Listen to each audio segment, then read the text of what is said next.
quickly if you don't mind. Pippin's group has gone ahead to the Enchilada. We are to meet them there. We wait until the Tempered's attention is drawn by our diversionary force. Then we sneak into the train. Next stop, the Tower of Babel. If any Tempered included are injured, we Zayla will tend to them. You Scions must press on, no matter what.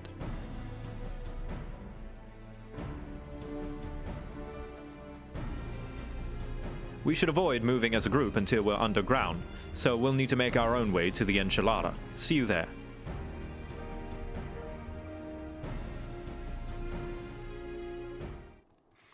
Here we go.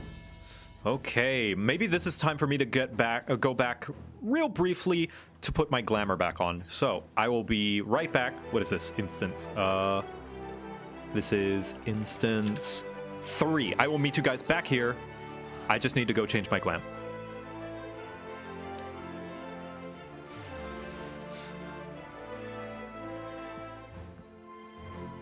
How do you change instance at any aetheryte?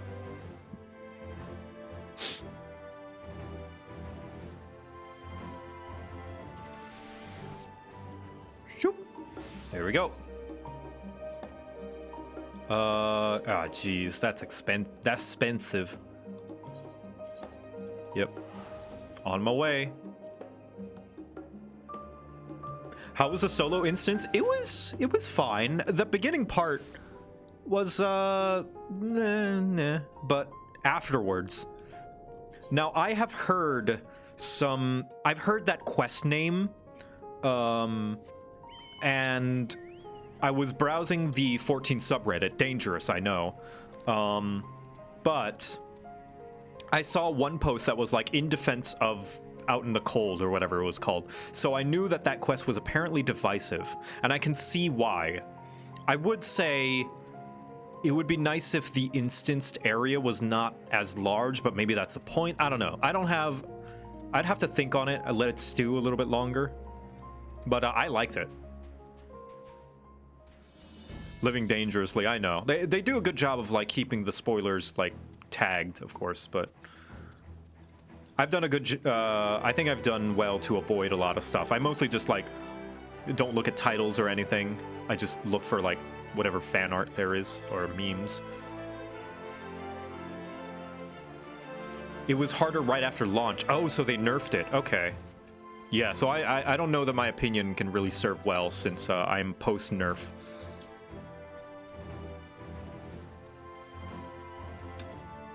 If that is the case. Yeah, if they nerfed it last patch, then I think it's in a good place. I finished with what, like 10 minutes to spare? I think that's fine enough.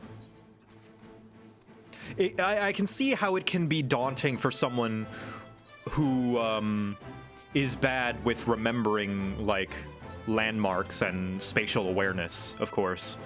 I know I am, but yeah. Hello, Amelia. How you doing? Ah, Fate. I will not be participating in this Fate. Especially with the monochrome coloring, yeah. Yeah, Garlemald looks very gray all around, and the runes are very samey looking. Oh wait, we're on a road. I should do this. I don't know, I don't hate it. I don't dislike it any, but I can see where people's gripes may have come from. I don't think it's the worst instance duty, for sure. Plus, it made a really cool scripted scene, I think. Hello? Good day, good day. Hello, Efren. Ooh, say in, by the way, anyone in my static who... Oh, I gotta go that way, whoops. Anyone in my static in the link shell, if you guys want to join in, I will absolutely let you participate.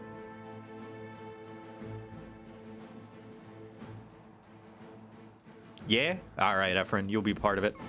Pippin! Commander? Hail! It's good to see you, Victor. We heard that you collapsed, but were given only the most cursory explanation.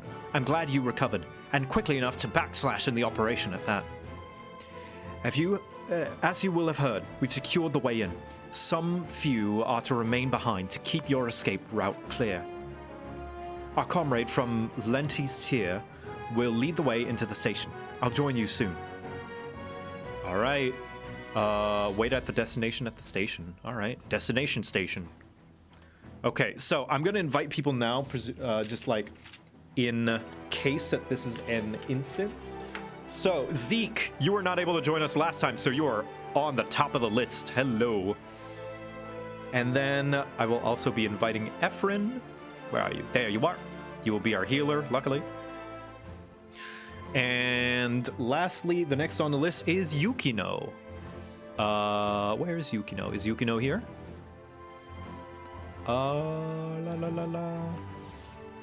Helen.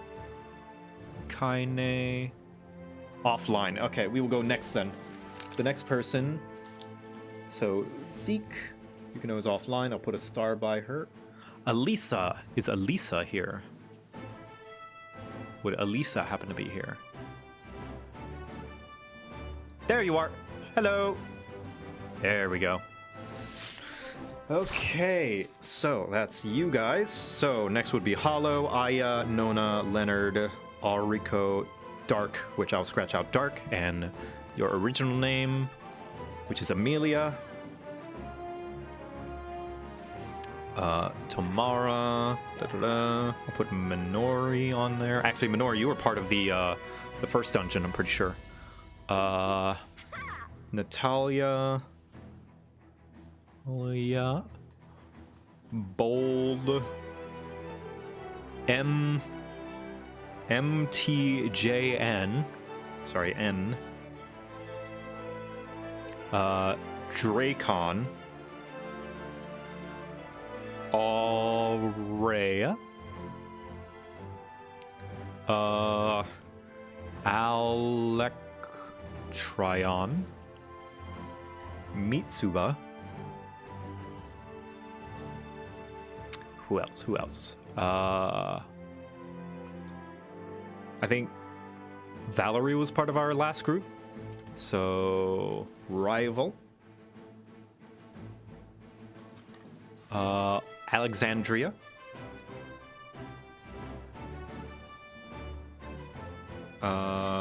Did I add you already, Leonard? I did. And I think Helen. Do I have you on the list? No, I don't. Helen.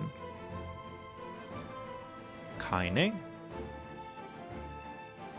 If you're curious what I'm doing, I'm writing down all the names so that I can go down the list of people to make sure that everyone has a chance to play with me at least once. Saranthos. And I think that's Natalia, did I add you? Yes, I did. Bold Rose. Electrion. Wilson!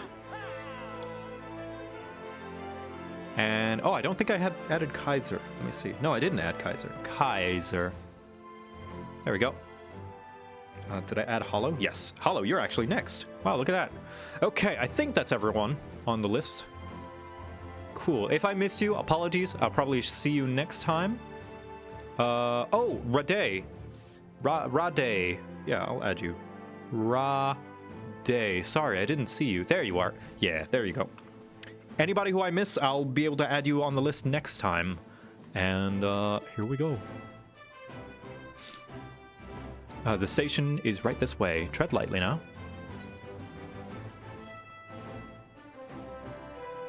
If you invite me and I don't respond to the invite, that means I'm busy dealing with something. Oh, all good. All good.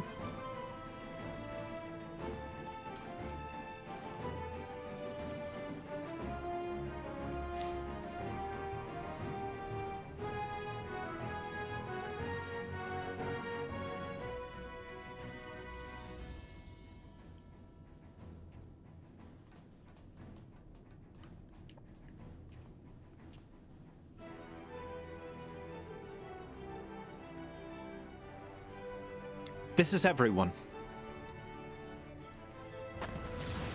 Oh. Explosion.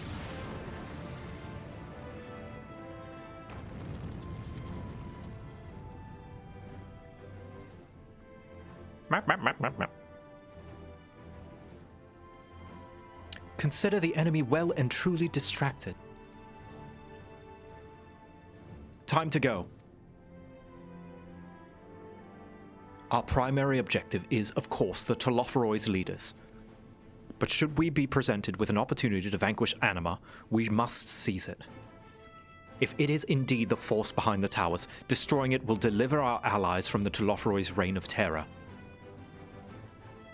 And I, for one, would not see the Garlean people manipulated any longer, be it by Primal, Ascian, or anything else. Hear. There's been enough of that. We came here to help the people of Garlemald, and that's what we're going to do, together. Till the very end. The train should be along any moment now. Prepare to backslash, everyone! Yeah! Pinui.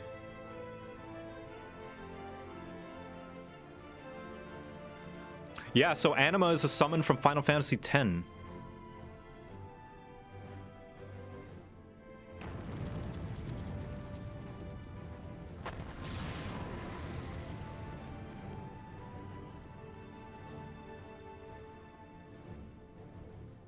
Do we get to suplex this train?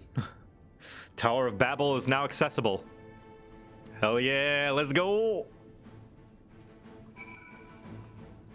Hello, everyone. Our fates are not yet sealed. Victory will be ours! Right then. I stand ever ready. 'Twould be a pleasure as always. Let's give it our all! Wait, hold on. I need to hear it. My turn! There we go. All right. Okay. Hell yeah. Bard time. Reaper time. Sage time. This is Thancred! Here we go.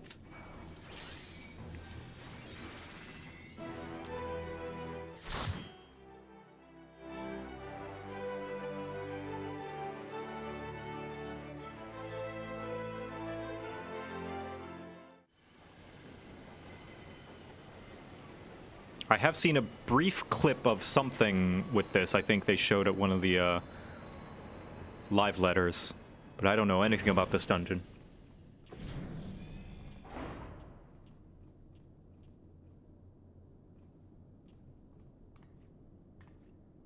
Now or never.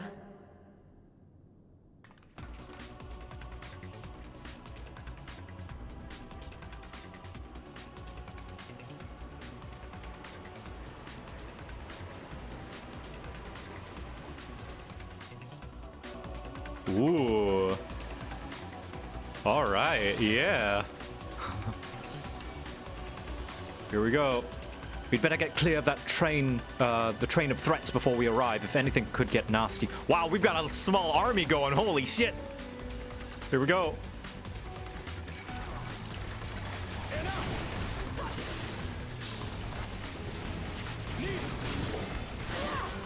Holy Sheltron!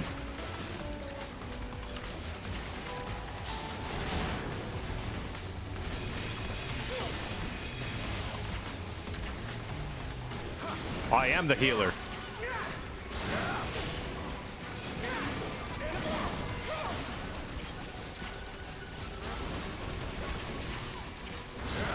Nimrod.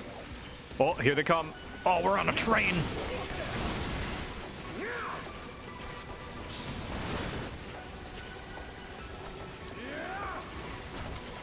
And you and Goosh. There we go.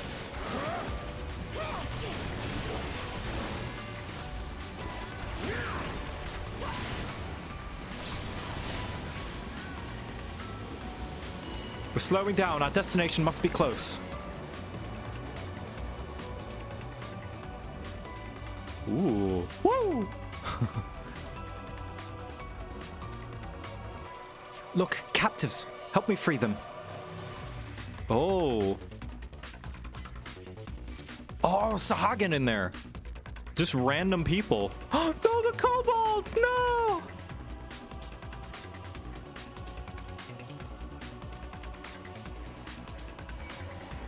All right, here we go. Pugnax. Wall to wall.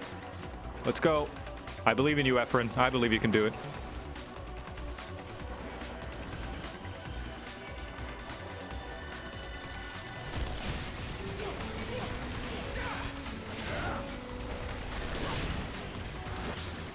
I'll just hollow ground that.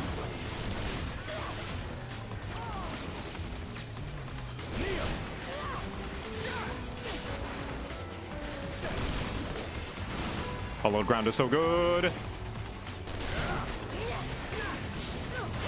Ha ha ha ha! Your attacks are like pricks against my skin.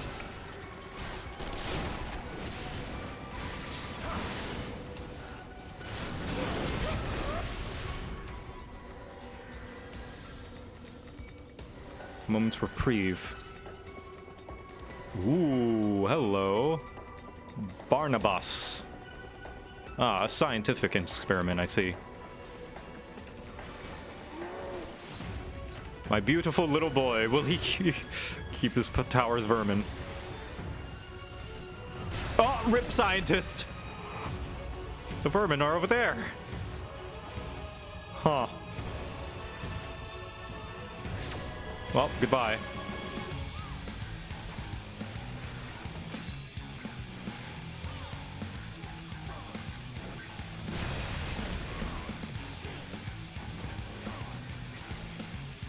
Damn, look at you. Ooh. Max melee? Yeah.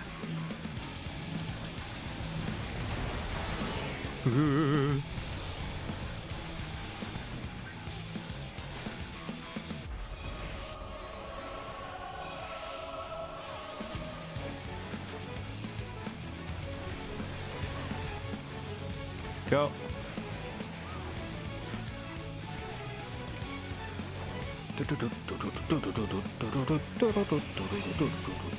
Oh, I want to stand here. I presume. Maybe? Nope, I don't want to stand there. Cool. Good to know.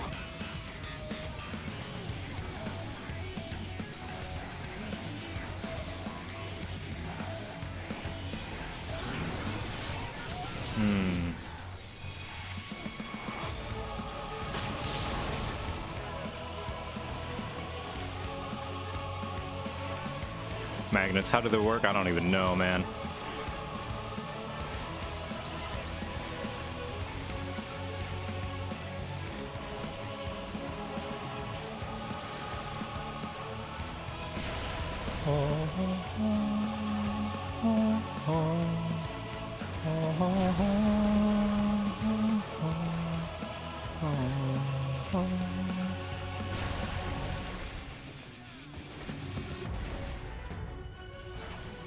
Almost got him.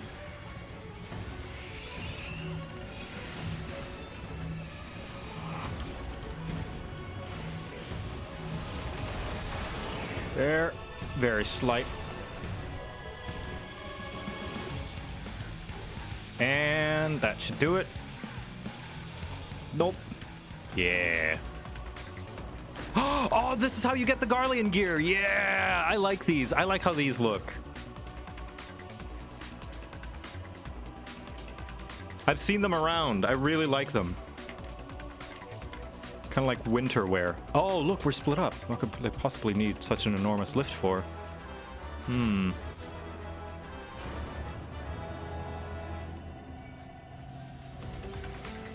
Even bunnies can wear the hats? Nice. That's good.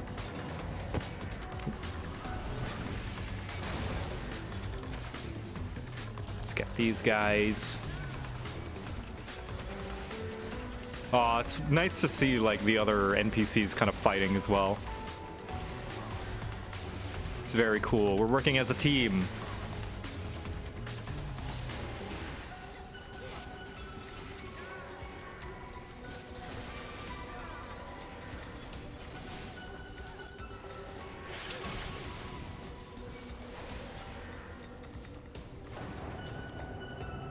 Here we go. The sun does not heed the barkings of a feral dog.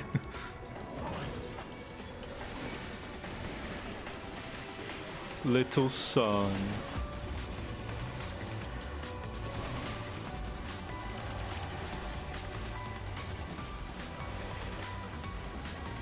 The sun sure does like to refer to himself in the third person.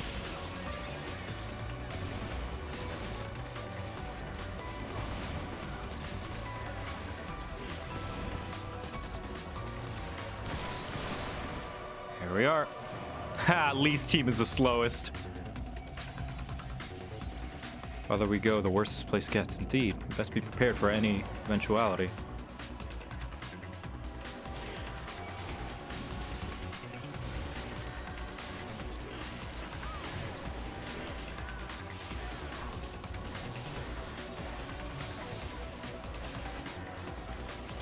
This guy. And then this guy.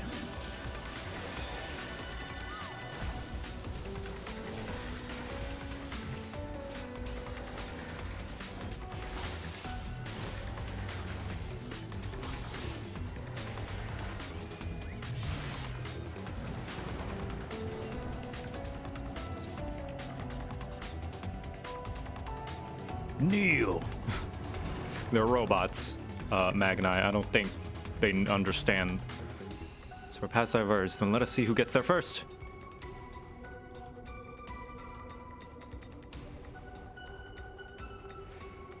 Ooh, I don't like their like centipede looking like wires. Also, somebody mentioned that this is apparently a super boss from Final Fantasy 1, the design.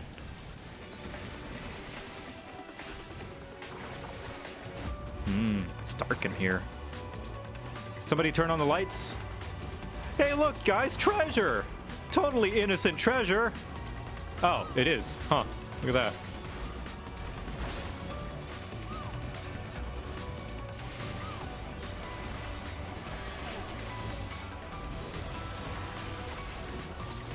I was expecting a mimic or an ambush.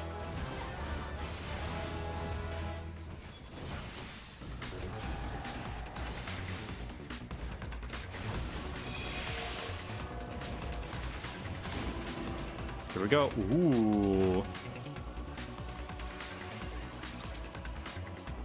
Lugay. I can't believe Hortifont died of Lugay.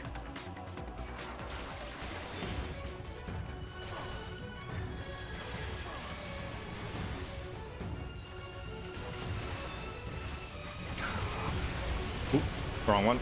Here we go. Who the fuck is Hortifont? Lugamanats. Ah, shit, I forgot the Confiteor.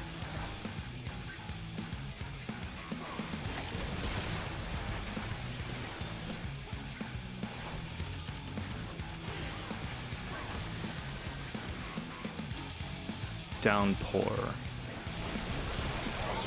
Ooh, I don't know. Oh, purple. Toxins. Shit.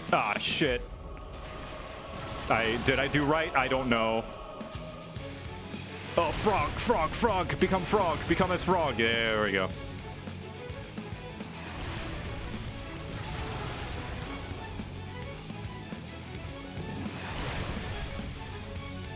Thermal suppression. I can't get out of frog mode.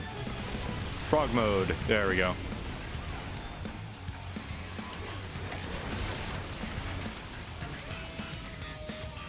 Become as frog.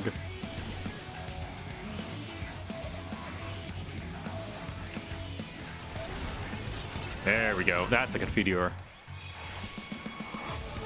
Gotta remember to do so. Oh, jeez.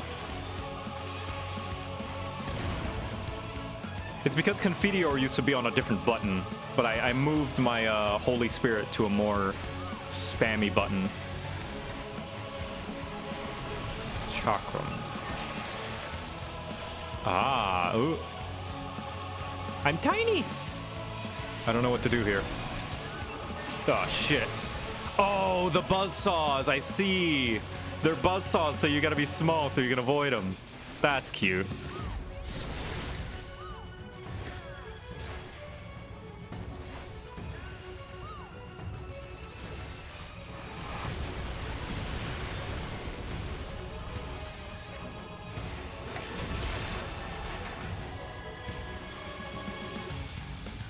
Don't mind my my sword oath stacks. There you go. Thank you, Zeke. Who needs to do mechanics if you just kill the boss, right? There we go. Hey, I leveled up. Sweet.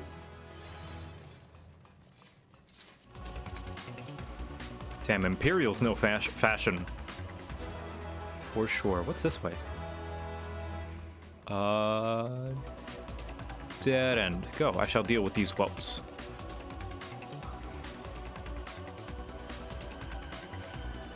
I'm a healer now. Wait. Did I get intervention? Yeah! Improved intervention heals now.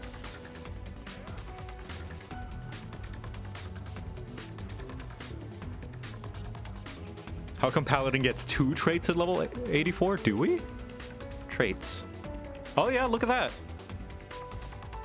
Oh, that's level 82. Okay. Gotcha. Divine Mastery, Holy Spirit. Ah, adds healing effects to Holy Spirit and Holy Circle. Nice. Increase the potency of Fast Blade, Riot Blade, and Royal Authority and Holy Spirit. Cool. Sweet.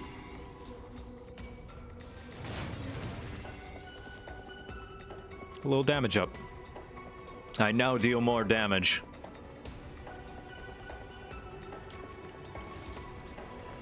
Sure, I'll need that. Avoid that. Wall to wall, baby.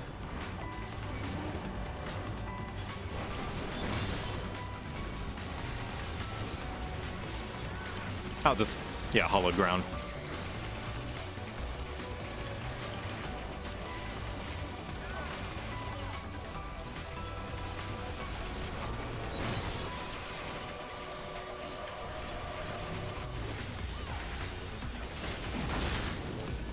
Who needs the eels? I don't need the eels. I got my own eels.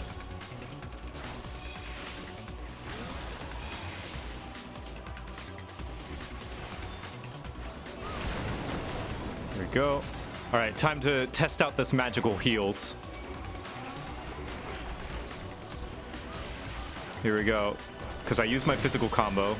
And this pull is going to be the magic combo. All right, let's see.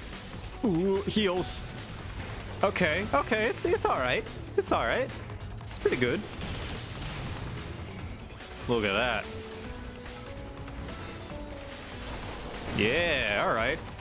Apparently, warrior is like to the point where the healer doesn't even need to heal, from what I heard.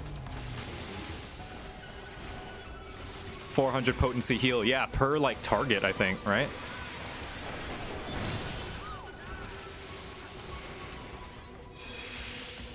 War basically benedicts itself every 45 seconds. That's amazing.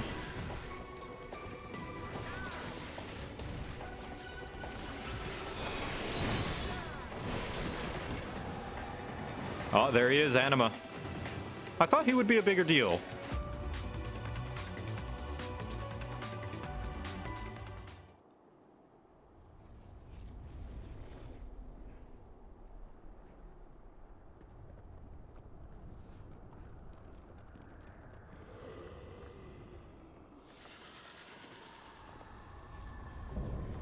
Icon of icons. Oh, jeez. Varus, what do they do to you?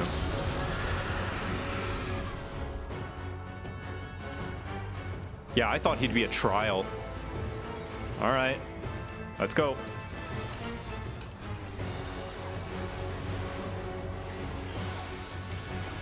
Lunar Nail. That's probably a tank buster. Nope. Oh, this is just like Lunar Bahamut's nails. Okay.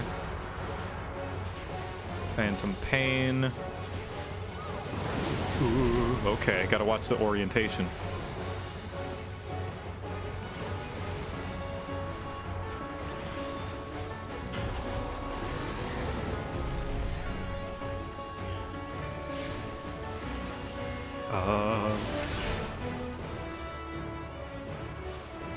I went to the wrong direction. Eee! It's fine. It's fine. Ow! Ow! It hurted! Boundless pain. Anima begins feeding on souls. Ah, shit. Move out. Jesus, calm down, bro. You done? Are you done?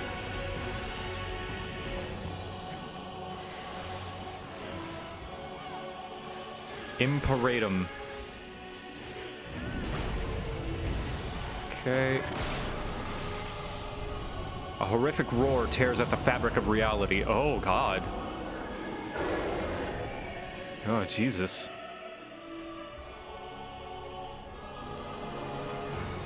Oh my God, we're in like a world of darkness. Wails of lamentations call forth chaotic energies. I'll just need that, need that. Shit. That's gonna slice over here, I'm sure. Okay. So here, maybe? Yep. Easy enough.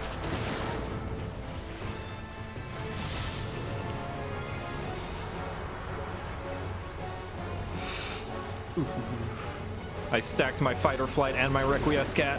I'm doing all of the wrong.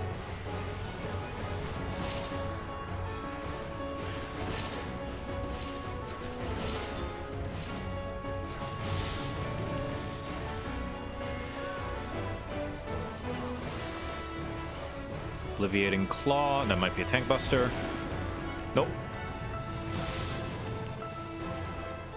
The altered reality plunges into chaos.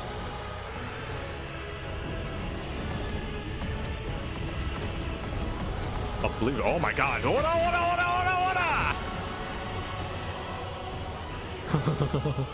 Jeez, calm down, Varus. I know we never got a chance to fight, but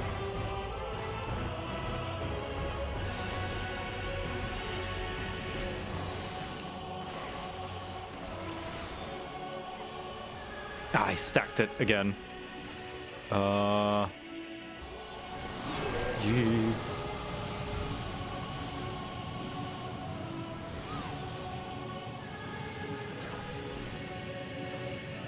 Jeez, that's cool though. That must be its attack from like Final Fantasy X, right?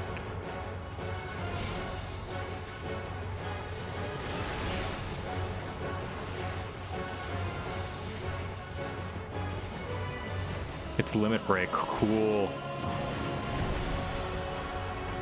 Okay, and the safe spot's over here. Yep.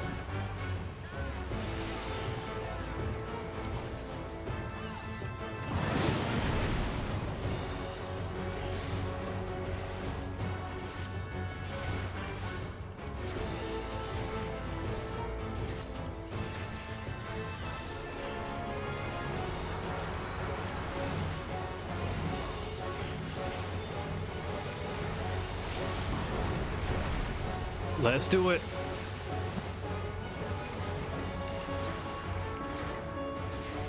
And there we have it. Yeah.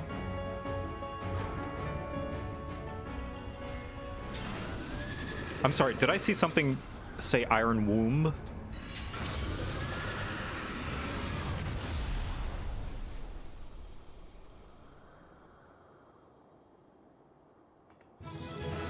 New sheath animations. Ah, that's the area, gotcha.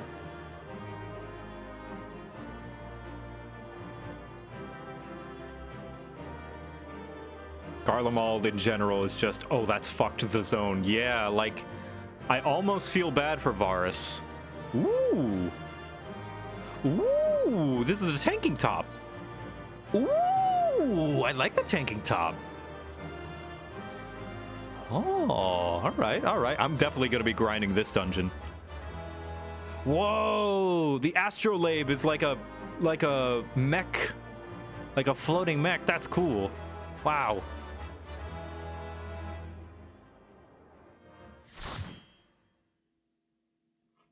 Yeah, a little propeller.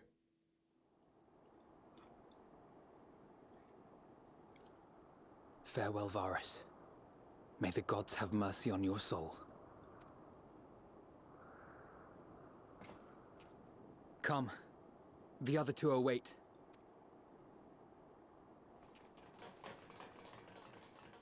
Yeah, the swords are chainsaws, so I hear. I've yet to see them. I think I saw one of them during Silver Veil's glamour contest.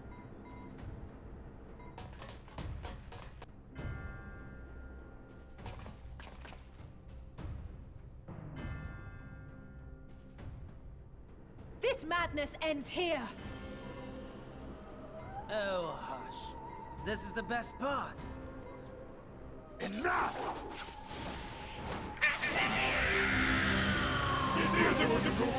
Ah, shit.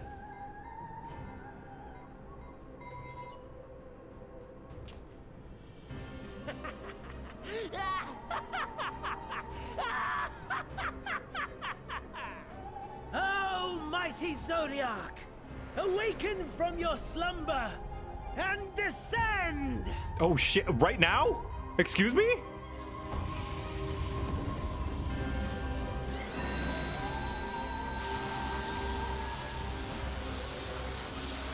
Some manner of magical defense?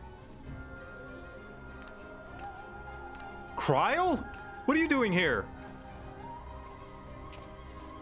Kryl? But how? Oh shit, that's not Kryl. It's Heidelin. The shackles that bind my adversary will not be so easily broken. Heidelin, feeble relic of a forgotten age. Zodiark's on the moon. Hark! Victory is mine!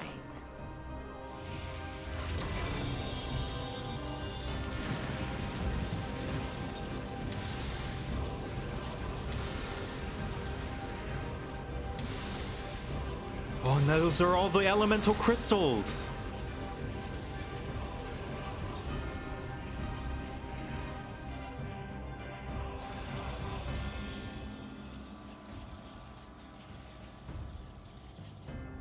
No more ether. And I was so close. My lord, a slight change of plans. We shall travel to the moon and break this wretched barrier ourselves. Whatever it takes. Victor, did you not see the barrier?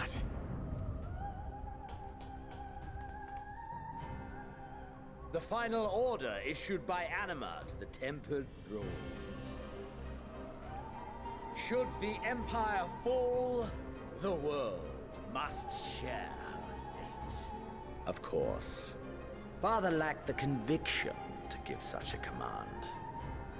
The abomination born of his flesh was but a puppet, and I the puppeteer. You madman, you monster! There's a funny joy in watching your flailing attempts to fight the inevitable. You're all going to die, and they're powerless to prevent it.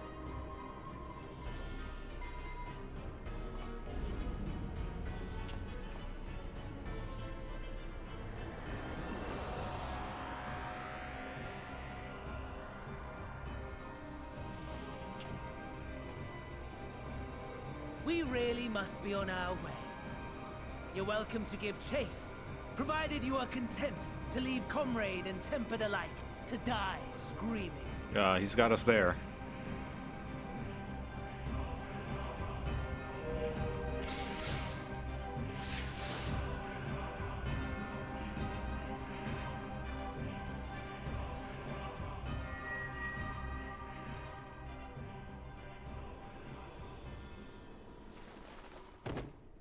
Oh shit. have asked too much of this child. Tend to her.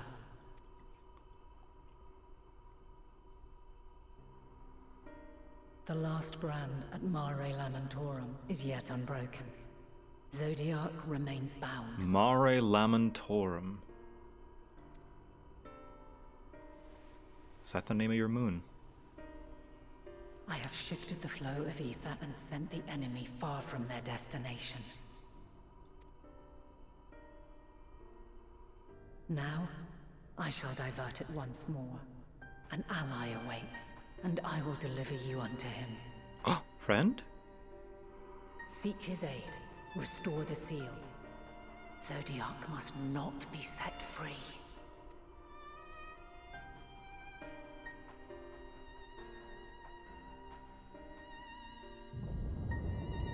Okay, well, goodbye, Tempered are tower. running wild.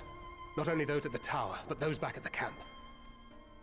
The others are doing their best to contain them, but the situation is growing beyond our control. Leave them to die or give up the chase. Just like Fandaniel said.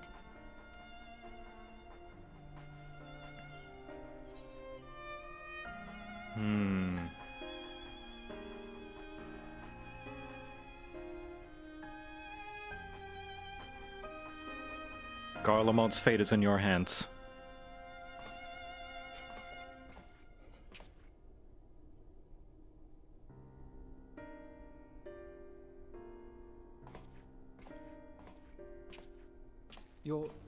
You're going alone?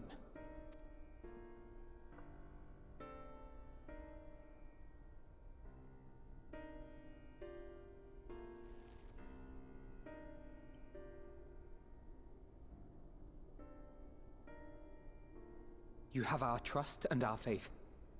I pray we have yours.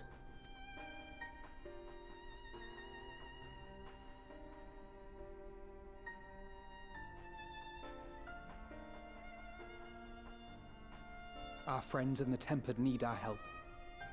We will save as many as we can, I swear. Once we have matters well in hand, we'll join you on the moon. Until then, be careful. There's no telling what you'll find. We'll join you on the moon. No big deal.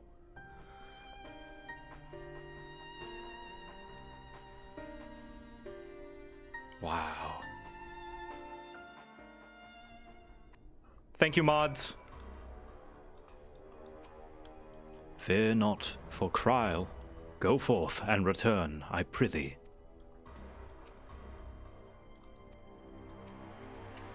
She channeled a dangerous amount of ether, and that's to say nothing of the teleportation magic she must have used there. Used here. Yet Kryl and Heidelin both were clearly willing to take the risk. We're moving out to Rendezvous with the remainder of the contingent. Leave everything here to us. We've no time for worrying over what's done. Let's go. Stand there for just a moment, please.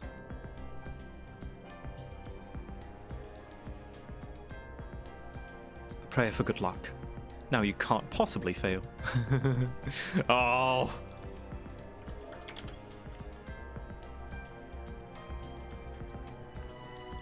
As I suspected. Wow. If all of the Tempered are affected, Solus and his comrades likely put up quite the struggle. We'll find another way to save them. We must. I only pray we are not too late. In the meantime, may the 12 carry you to victory. There's a reason my parents named me this. You may now enter the Tower of Babel. All right. I have faith in you, now and always. Wow, this is it. A trip to the moon. My apologies. I was lost in thought. This device is of Allegan design, which leads me to think I was right about Fandaniel. No matter what he claims, he still has an attachment to the trappings of his past.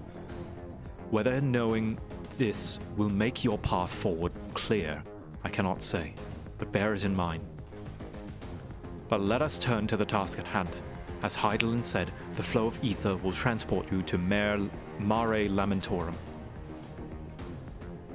We must hope that this ally of hers can provide you with the necessary assistance to restore the seal before Zenos and Fandaniel arrive to stop you. It seems we are ever one step behind, but I have faith that you'll make up the difference. Know that whatever awaits, our prayers are with you. Now go, beyond the sky.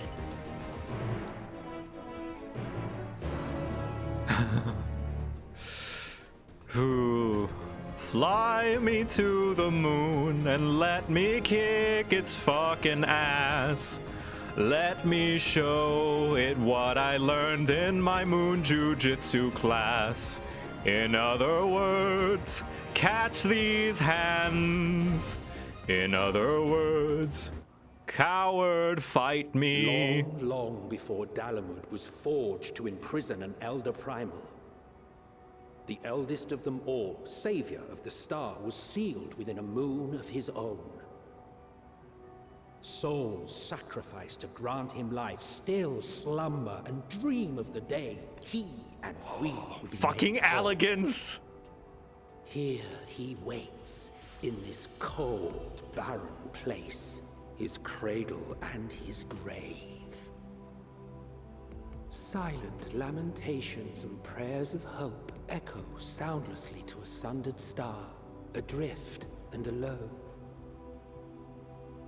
Not even the moon is safe. Wow.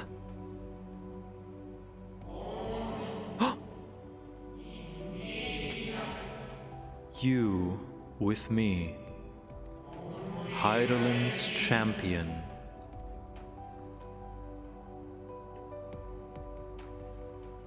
Hythlodius?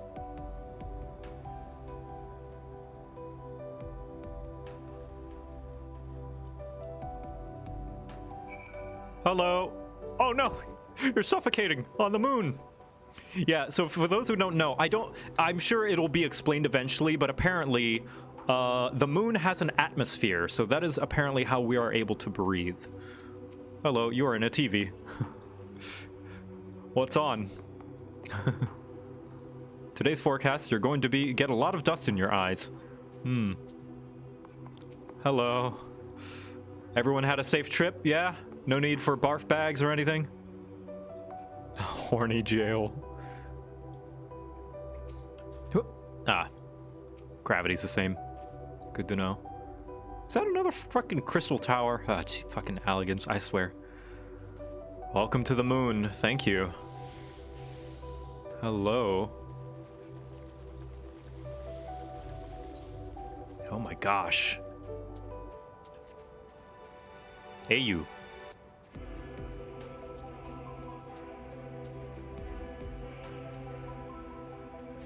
Hold on, let me put my my thingy up where it's more accessible for me.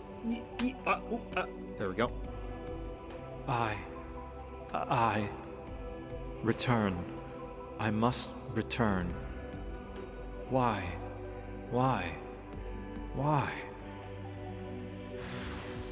Oh shit. John Madden, John Madden, John Madden, John Madden, John Madden. John Madden. John Madden.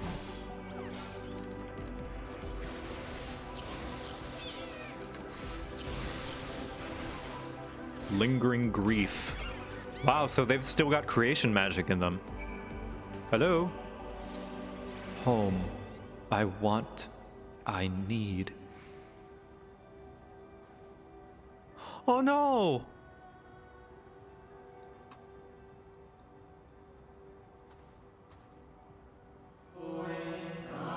You mustn't touch.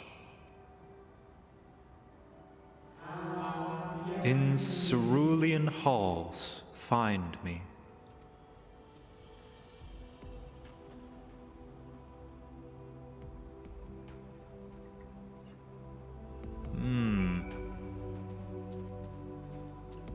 There's an aetheryte on the moon. God, this is cool. They somehow made a moon setting look cool. What with the debris in the air and the wind blowing, because like you would think, oh, it's the moon, right? It's just a bunch of white, like, rocks and nothing and space, right? But good lord, this is gorgeous. There's a Sammy on the moon. That Sammy came from the moon.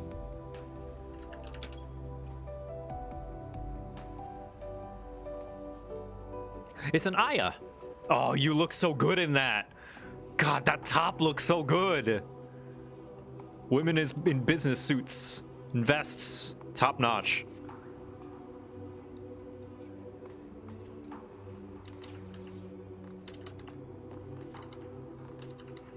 The crafting set is great.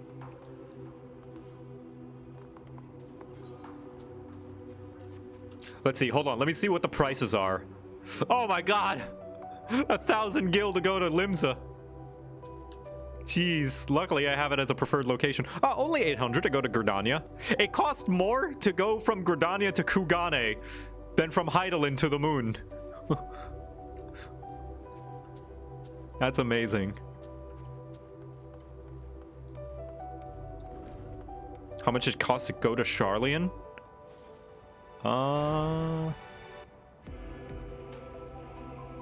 Wow, 1,000 gil to get to Charlian.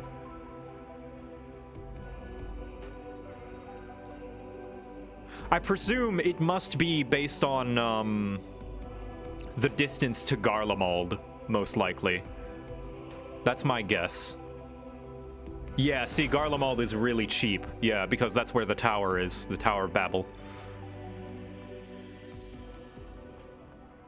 Ooh.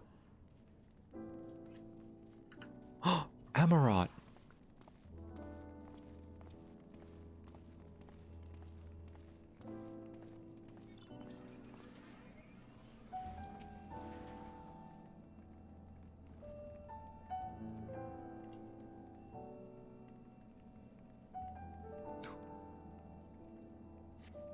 No steps echo throughout this looming spire save your own, but you nevertheless sense a presence above.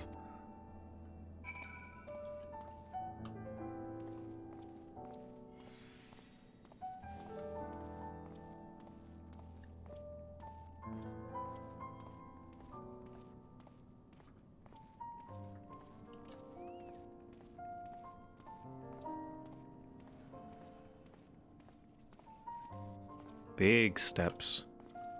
So the ancients must have studied this place.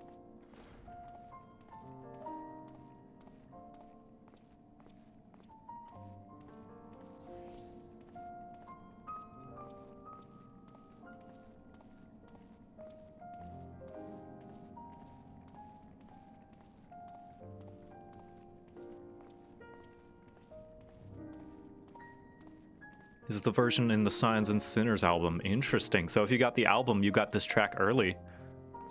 Wow. Oop, can I go out there? No.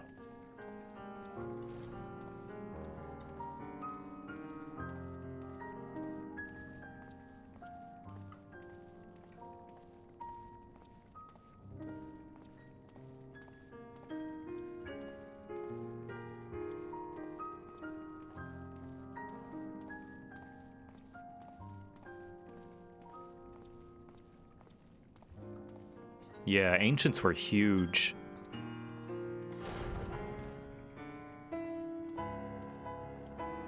The Watcher. What the hell is that? Oh my god, is that fucking Zodiark? He's just right there. What the fuck? Holy shit. There he is. Wow. Holy shit! Zodiark's just here! Literally, I thought it like sealed in another dimension. No, he's just on the moon! All this time! Wow, no wonder the Ascians like to visit this place. Moon is super haunted!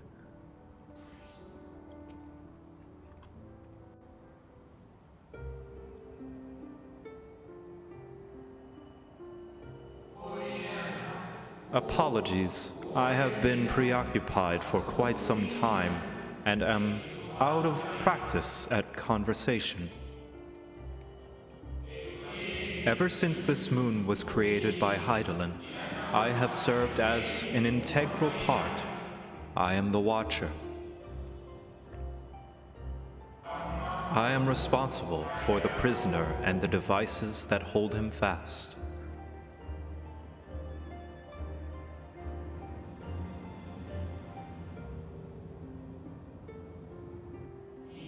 Zodiark himself, a projection of the moon's core.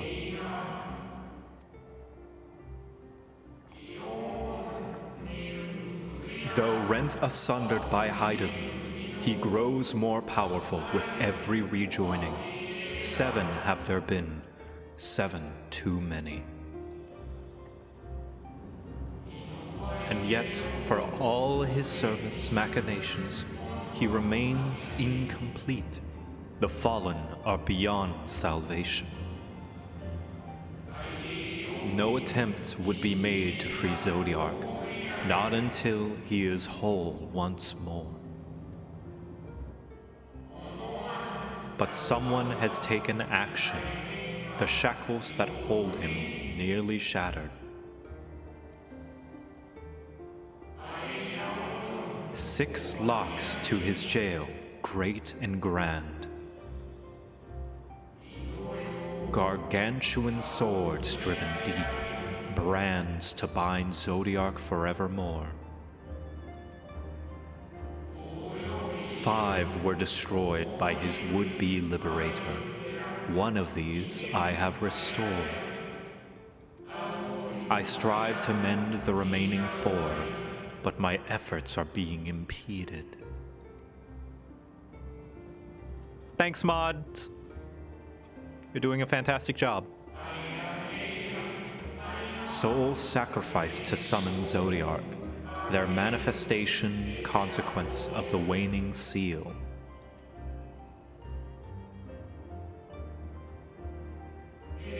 They labor in opposition to my work.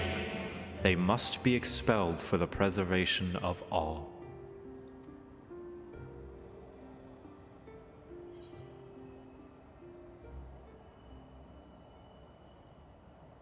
If keeping Zodiark in prison is the right thing to do, I will aid you.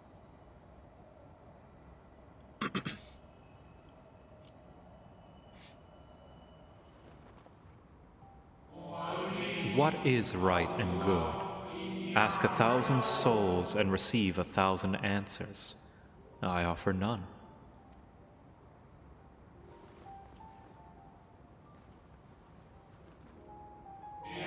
I am the Watcher and the Jailer. I am not the Judge. Know this, Hydaelyn commands the forces of stasis, and this moon is the product of such power.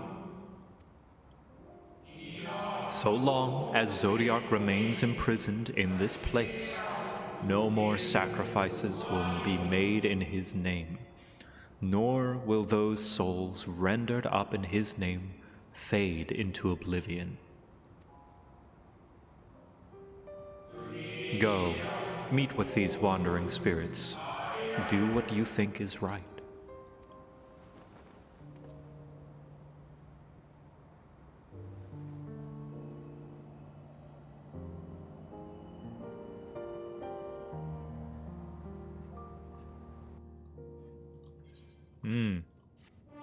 So is this what the jailer meant by rewrite the rules of reality?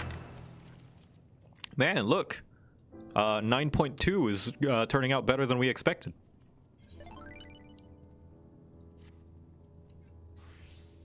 You must confront those lost souls, yes, but you need not expel them by might of arms.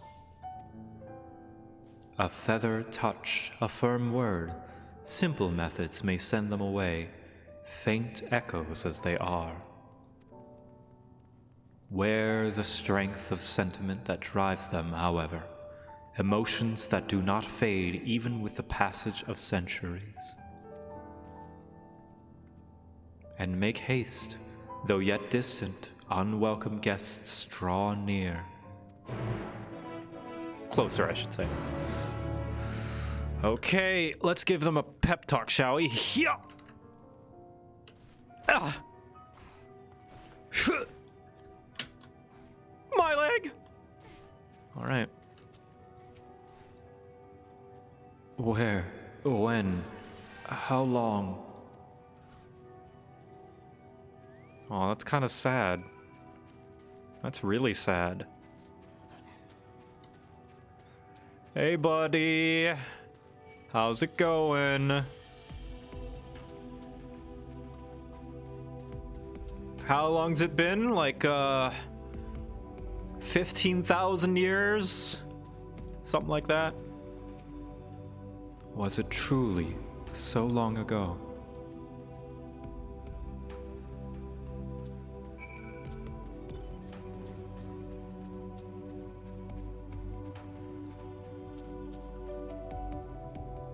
We were happy, at peace with the star. We nurtured it, helped it grow, with our will, our creations.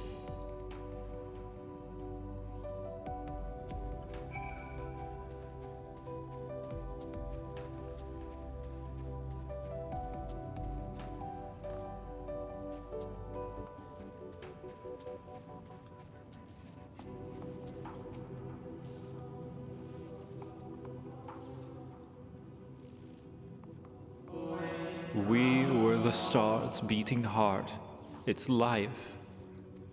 Every soul a drop of blood flowing through its veins. To live, to learn, to create, to make better. The star flourishes, as did we.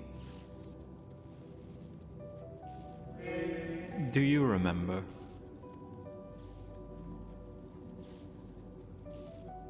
I remember.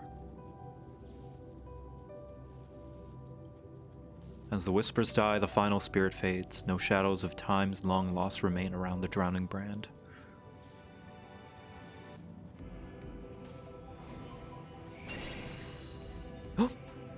Well, excuse me?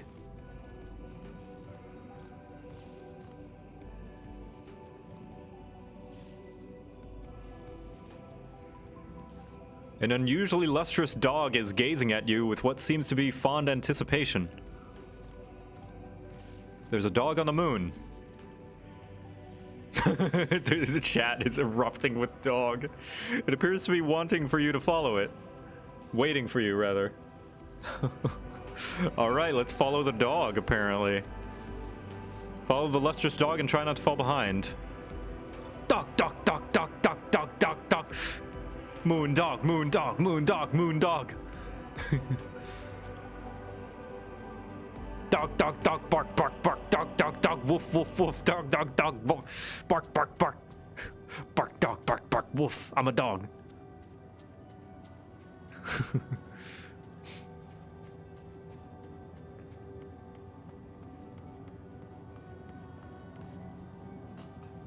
Follow the dog, follow the dog.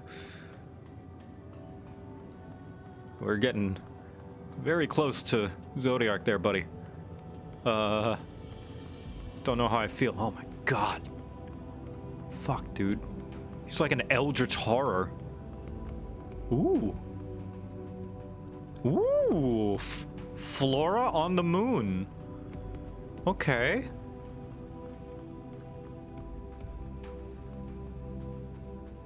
Duck, duck, duck.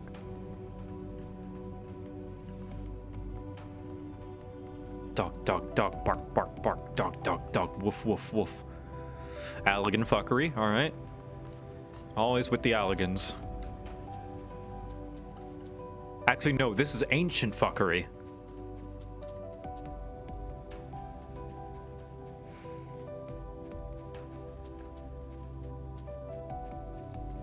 Dog, dog, dog, bark, bark, bark.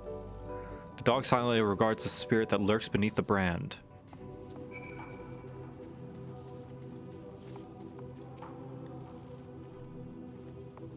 We and the star were fulfilled. Wanted for naught, mourned for naught. So why did it have to end?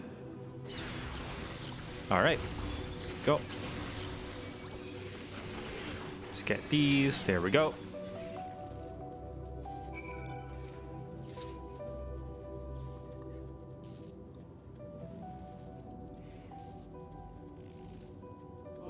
The final days taught us to fear a death forced upon us.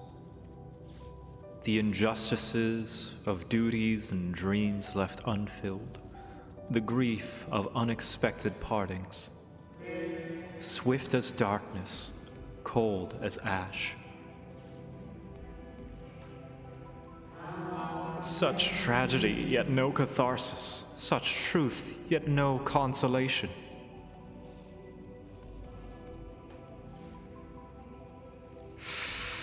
Oof.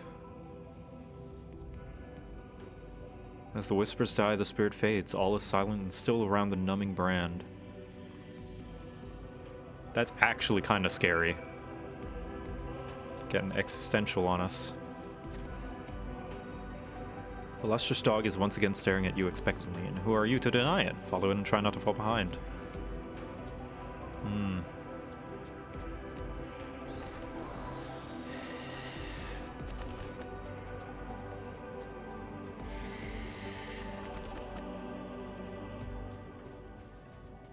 Let's go, lesbians, let's go!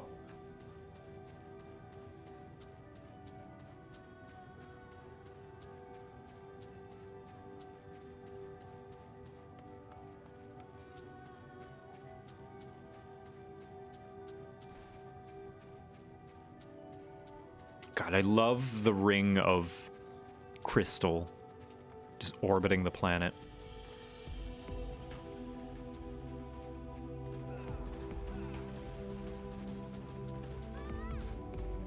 Dog, dog, dog, dog, bark, bark, bark. Dog, dog, dog, dog, woof, woof, woof. Dog, dog, dog, dog, bark, bark, bark. Dog, dog, dog, dog, woof, woof, woof.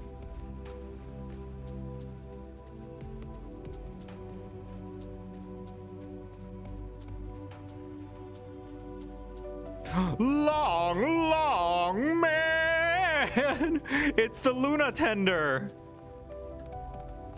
Did you get those photos printed? Bulgos minted? What?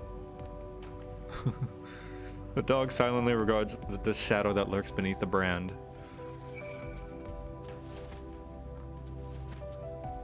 Are you seriously throwing snowballs on the moon?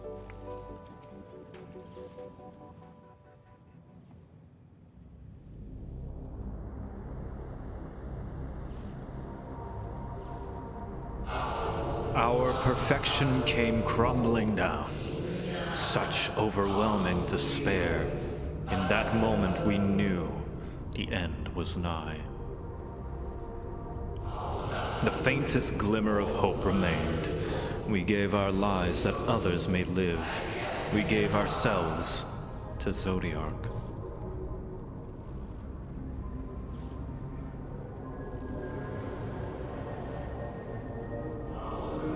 Zodiark, our Lord and Savior. To forge our worlds anew.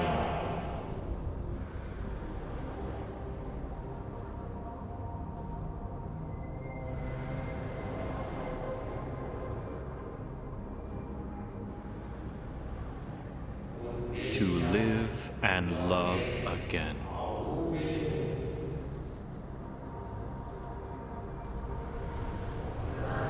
Become one with the star. Fill earth and heaven with life. Birth paradise where fear is distant memory.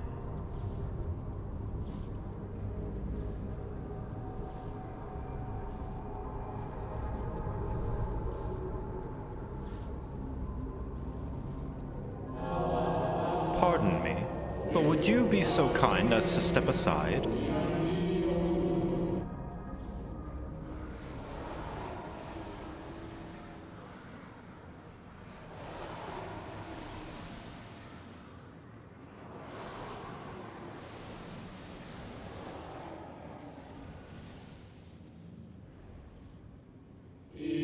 Ah, that unmistakable color, the soul of Azim.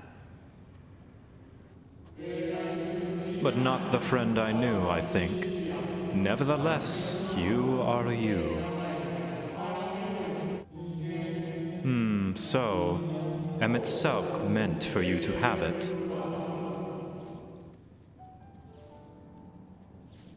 Hythlodius? You seem surprised. Why might that be? Ah, yes! We meet again, Hythlodius.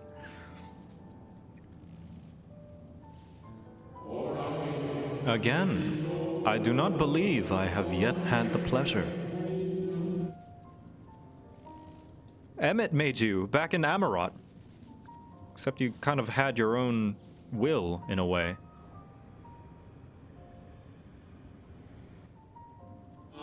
Emmet Selk created a shade in my likeness. And not only me, but all of Amarot. How very like him.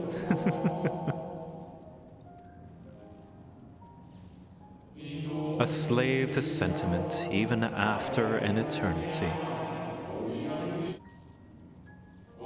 As you may have guessed, I am different from the shade you met before.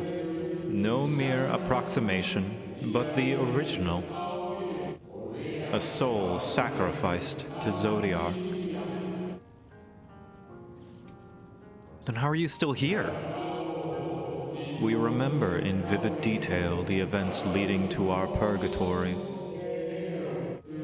Well, that answers that. The plans and plots of our resurrection, Hydalin's intervention, and Zodiark's and the stars' final fate. And then we drifted into a waking dream, our minds steeped in fog, until you came. I know not what you and your friends intend for Zodiark or the future of the star. Nevertheless, if in you I place my trust and faith, in you I choose to believe, as Emmet Selk did. Believe in yourself, and all will be well.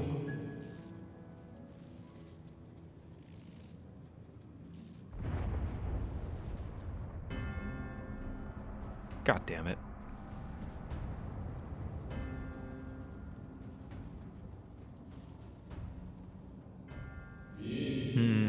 More new arrivals. Though, Fandaniel. That color I know.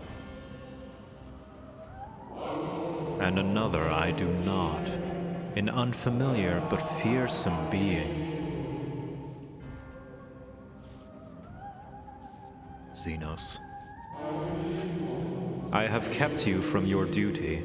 By way of apology, I will ensure that the shades hinder you no more. Protect the final brand. My brand!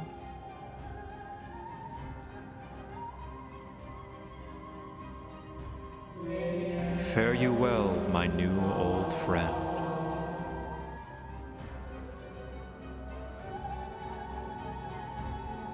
God, that's a cool shot. Oh, that's a cool shot. Da, da, da, da. Da, da, da, da, da, da. Okay. Ah, jeez. Yeah, jeez, guys. Yeah, jeez. Yeah, man. Yeah, fuck. Ah, jeez. Ah. Where do I go? This way? Dog! Dog, dog, dog, bark, bark, bark, dog, dog, dog, woof, woof, woof. Alright, something has raised the lustrous dog's hackles. The dog growls, agitated.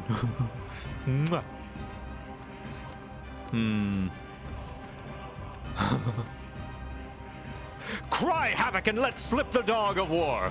That's you, by the way.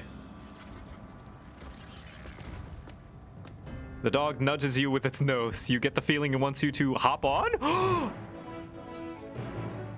Moondog! Moondog! Moondog! Moondog! Dog! Dog! Dog! Woof! Woof! Woof! Dog! Dog! Dog! Fly! Fly! Fly!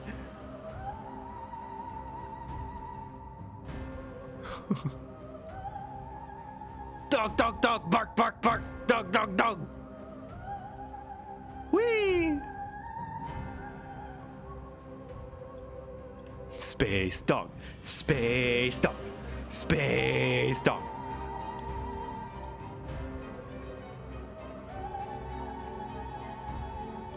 I hope this is Heidelin's helper that she was mentioning.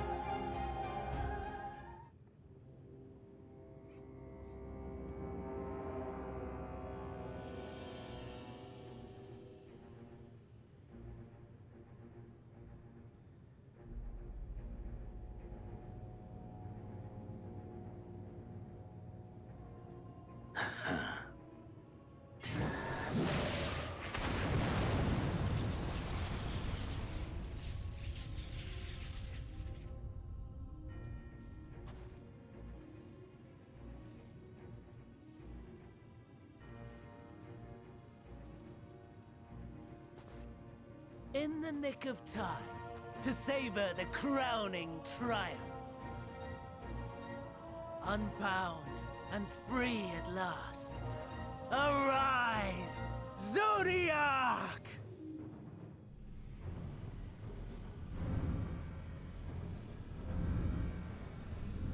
Oh god, oh god, oh shit!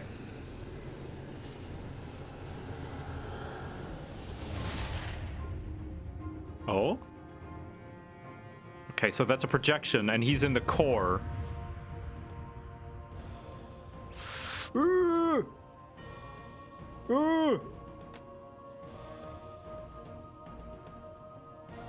Deprived of heart and will by the loss of dearest Elidibus.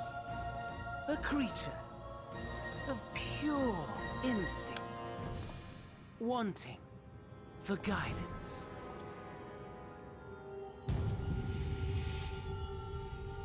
But powerful, oh so powerful.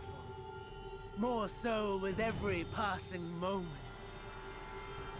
Such potential, even in this incomplete state.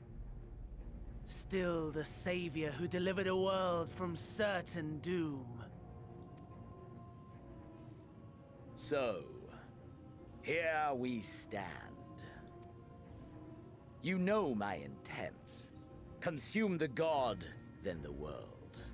Stoke your fury to a raging inferno, and dance among the ashes. I could strike you here and now. Or perhaps you would face me here and now. Yeah. A lesser but welcome amusement. I would prefer that, very much so. All right, Zenos, you win. Yes. You get what you wanted. A taste to whet the appetite.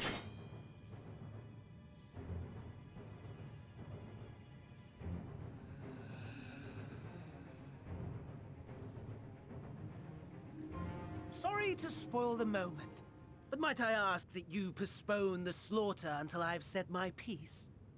I promise I will be brief. All right, Zenos. This is the one time I'll ask you a favor in common ground. Can you just stab him? Can you just, like, cut his head off? You know, like, as a treat for a friend. Yes, I said it. It took a lot. But as your friend, would you mind doing me this one favor, please?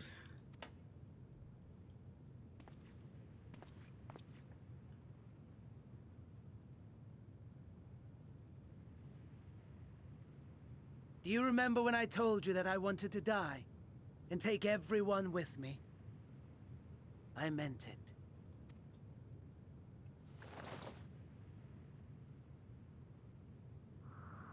Oh no, he's gonna absorb Zodiark.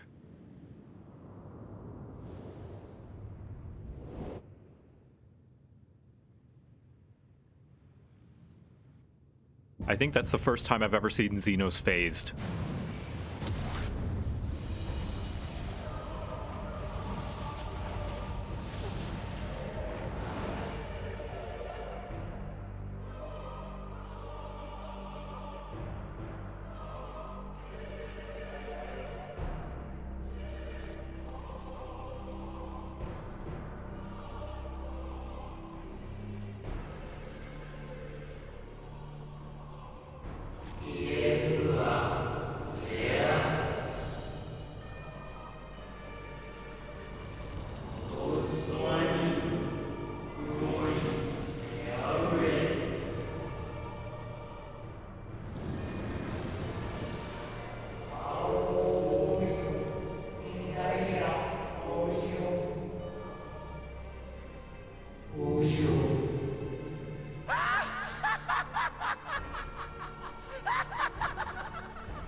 Such lofty aspirations. And what sweet irony that the world's saviors will become the agents of its destruction.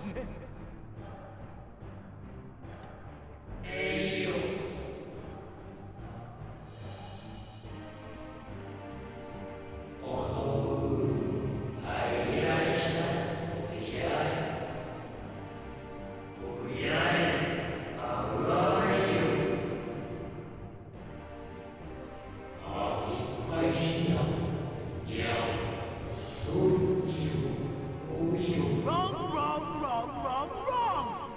Lies and delusion!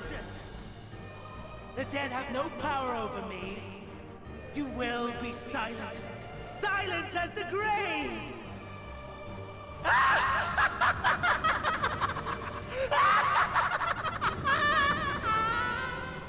Come on, Azim.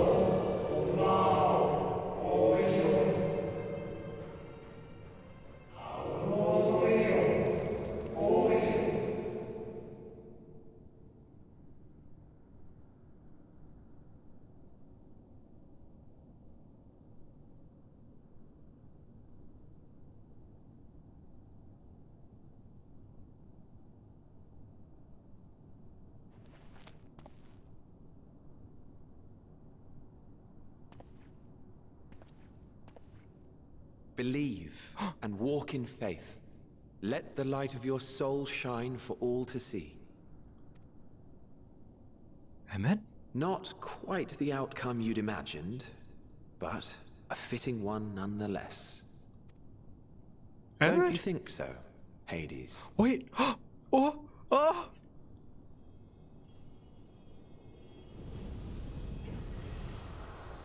Was that Soleus? Was that me? I have so many questions. Oh my god.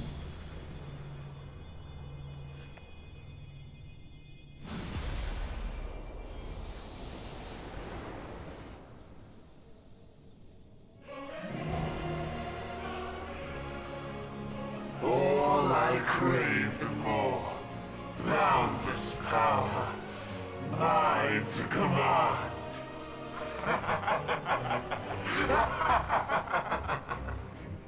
Oh shit. I had intended to pit my fractured divinity against Zenos. But a more tempting option presents itself. The greatest obstacle to my ambition. You will trouble me no longer. Champions from beyond the rift, heed my call!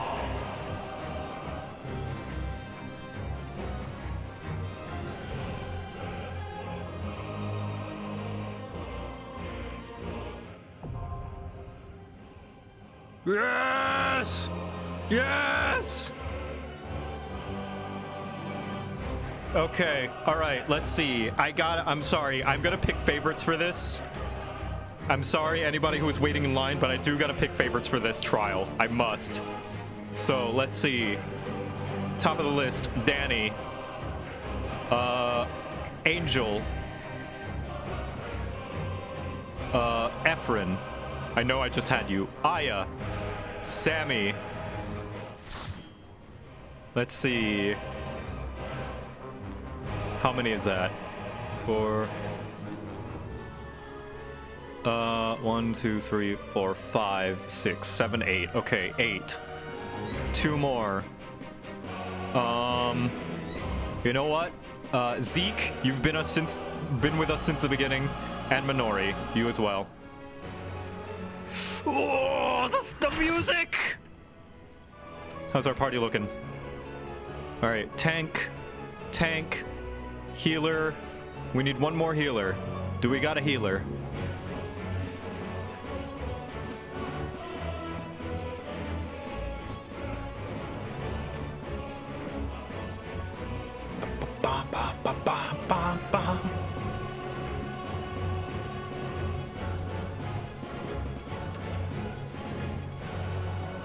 Oh, this is the first trial, too. I'm unsure I can solo heal. Yeah, would we happen to have another healer?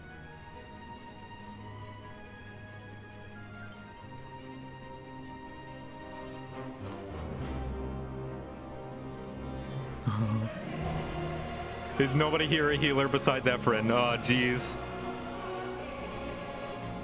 Oh, boy. Can solo heal even happen?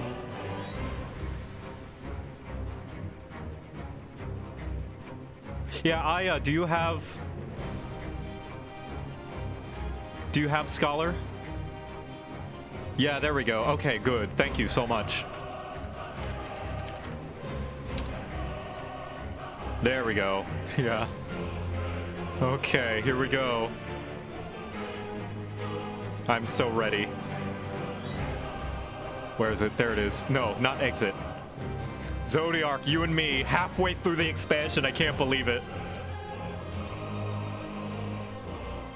The dark inside.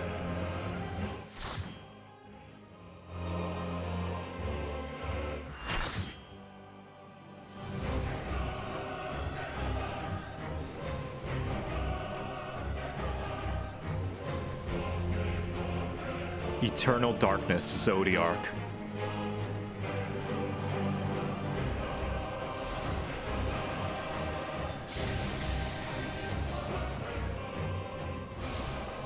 Establishing connection.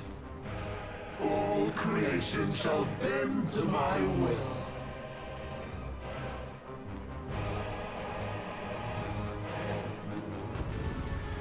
Here we go, everybody. Here we go.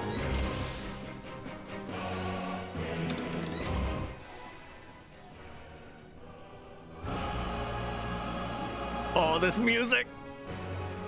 Yes, I love this motif so much. The end has come, and it will be beautiful. Hold on, I need to turn this up. Oh shit, that's the Estinian button, sorry. The marvels of circus were but playthings. Marvels of Circus. Circus Tower? Oh, shit! I'm okay.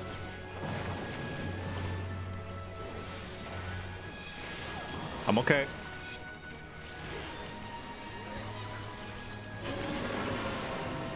Okay. Extiricos. Oh, that half. Okay.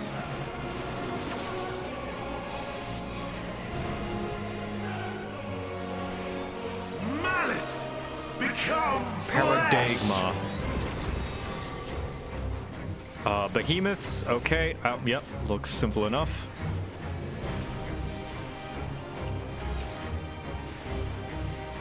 They're taking a while to cast. Oh boy. Paradigma once again. This time. Oh. This is all Allegan stuff. Because he's Amon. He designed the Circus Tower.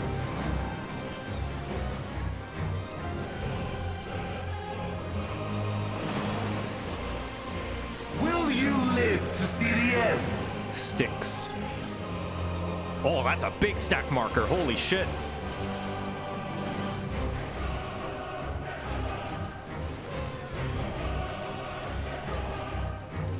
Paradigma, what are you pulling this time? More behemoths, okay.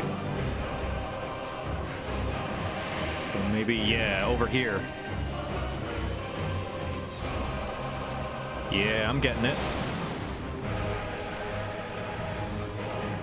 Soon my hold over Zodiark shall be complete!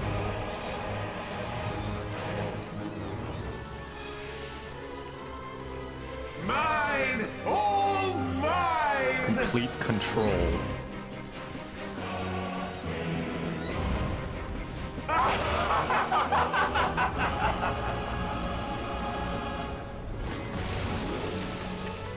Oh, there's the Amano art. At last, I am become Zodiark.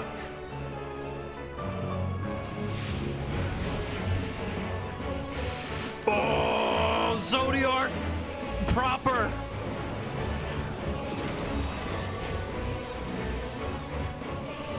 The natural order overturned. Astral flow. Are they gonna move? All in existence, bent to my will. Oh yeah. Cool.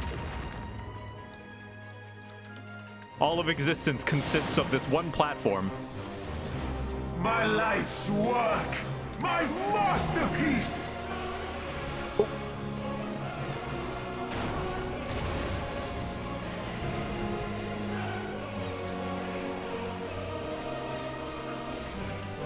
Flagathon? Sorry, Flagathon. Flagathon is with an A. Triple esoteric ray. Okay. Man, it's so cool to, like, know the names that he was using. How I've waited for this day. Agilodon, what are you doing over there? Oh, God. Delta split. Oh, shit. Oh.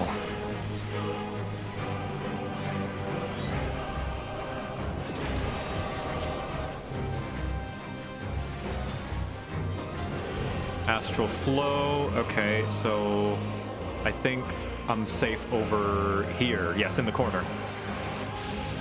All in existence, bent to my will. Oh shit, wrong corner. Oh no.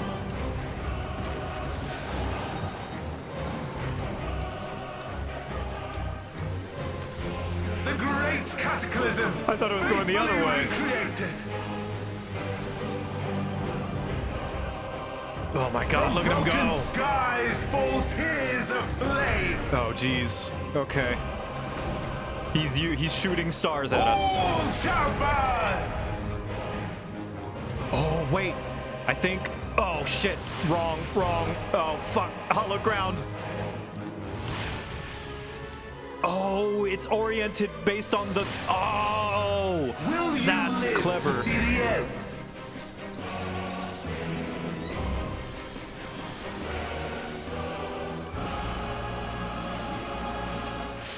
Bum, bum, ba, da, da, da, da, da. Oh, jeez.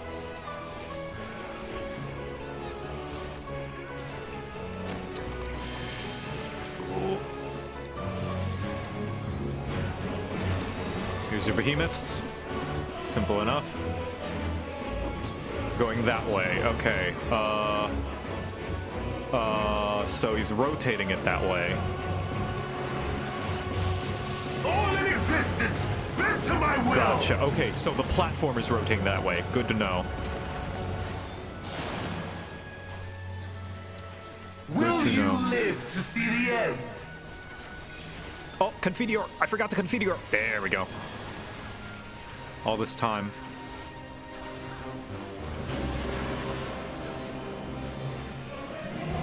And that's the half.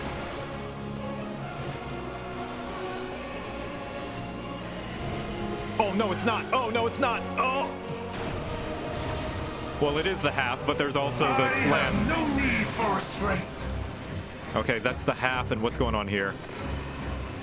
The half and then the corner. Yes. Okay, cool. Combining mechanics. Good. Oh, shit, run! Okay.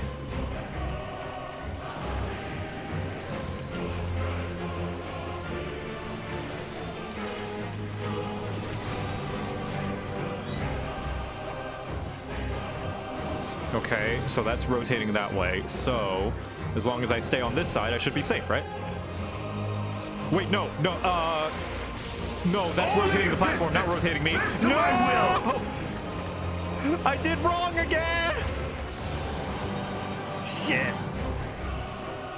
Will you live to see the end? Thank you.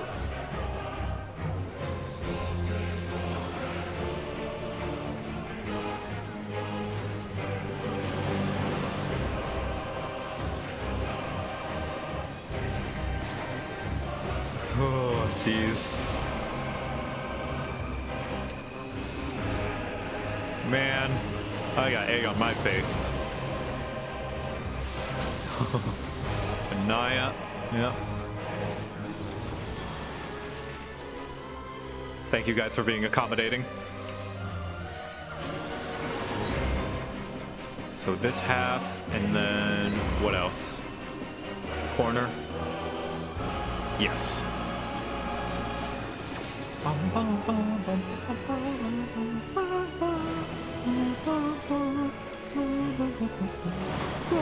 ow, ow, ow, ow, Will ow, you live to see the end?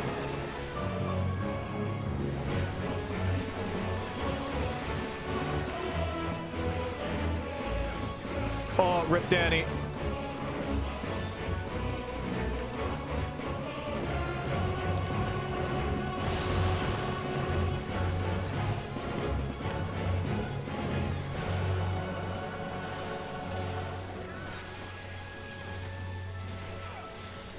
Have a little bit of a regen.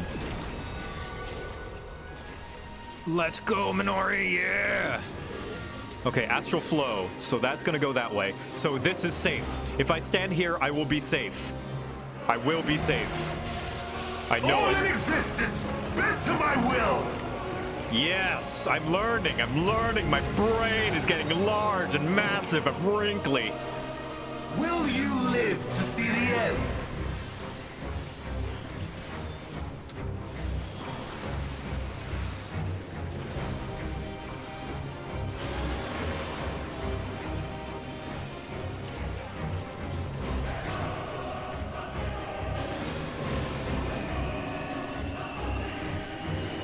Over here, yeah, all is well and good in the world.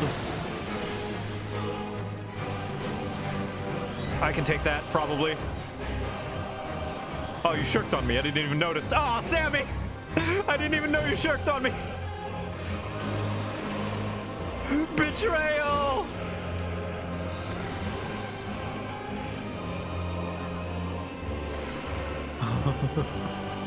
All right, we did it. Woo! Oh, that's a cool fight. I like that fight. Is this the limit of your power? Is this how it ends? No, I don't think it is.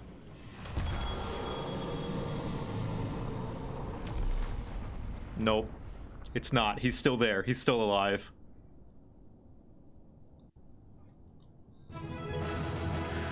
Whew. All right. Thank you, everybody. Okay, awesome.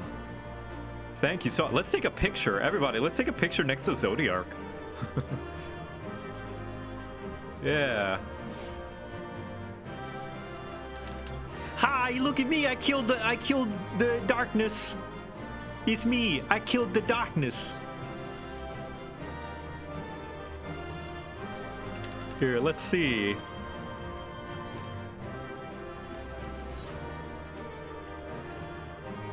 Yep.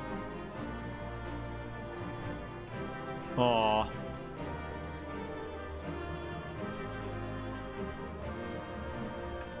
There we go.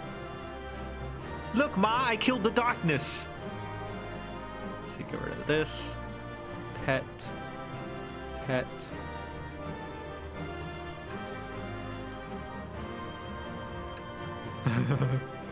God, I love this group. Battle effects, there we go. Me and the boys killing the darkness.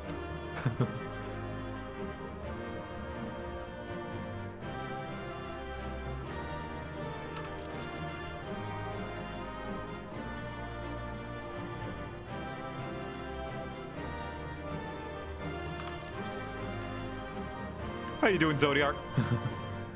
Hanging out, having a good time? That's a shot. Yes. Oh, thank you for joining me, every single one of you. All right, I'm gonna be right back. I need to take a bio break and grab some snacks. So I will return briefly.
Okay.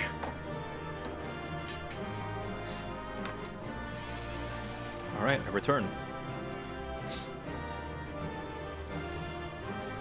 What are you guys doing? What are you goofballs doing? All right, well, back to the story, shall we? Harvesting. Oh, shit.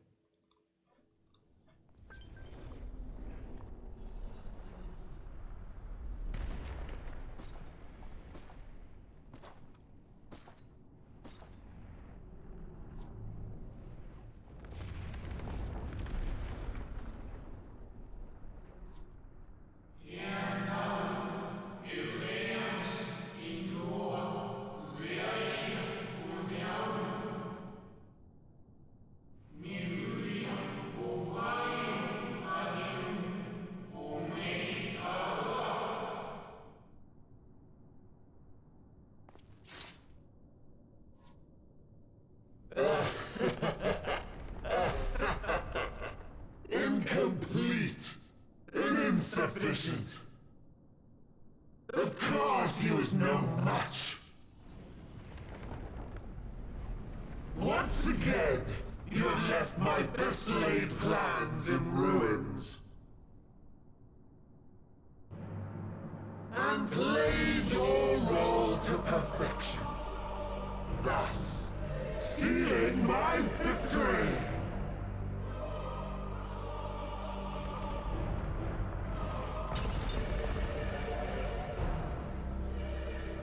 From the first, all I wanted was for you to kill Zodiark. 'Twas but one of many methods to achieve the desired effect. It would have been the same had Zenos died in my place. But what better and more satisfying way to ensure success than to take control myself? My sole regret is that you live to tell the tale. Even so, I have fulfilled my heart's desire.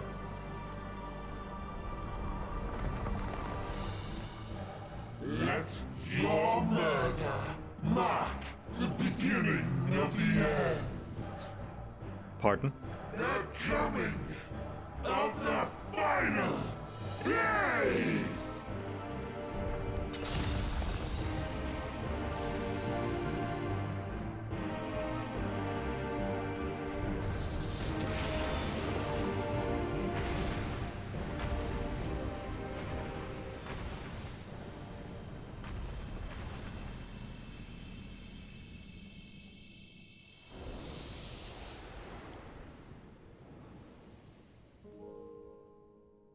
How quickly strength fades, and blood cools. Old familiar sensations. So many lives, so many deaths. No different this. I close my eyes and slip into the dreamless slumber.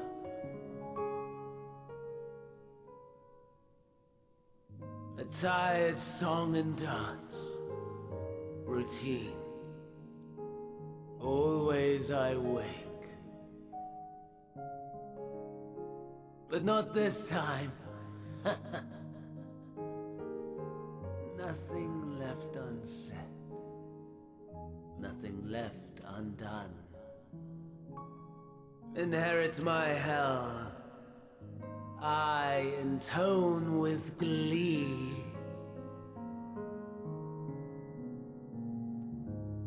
The man I was would weep for what I have become. The all-consuming contempt.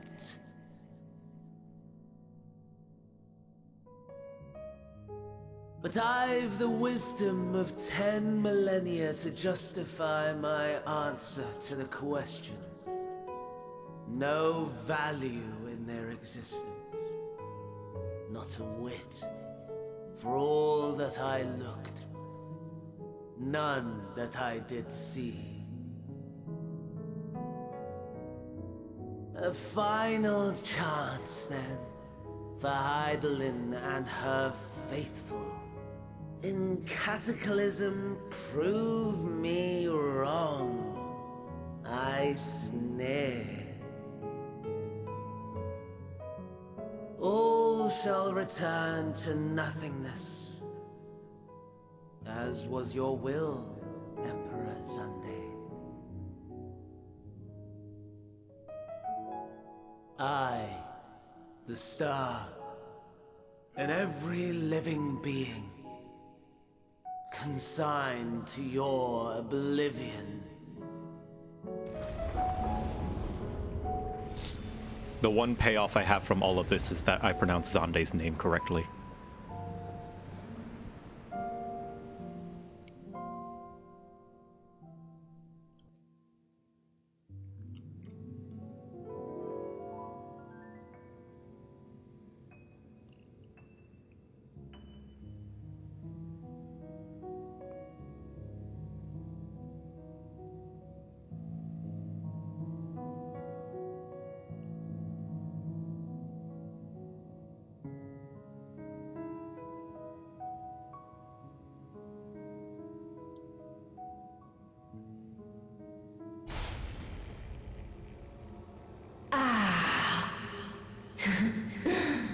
At last.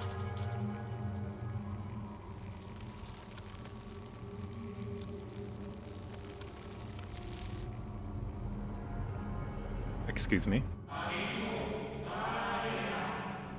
Deep breaths, slow and steady.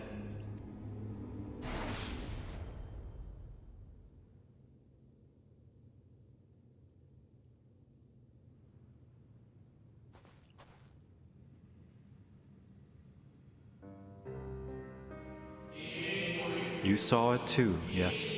The blue star below, thrown into turmoil.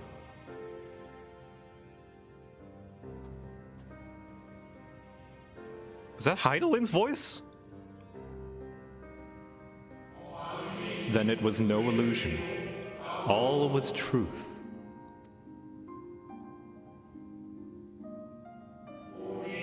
With the death of Zodiark, the laws of nature over which he presided have begun to unravel. The final days are upon us. What you witnessed was an omen granted by the Echo, a vision of the horrors to come.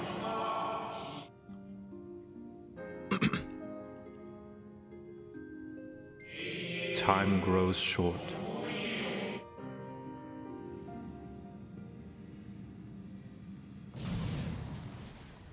Zenos? What are you doing? Not now, Zenos. Not the time. Bad timing.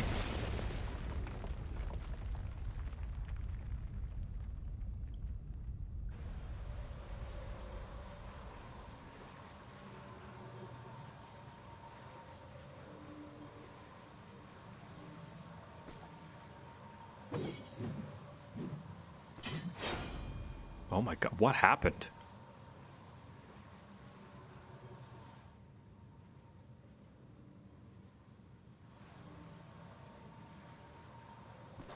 No. I'll find no fulfillment in a contest with you this day.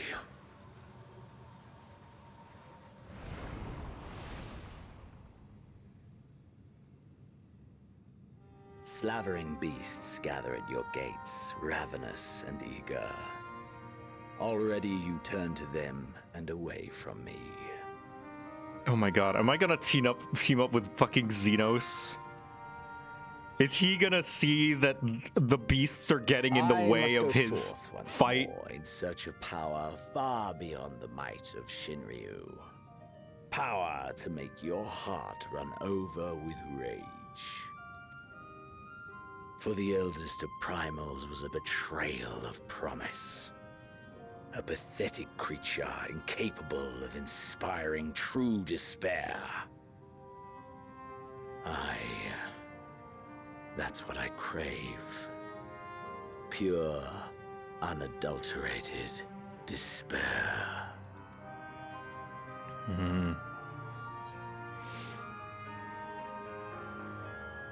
I will not fight for your amusement.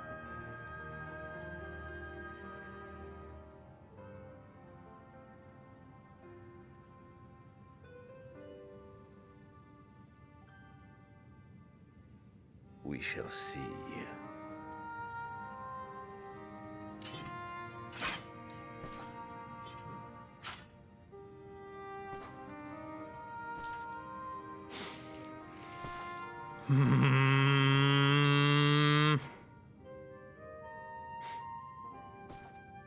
To be fair, with no legions for him to command, Zenos is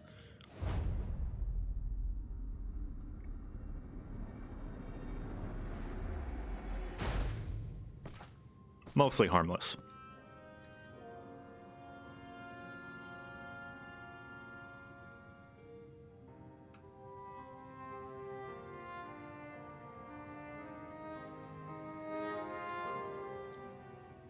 Oh my gosh. Oh my gosh. And this is only level 84. 83. I'm only a third of the way through the— what the fuck? I have no idea what else is gonna happen. What could happen?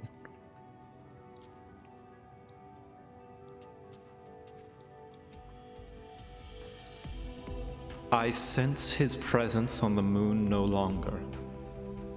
If you need not follow, then I beg you stay and listen to what I have to tell you. Of Zodiark and the end of all things.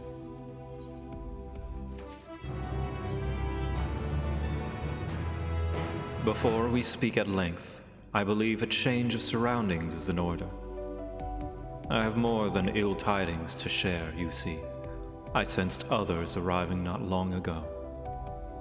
Though my communions with Heidelin have grown infrequent, I have learned enough from her to know that these are your comrades.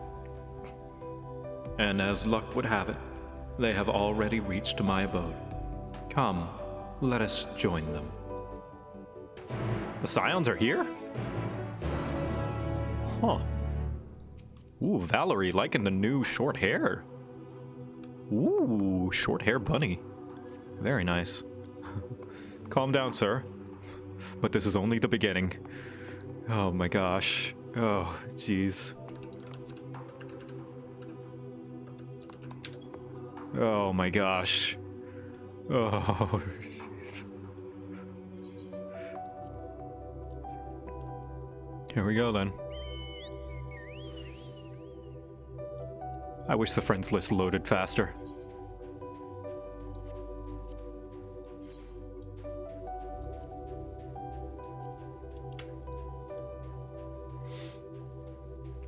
The wobbly-dobbly effect can be fixed just by reloading the page. I get that sometimes on Twitch as well. It's just like weirdness in the receiving end. We unhaunted the moon, and in so doing haunted the earth. I guess so. I guess we did.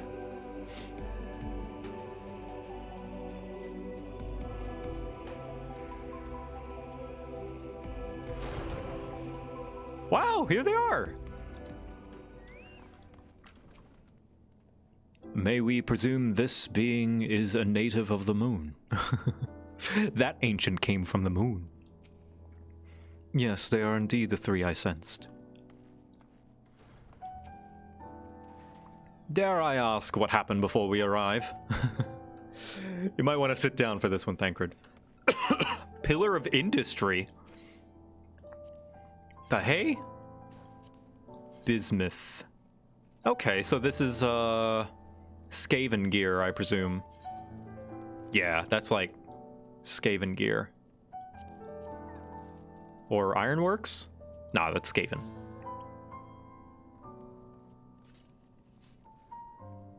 Pretty sure. Ooh.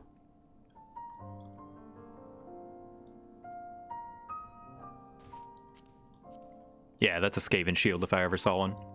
Cool. And what about the armor?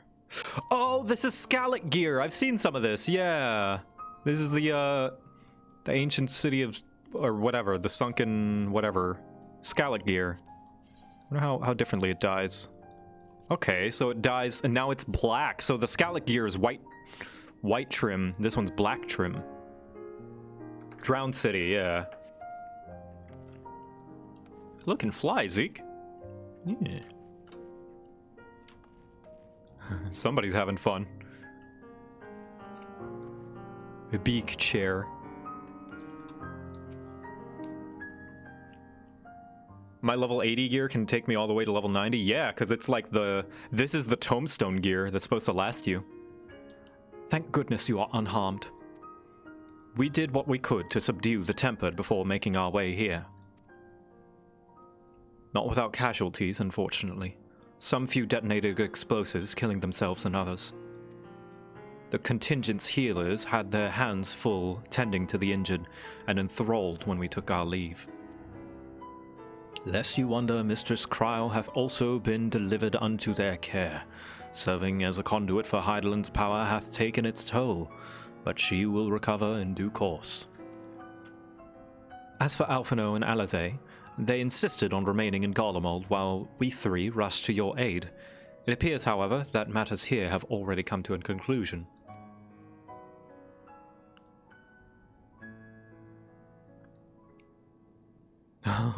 The head tilt. But what manner of conclusion, if I may ask? And is this the ally whom Heideland bade you seek out? He is not unlike the shades of Amarot. Not unlike, perhaps, but not the same. I was created by Heideland, together with this place. It has ever been my duty to keep vigil over Zodiark, or rather, it was my duty. I may or may not have killed the primal of the Ascians, and also Fandaniel jumped in a hole, and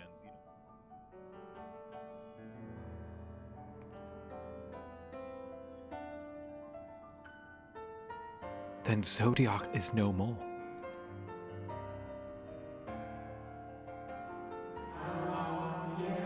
And not without consequence, I am afraid. For now, the delicate weave of the star, preserved by his presence, will begin to unravel. If you mean to avert the final days, you shall have need of... Are you all right?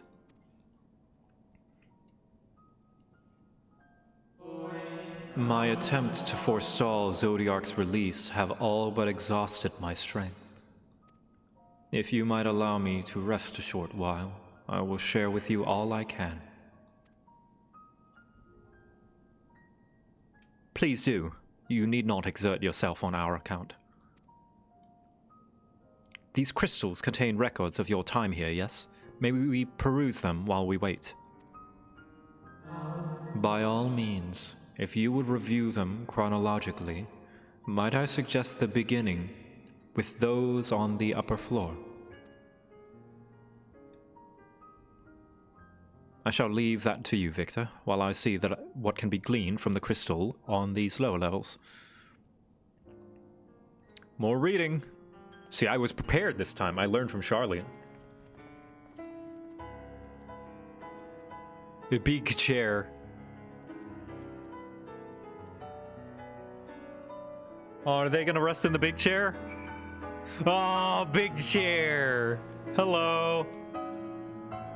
A moment longer, friend. Big chair. Alright, it's lore time. I really, honestly have no idea what to expect from here on out. What I do expect, most likely, is we're gonna have to fight off the monsters of the final days, the monsters of creation magics. And most likely Zenos at the end. But everything else in between, I have no idea. Heidelin is sus AF, just gonna say. Zodiark defeated. While he may have been in an incomplete state, that nevertheless is an impressive feat. Even if you hadn't, his demise was inevitable. Fandaniel would have seen to it one way or another. That said, he probably would have wielded Zodiark's power to wreak untold destruction before taking his own life, making this the better of the two unfavorable outcomes.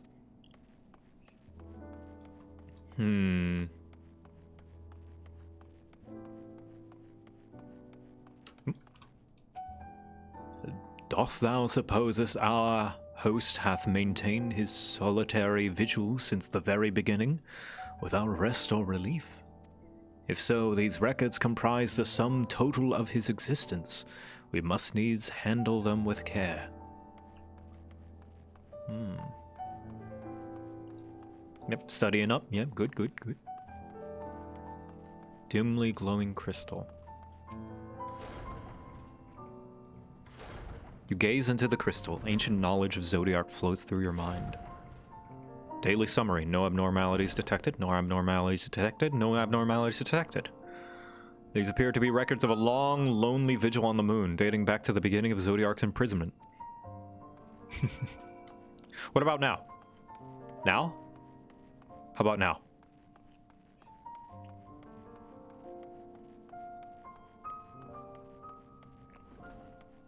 Weird that they would put the first records at the top instead of the bottom. That would mean that you would have to dig down if you wanted to add more. As you gaze into the crystal, knowledge of past calamities flow through your mind. The records describe how, with each rejoining, Zodiark's thirst for freedom grew, as did the strain on the brands. Maintaining Zodiark's imprisonment appears to tax Hydaelyn greatly.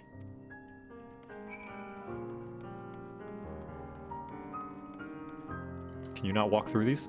Oh, you can. Okay.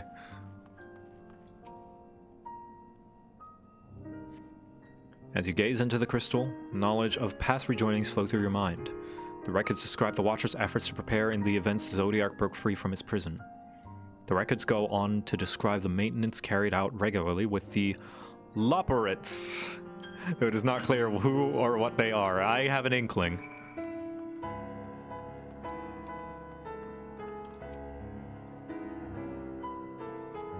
As you gaze into the crystal, a record of unexpected visitor flows through your mind. The records not the Watcher's musing. The records note the Watcher's musings when Elidibus is spotted on the moon, though clearly not for the first time.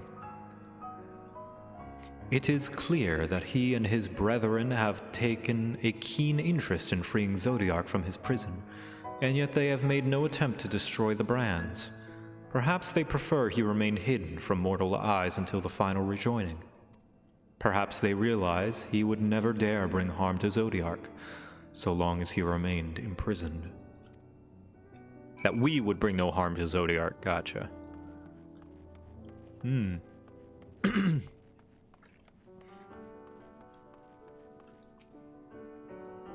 you learn anything of import? Well, the Unsundered wanted to wait until Zodiark was ready. So it is as we suspected. Maintaining the brands required a great deal of her energy and focus, and this cost has grown higher with every rejoining. That would explain why contact with her has become rather infrequent since the 7th Umbral Calamity. I too made a rather startling discovery. This heavenly body we know to be the moon was in fact created by Hydaelyn. When the Watchers said he was created together with this place, I thought he only meant this facility.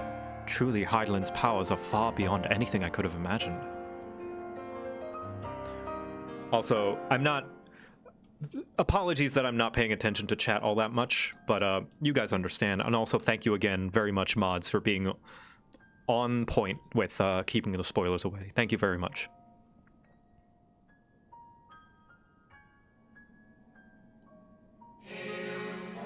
I thank you for affording me this short reprieve.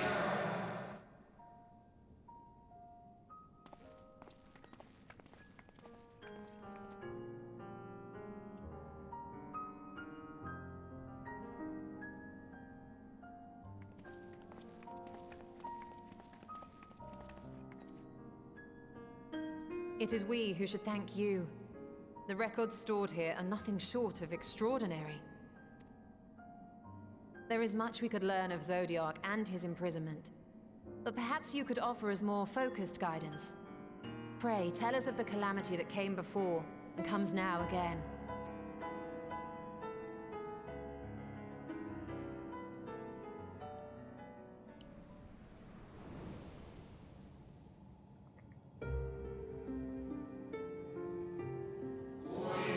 Long ago, before the Great Sundering, there was but a single world, Etheirus.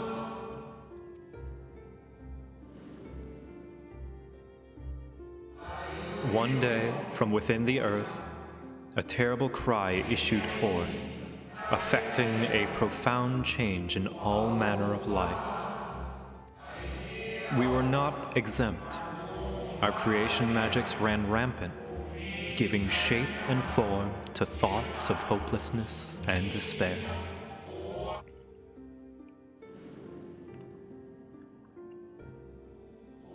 At first, the phenomenon was limited to a single region, but quickly, so very quickly, it spread and engulfed the whole of the star. Were the ancients ever able to deduce its source? They were not. However, the Convocation struck upon a method to predict where the corruption would manifest.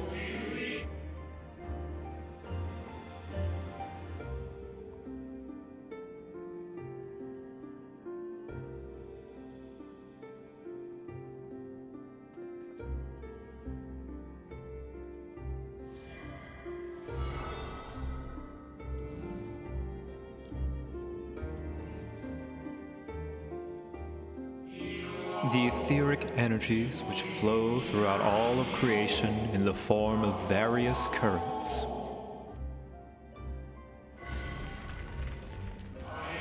The currents which course through the land and seas. Those which flow through the very air. And those of a celestial nature which encompass both our star and this moon. Celestial currents. I cannot say I am familiar with the concept. Nor would I expect you to be. Few scholars of our time knew of their existence. Their invaluable knowledge helped us to better understand the nature of the calamity.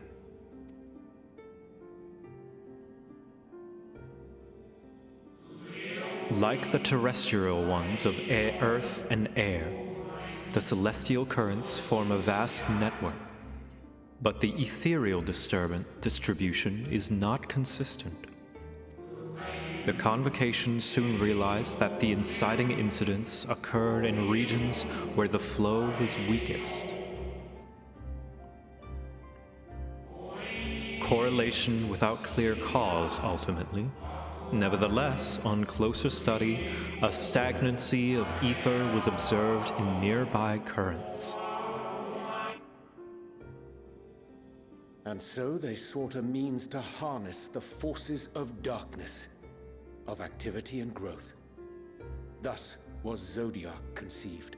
No less a power than a god's could set right the laws of nature and quicken the flow of ether within the star. Precisely. With the advent of Zodiark, our end was averted.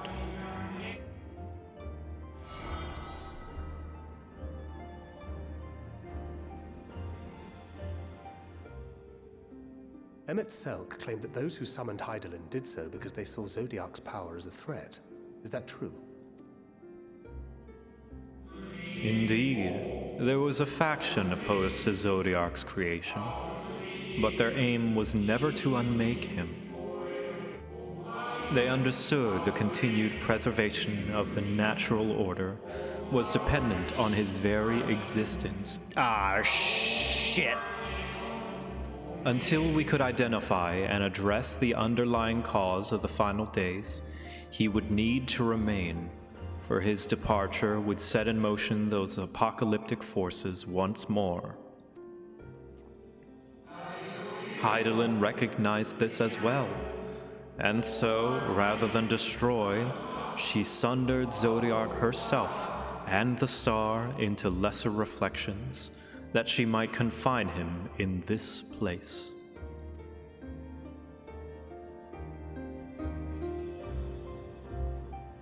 Wait. Then what she told me... Yeah, she told us to banish Zodiark. Could have sworn she beseeched me to banish Zodiark. Perhaps she did. But as with all beings, intent is not always in accord with spoken word. I don't know that Hydaelyn is so reckless.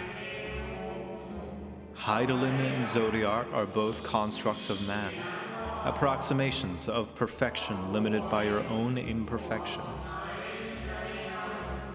I refuse to believe that I just brought the end of days onto the world because of a mistranslation in nuance of language. Zodiark was, without question, the more powerful of the two, having been born from the sacrifice of half Etheirys' population. Thus was it necessary for Hydaelyn to commit herself wholly to his defeat. Still, more effort was needed to confine him.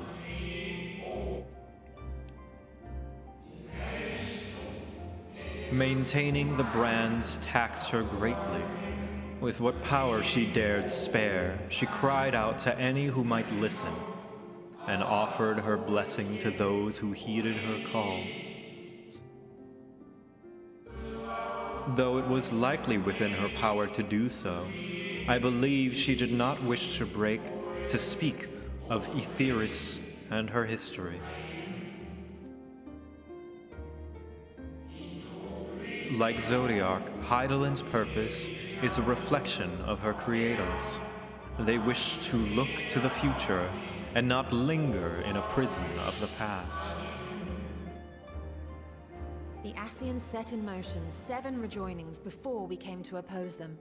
How many more worlds would have been lost had we not placed our faith in her? How many more souls living in the present would have been snuffed out for the sake of those long dead? Well, in light of recent events, I see no reason to doubt your words. And even if Hydaelyn is not a god in truth, if Minfilia believed that we should trust in her plans, then I choose to do just that. I would like to know them first. Which brings me to a rather important question. Let's suppose we try but fail to stop this second coming of the final days. Should the source fall, what will become of the other worlds?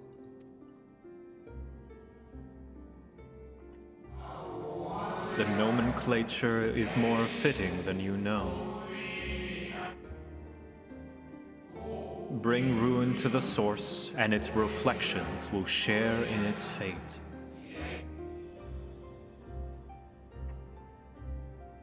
Fuck. No pressure, right?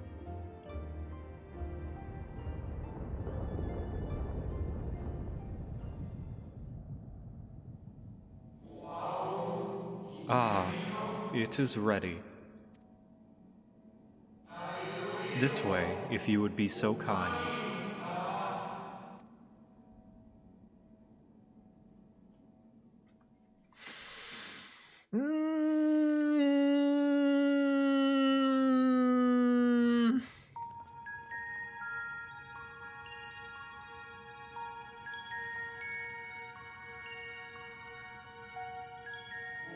A beautiful sight, is it not?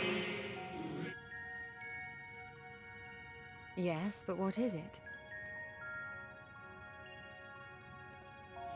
Hydaelyn knew better than any that her power was not absolute. Indeed, she has ever struggled to hold Zodiark and his faithful at bay. She feared the worst, and so she made preparations. In the event of his demise, there would be a contingency. The moon is more than a prison. It is a vessel capable of bearing the people of Etheirys to safe harbor. We can go there? Wait, but Etheirys was destroyed. You need not go far to find its pilots. In fact, I should be happy to take you to them and fulfill my final duty as Watcher in the Dark.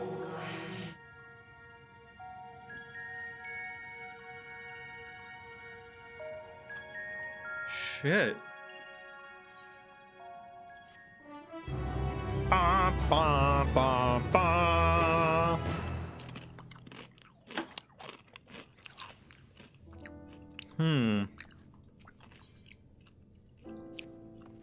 I'm interested to see how this works.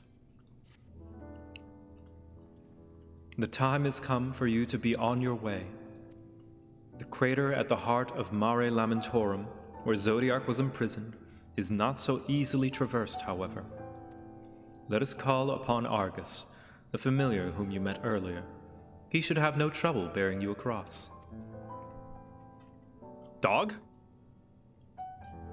As Hydaelyn created me as the jailer, so too did she create Argus as the guard.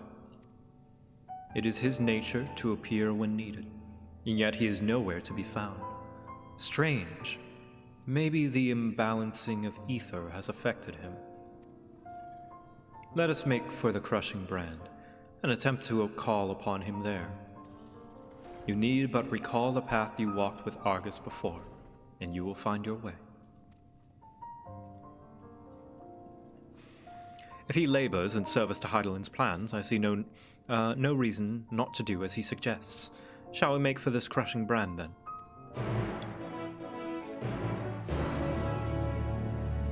I've only glanced over at chat, and man, some people really are like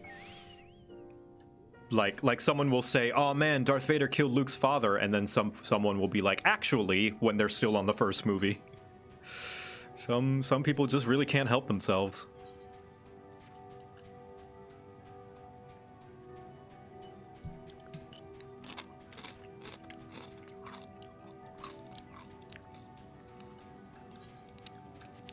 I didn't see what they said, but I knew they were correcting me with something that no doubt is going to be revealed later.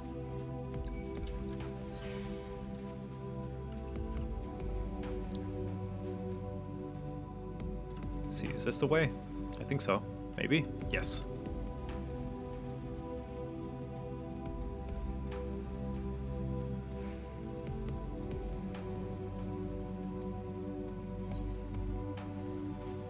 Yeah, this is the path that he brought me. What a good boy.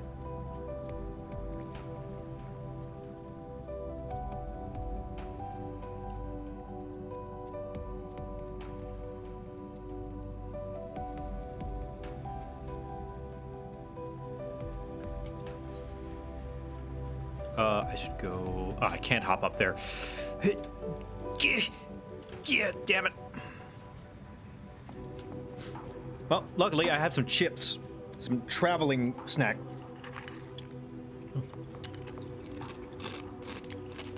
For the way. Man.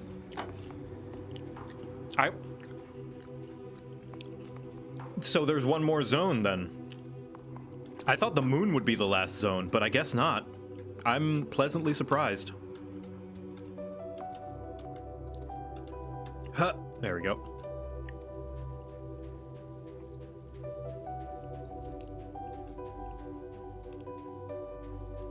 Long boy.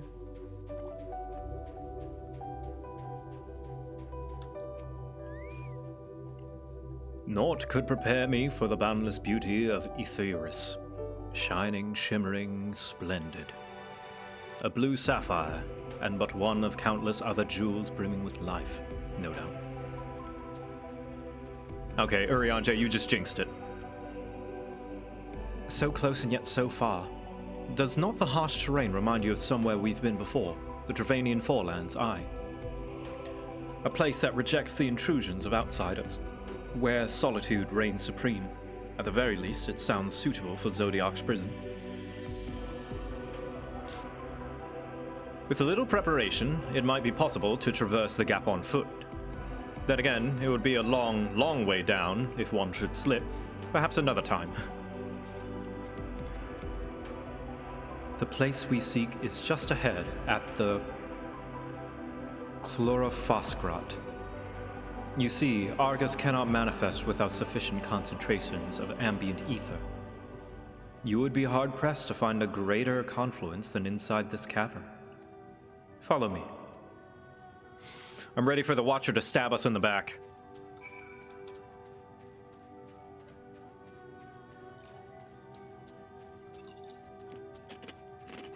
Hello.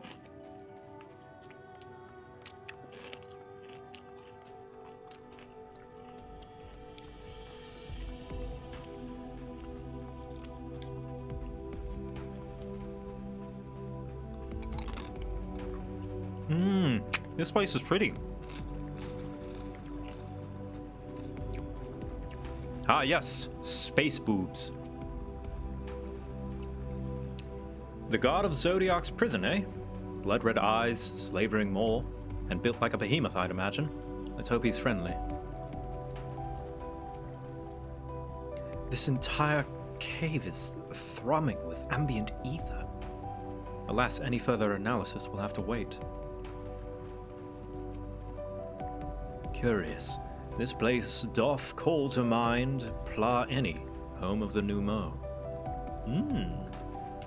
Ambient ether. Ambient ether to study and relax to. Yes, here will do nicely. The lunar spongoi draw ether from the ground, which is then dispersed in the air. At present, however, the ambient energies are not quite sufficient for the Argos to manifest. Might you be willing to spare some of your own to help the spongoi along? Yeah, this is it. He's making us weak so that he can stab us at our most vulnerable.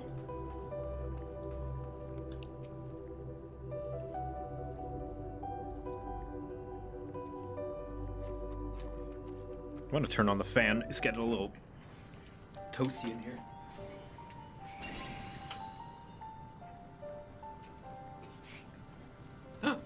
Dog! Dog, dog, dog, bark, bark, bark, dog, dog, dog, woof, woof, woof. Argos manifests in a flash. He seems glad to see you again. A most fascinating creation of Heidelin's, would you not agree? Should the need arise, he is even able to create reflections of himself on a whim. Though I assure you, it was no reflection which accompanied you earlier in the brand. No, Argus was quite eager to be at your side then, as he is now, it seems. I cannot recall when last he showed such an affinity for anyone. Indeed, I thought him more likely to shy away from you and your companions. Perhaps it was more than a sense of duty that compelled him to aid you before.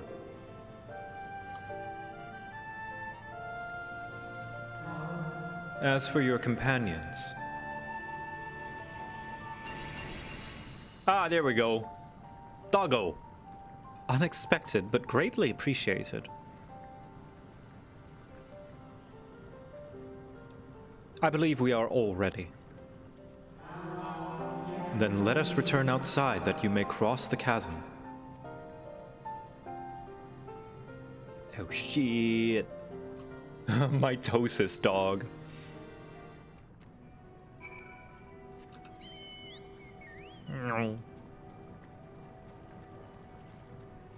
This is not the way. This is the way.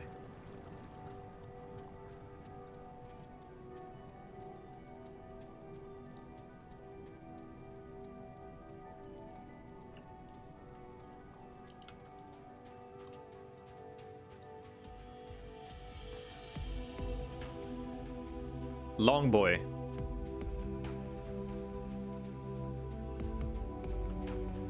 Whee!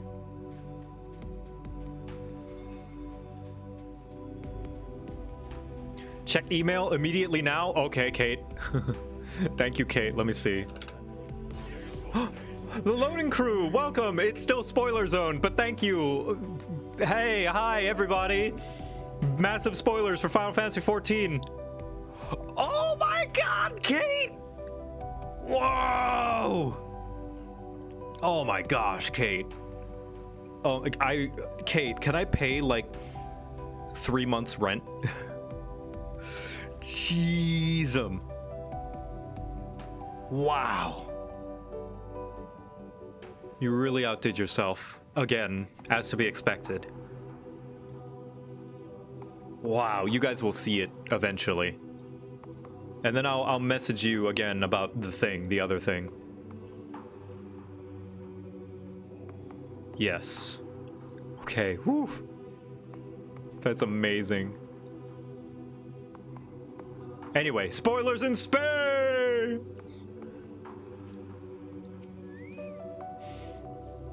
Your destination is the structure there across the Cradle of Darkness. But climb onto Argos's back and he will take care of the rest. Once you arrive, it should not take long to find the ship's crew. The facility is designed to rouse them from their slumber in the event of Zodiark's destruction. Heed their counsel. Together you may guide the star and its people to a kinder fate. This is where we part ways, but know that I shall ever be watching and praying for your success. Ship? Like on the title screen? Argos favors you with what could almost be described as a conspiratorial grin. To whom wouldst Heidelin entrust the command of so grand a vessel, I wonder? I was expecting something a little more intimidating and less man's best friend. Our ally's assurance notwithstanding, we cannot be certain what awaits us on the other side, so perhaps it would be best if we did not all go at once. I propose the two of us cross first, while Thancred and Urianger stay here. Whee! Dog, dog, dog, bark, bark, bark, dog, dog, dog, woof, woof, woof. Dog, dog, dog, fly, fly, fly. A malefic ether yet permeates at the crater, remnants of Zodiark, most like.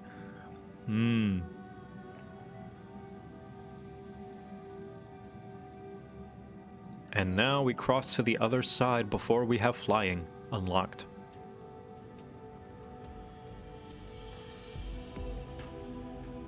Ooh, just a little further. There's a ship on the moon. Okay. Hello. Hi.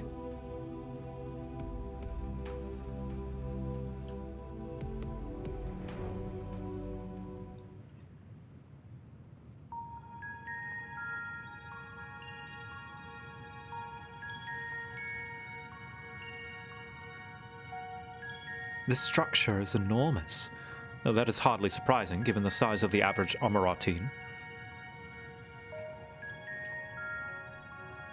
Apologies for the wait. This is Thancred. Right then, let us head inside and... Oh?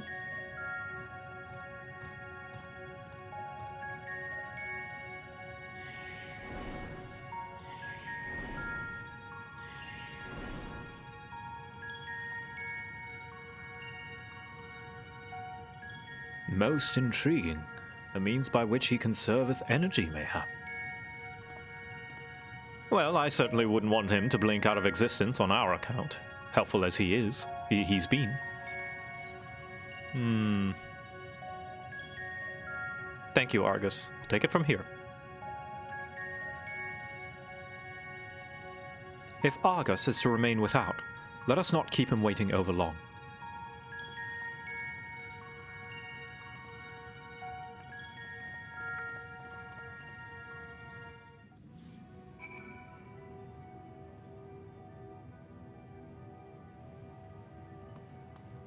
Ooh.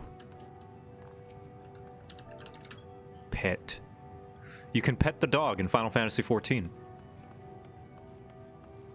Ooh, that's a big door. This way, alright. Damn. Whoa. Look at this place.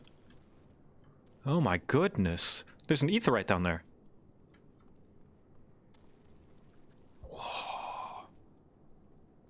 heck is that thing?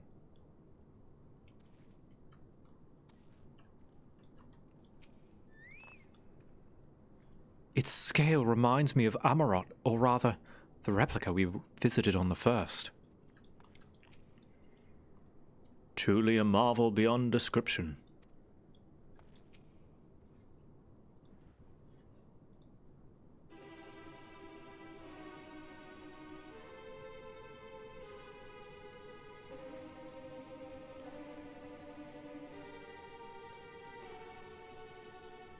Why the music? Our moonship pilot should be around here somewhere. Is that right?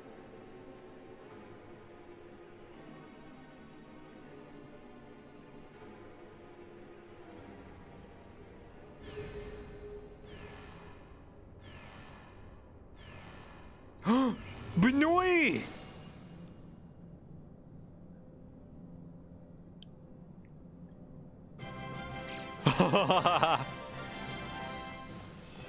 Fucking Benoit! Look at them go!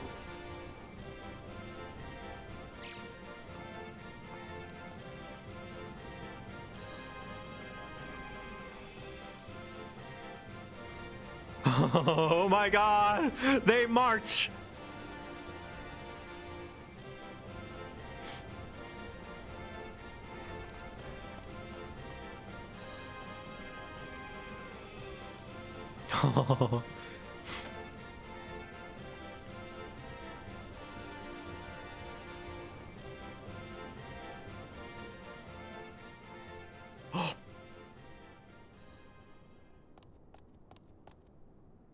Look lively, everyone! I know, this 1243rd inspection is a mite ahead of schedule, but it is of the utmost importance, for Zodiark, alas, is no more. As of now, our mighty moon has a new purpose, to bear the people of Etheris to safety! Our time has come, my friends!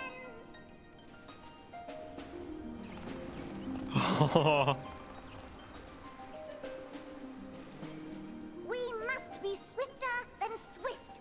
There is much to do before our guests arrive. I expect your workstations to be immaculate. And don't forget to relay our signal to Etheris. Oh my gosh, it's Bunny Tataru. Questions? Yes? No? Maybe so? No? Then hop to it! Benoit.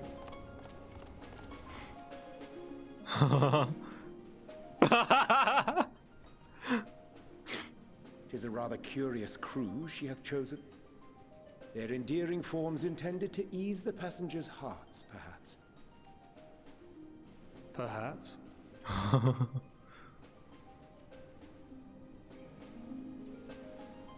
They're so small!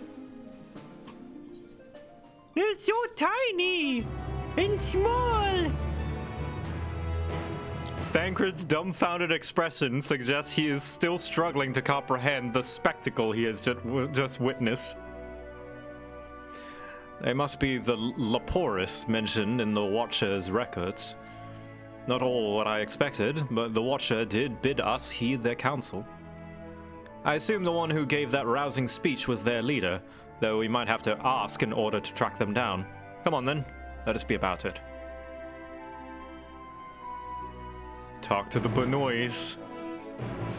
I was not expecting them to be the crew of this ship. I'll be totally honest. All right. Whee! My leg! The Loperitts all appear to have set about their tasks. Whether it is their leader, I wonder. Ooh.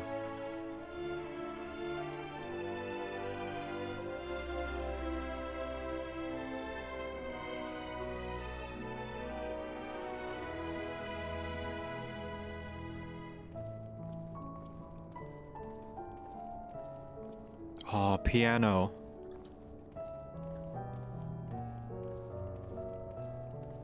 Disney World.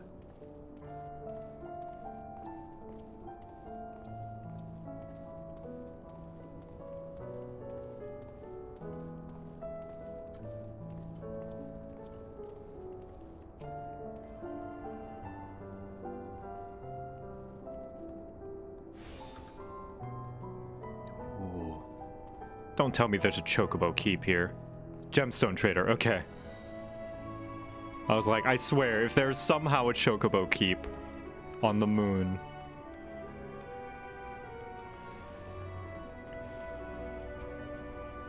So all the fun the traders on Etheris were getting up to, and I thought myself, hey, I could do that. So here I am, eagerly waiting your patronage and bicolor gemstones. All right, and dynamite ash. Ah, yes, moose flesh, apparently edible. A lovely flower found blooming on a Lunatender's crown. All that remains after dynamite explodes. Why do you have this?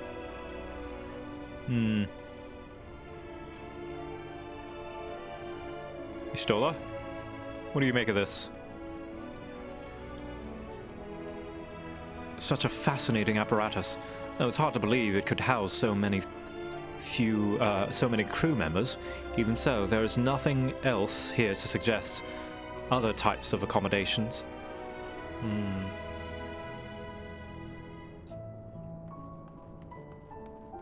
Oh, ether current. I can't reach that. I'm gonna have to jump from the top. Hold on. 1 second.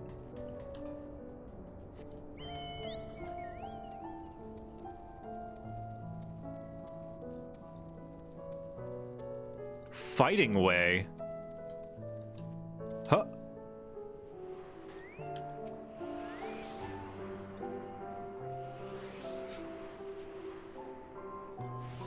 You go. Dancing way. I heard that you kind of hopped about when they hear music. Heard that your kind hop about when they hear music. Is that true? Can you turn it off? It's a little more complicated than that. Oh, he's eating a big carrot! Oh! I've decided to form a fellowship of protectors to escort people as they arrive, so relax. You and yours are in safe paws. Very, very safe paws. A big carrot.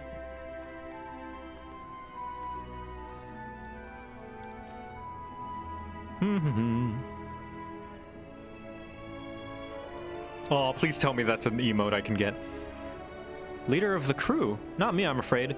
Singing Way's the name. I'm in charge of the construction and maintenance of the atmospheric circulation system. Only the crispest, cleanest air for the people of Etheris, and that's a promise.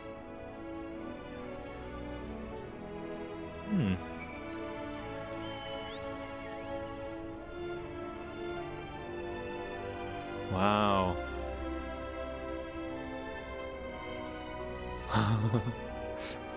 How goes the system change? Oh, about as well as it can be expected. Honestly, if it weren't for bad luck, we'd have no luck at all. Sammy, of course, trying to make a buck. Guiding way. Do you need help with something? I'm busy assigning duties at the moment. I shall get all the Benouilles. Weaving way. What do you think of our clothing? I'll have you know, I'm the mastermind behind its design. It's adorable. Dozing Loperitts. Leader? No. Sleeping way. My job is... Perhaps I better ask. So, their names are... Verb way. Gotcha.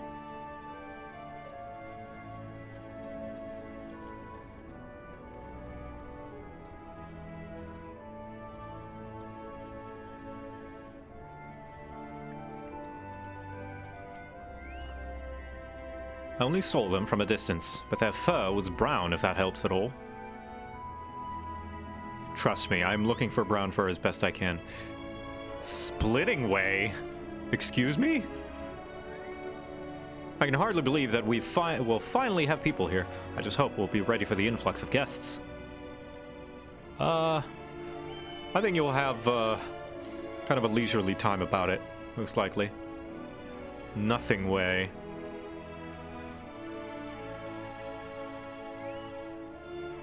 We're all going to die someday, so what if it happens a little sooner? Just pay no attention.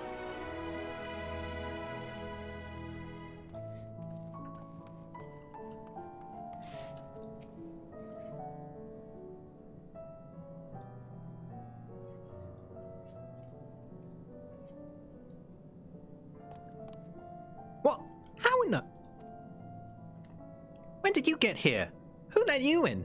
Why wasn't I told?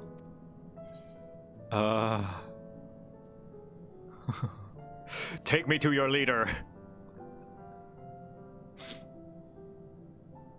Leader? Ah, yes. Look no further. I'm the one you seek.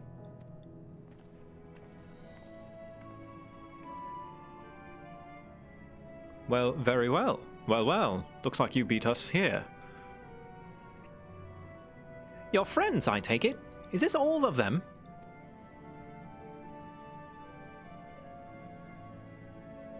Bye, Bracky. Thank you for the moderating. A group comprised entirely of children. What must their parents be thinking? This isn't a nursery, after all. Though perhaps we should build one. Or did we build one already? No matter. You needn't worry your pretty little heads. All will be well, I promise. But goodness me, we shouldn't be standing about gawping. I must take you to meet the others.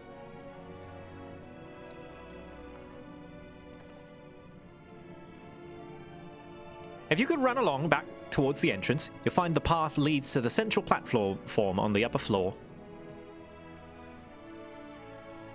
There's no wrong way to reach it, but it's the large glowing ball at the center, if you should find yourselves lost. I shall gather the others and meet you there.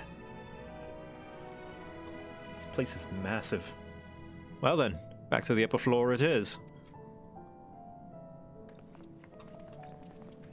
Ponder the orb. She just called you a baby? Well, in size comparison to Amaurotines, Amaurotines? We are pretty small. We are the size of their children.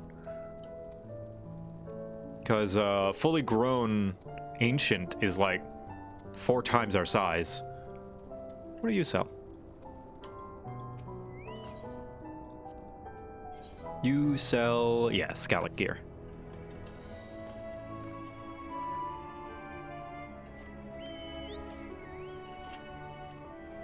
So apparently this is Final Fantasy IV music.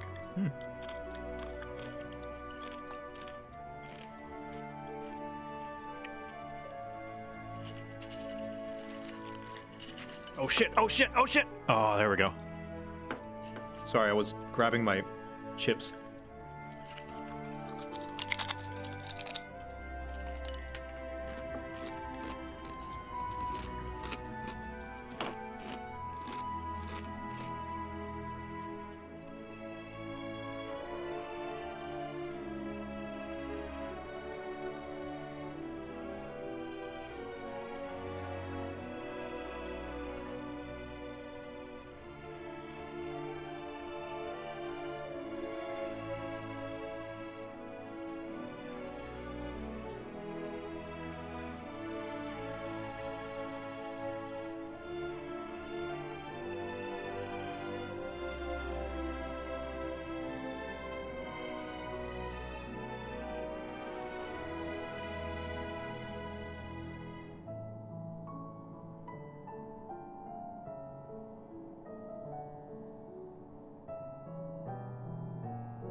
Sorry, I was eating chips. Visitors at last, welcome.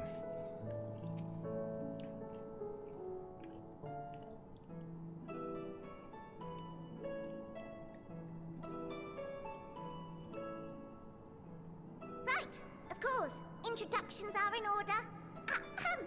My name is Livingway, and we are the Loperitts, created for the express purpose of commanding this ship and bearing the people of Atheris to a brave new world. More specifically, I I am the one whom she charged with the execution of her most vital plans. You might say I'm her right paw. Nothing weighs the name, map reader and navigator of the heavens.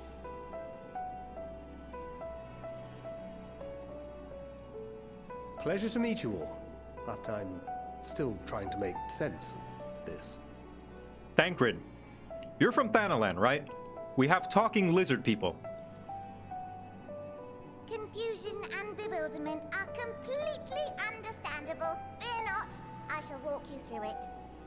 The people of Aetherius, through no fault of your own, I'm sure, set in motion a series of events that, unfortunately, culminated in Zodiark's obliteration. Acutely aware of the imminent crisis, your parents sent you little ones on ahead while they began the necessary preparations.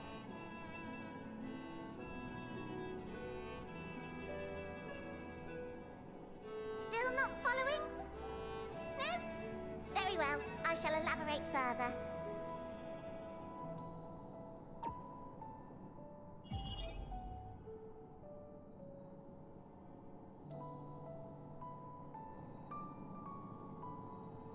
Here, we have Aetherius, your home, and the moon, where we are now. Without Zodiark around to keep things lively, so to speak, the celestial currents of the star have doubtless begun to degrade.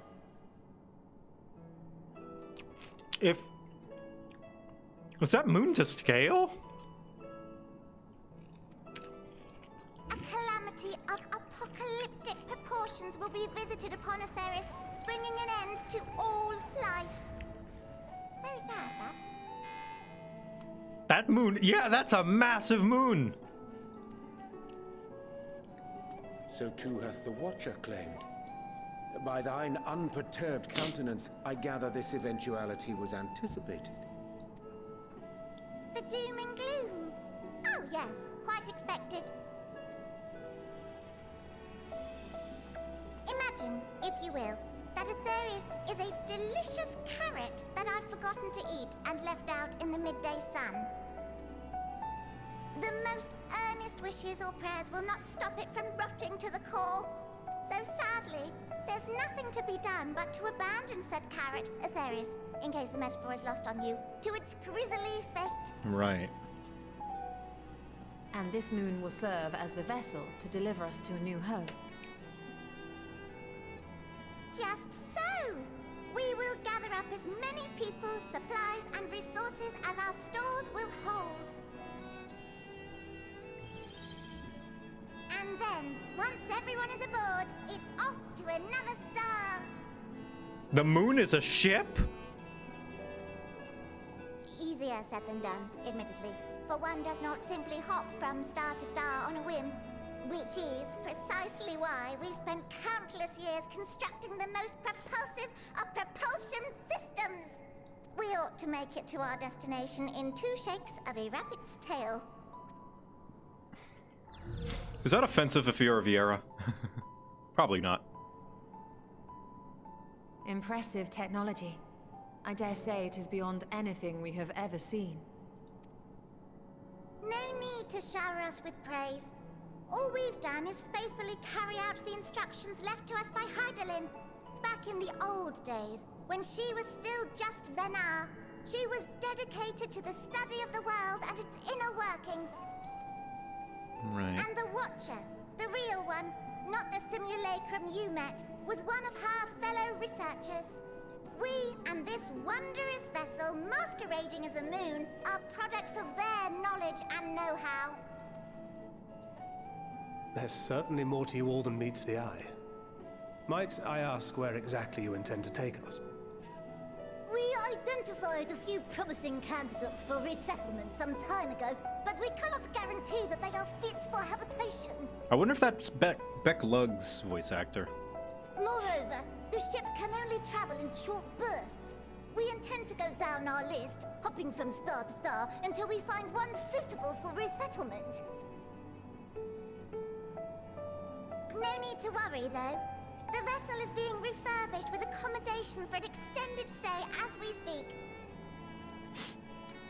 While we did have to rely upon outside help to determine what amenities were essential, I dare say we have risen to the challenge. Help? From who? From you and yours! Who else? Each time we woke to perform regularly scheduled maintenance, we were greeted by the resources you sent us. Oh, God. What better way to learn about preferences and proclivities of our present-day charges? Oh, God. Beast Tribe dailies. Oh, no. Ah, but you're still adorable little children. Perhaps your elders were responsible for the deliveries. I'm not sure what led you to conclude otherwise, but I can assure you that we are all grown men and women. And I very much doubt my elders know this place exists, much less how to send you so much as a starlight missive.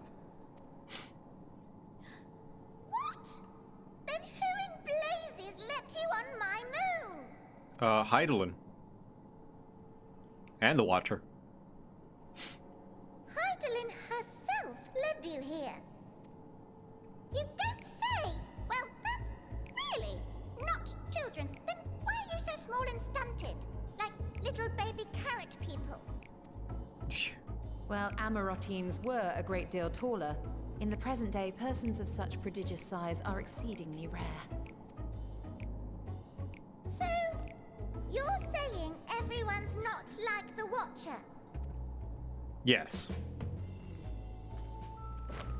Oh, confound it all! Someone could have at least scribbled a note about your profound miniaturization. I don't know that that's all that important, honestly. That tome in thy possession. Oh, this? One of the first books sent to us. A compendium of the people of Atheris, with a few blank pages at the back for minor corrections and updates as needed. The sum total of our knowledge of your kind is contained in these pages. I thought it was abridged and made small for our benefit, but this isn't a regular-sized book, is it? Oh.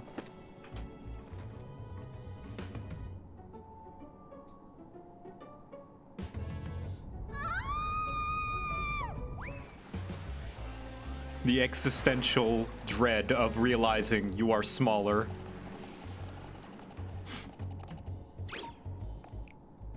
Building way, can you hear me? Yes, we're all very busy. Change of plans. I need you to rebuild the domiciles at 1/3 the scale. All of them. Yes, all of them, and but me no buts. See to it with all speed. Perhaps you could tell us a bit more about your terrestrial collaborators. Yes, in due time. But first, I'd like to hear more about you, if it's all the same. I'd rather not risk any other complications due to outdated knowledge of our passengers-to-be. Oh, she's distressed because everything needs to be redone.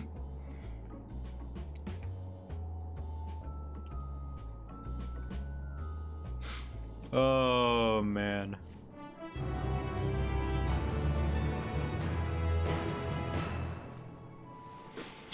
Oh, boy. I do not envy your work that you have. Like, imagine if Ishgard Restoration, like, happened, and then you had to regain all of your Ishgard Restoration points again. What? Purple carrot juice. Right then. Now that you're here, we need to teach us all you can about your people, and quickly. It won't be long before the final days are upon us in all their terrible grandeur. So, it is imperative that we be prepared to receive our passengers-to-be. If there's anything else, anything at all, that may displease them, it must be addressed post-haste. And address it we shall. Here at Best Ways Borough, we have assembled everything required to offer our guests the best way forward. We should produce myriad amenities we understand to be essential for day-to-day living, and I wish to hear your opinions on them. I'm sure you've all worked up an appetite, so why don't we start with your foodstuffs? Meet me at the Caratorium, and we will see about filling your bellies. The Caratorium, then. She does not want for enthusiasm. The notion of Aetheris rotting at its core, being a matter of course, is rather concerning, though. Nevertheless, let us take this opportunity to learn more of the Loperitts and this vessel.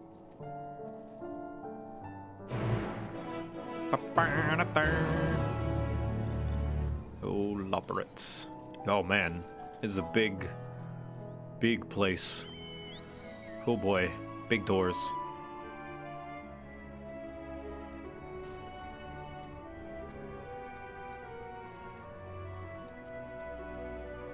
Big doors. Big falls. Moon is vast. Whoa! Gay crystals! Yeah! Gay rocks, gay rocks, gay rocks.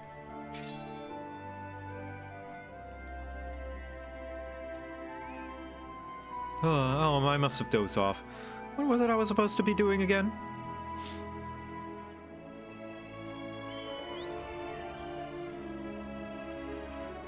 Ooh. Wow, this place is massive.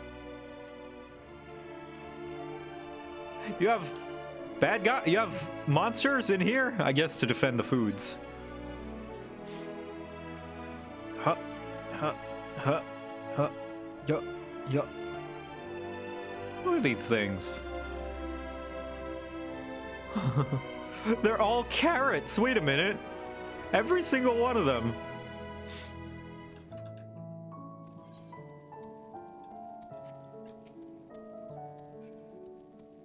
I love the music in this place.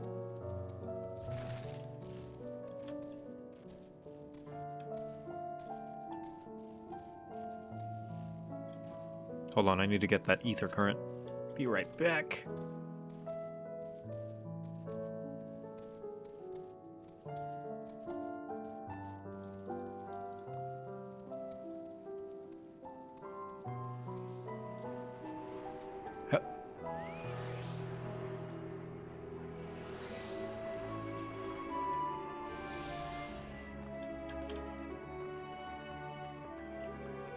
Whee! Given their earlier confusion regarding our size, I cannot help but wonder if they even know the first thing about us. Am I the only one who suspects we're not going to find anything edible whatsoever? Hast thou spied the peculiar sentinels patrolling the vicinity? Approach them with caution, or better yet, not at all, for they make no distinction between friend or foe.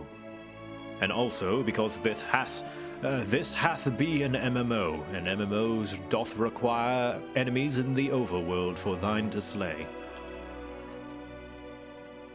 You're a lot smaller than we expected, but I trust you will have large appetites, yes? Welcome to the Caratorium. Here we create prototypes of various sundries required by our soon-to-be passengers. Allow me to introduce the head of our foodstuff production. Cooking Week, pleasure to meet you all. Our work has involved no small amount of trial and error, but after many cycles of painstaking labor, I dare say we have created the finest pasta you've ever tasted. I've learned all about the essential nutrients for a healthy and balanced diet for the reference material we received. Why, I practically warned the words from those invaluable pages. Naturally, we've also considered ease of growth and production. We will not want for ingredients. I must insist you try some. We have some fresh stock recently prepared on account of, well, because we just woke up and we're all quite famished. Hop along the platforms here, and you'll find a storage unit full to bursting with delectable delights. Help yourself to anything you like. Oh, okay. Wow, it's a buffet. All right.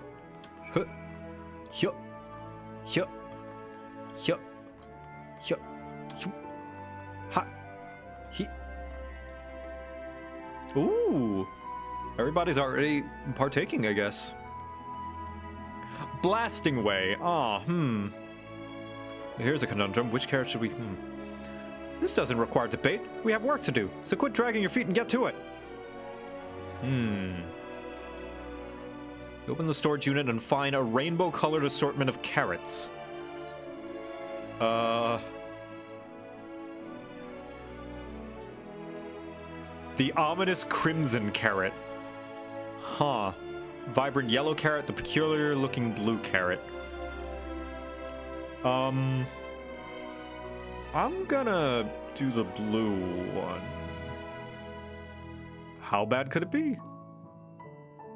The blue variety is strangely supple to the touch and smells vaguely of mint. Ugh.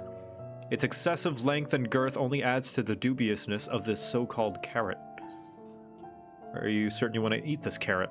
Nah. The assuming orange carrot? From frond to tip, no scratches or blemishes mar this immaculate specimen. Nevertheless, it's not for its excessive length and girth. One might think it was an ordinary carrot.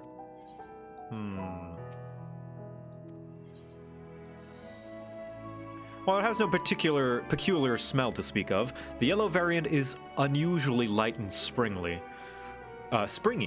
These qualities, together with its excessive length and girth, would lead anyone to question whether it is indeed a carrot. Maybe it's a banana. The soft texture and redolent aroma of this crimson creation belie its staggering weight. The excess length and girth only compound the mystery, leaving you perplexed as the nature of this carrot. Alright, I'm gonna poll the chat, actually. Let's see. We're gonna poll the chat. Which carrot to eat? The orange, blue, yellow, or crimson? Boop. So much girth. In the meantime, I'm gonna eat the rest of my chips.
Oh my god, they are neck to neck. Between the blue and red carrot.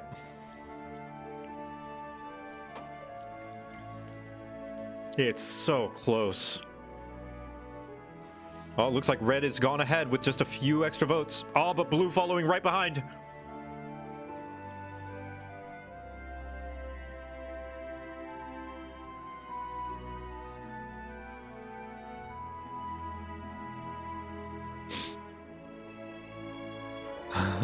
Danny, don't eat all the carrots. They are literally at the same vote right now. Oh, wait. Blue pulling ahead at 121. Crimson at 119. And the winner is... Ooh. By a photo finish, blue carrot with 131 votes versus the red carrot, 120 votes. All right. Let's eat the blue carrot.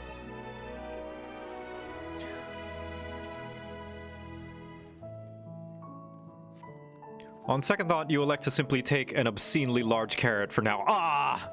Due to its bizarre qualities, it would be prudent to ask Cookingway whether it is safe to eat first. All that, and we don't even get to eat it. Bruh.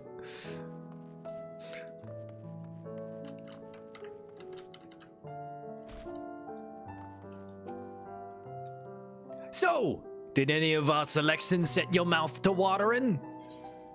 Obscenely large carrot. Even Viera are like to swoon at the sight of so grand a carrot. That or be offended by those who assume that they would. Yep. Ah, yes, a fine choice. One of my personal favorites, actually. Please dig in. I'm eager to hear what you think. Oh, God.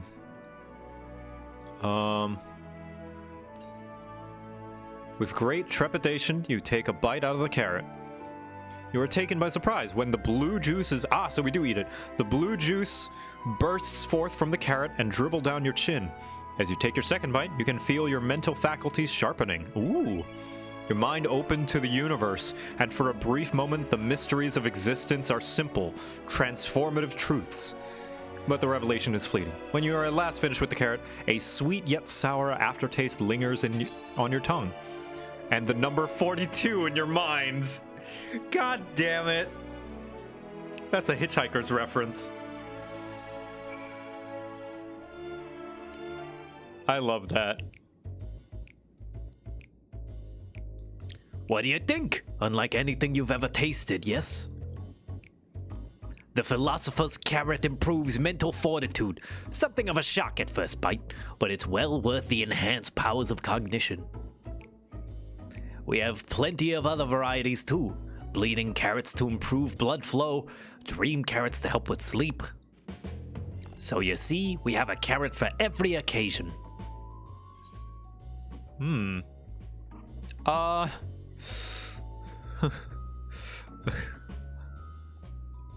But what if I don't like carrots?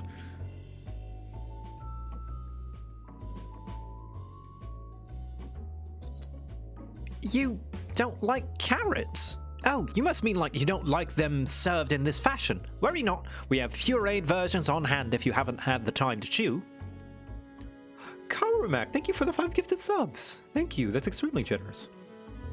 I take it you too had a wide assortment of carrots to choose from and naught else.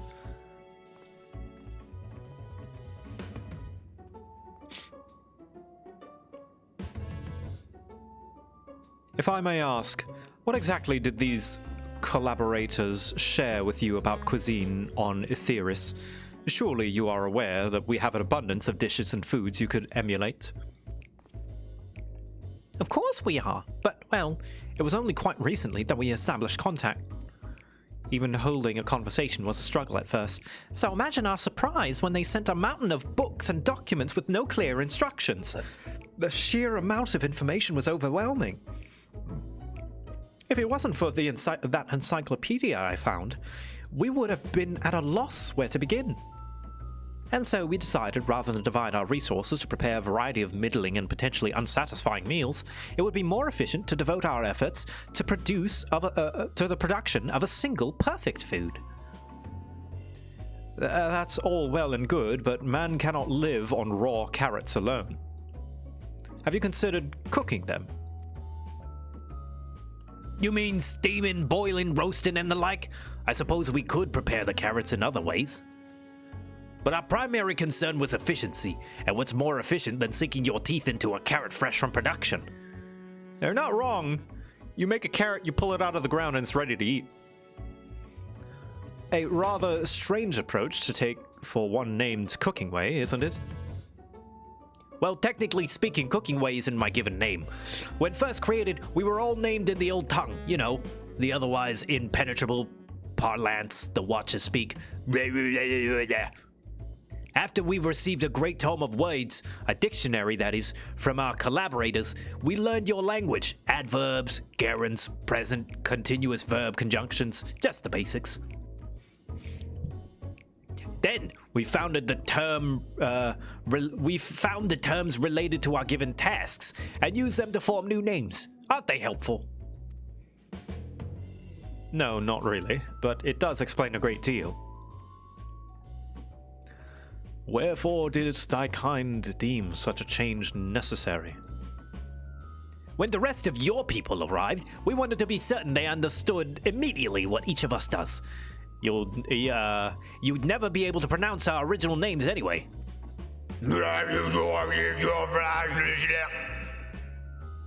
I see.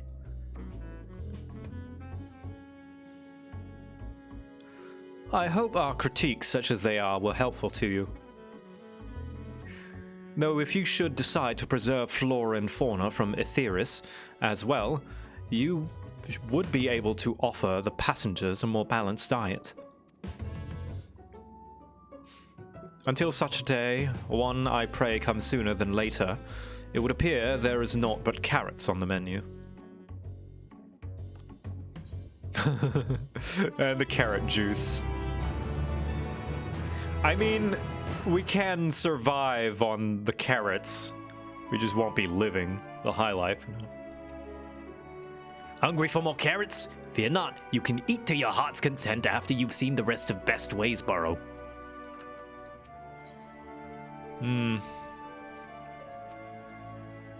I hate to admit it, but I did rather like the carrots.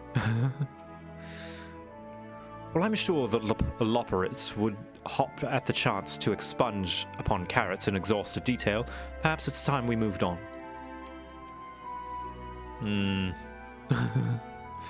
Oh, carrots. I think we've had our fill of carrots for now. Let's move on to other necessities, shall we? Our clothing production is sure to impress. This way. Again. 84 gear, okay. I assume this is just the Scalic gear. Yeah. Yeah, this is the Skaven looking gear.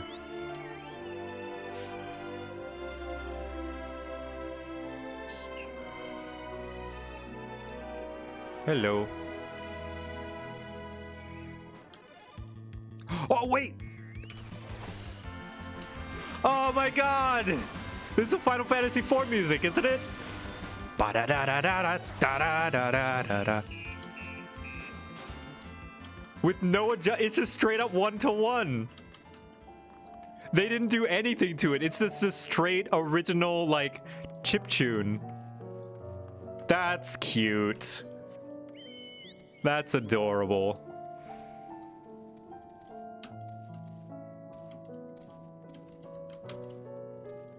So this means I should play Final Fantasy IV instead of 3, right?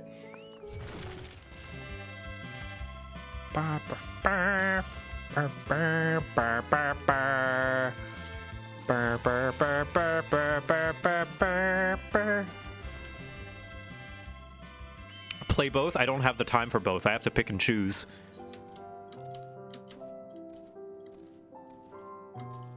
I don't have the time to play all of the Final Fantasy games. I have to play some of them. Yeah, the plan is I'm going to play 1, possibly 4, 6, 7, 9. That's the plan. Maybe 10. Here we are, the apparel production station. We've chosen to employ more traditional methods for this task, creation magics. Heidelin, in her infinite wisdom, blessed us with the selfsame affinity for magic her people possessed. We have other amazing talents, of course, and I know you're dying to hear about them, but I will regale you with the details another time. 7 remake or original? The original. And then the remake, perhaps. That said, we did run into a spot of trouble at first. Our magic alone was not sufficient to see our work done. In the end, we discovered crystallized ether was a wonderful catalyst that could provide us with the extra vis we needed. My, how resourceful. Ah, the sweet sound of recognition. You will also be impressed to hear we've read all about your habit of changing attire to match your chosen profession. For the sake of efficiency, I presume. This has also been taken into account with our designs. But why take my word for it when you can simply try on our clothes? Make yourselves known to the workers, and they will see to the rest. Glamour? Fashion? I do like fashion. And glamour. This isn't fashion and glamour. This is plants and crystals. I've been lied to.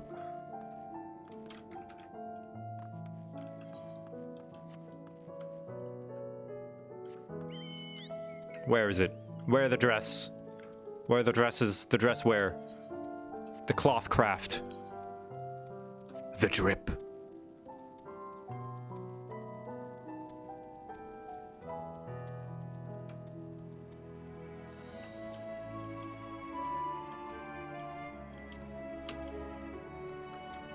Restless Loperit. Ah, it's you, one of the visitors from Etheris. Goodness me, Mapping Way wasn't kidding. You really are smaller than the Watcher. Oh, right, you're here to try on a set of clothes, yes? What would you have me fashion for you today?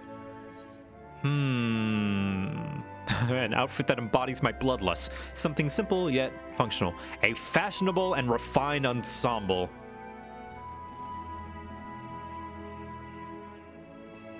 Fashionable, right. Don't tell me, it's all the same. This will only take a moment. Glam?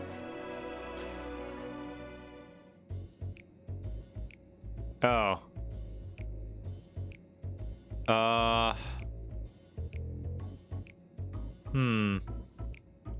There we are, all finished. A perfect fit, if I do say so myself. I'll be honest, I know nothing of fashion, let alone fashion on Etheris, but I'd wager no one down there has ever worn anything like this fine ensemble. Perhaps you can start a new trend. Oh God. Would you look at that, speechless, and there I thought you may not like it. If you have a mind to try something else, why not speak to my fellow artisans? I'm sure they'd be happy to oblige. Must continue wearing these garments in order to progress. No! No! No!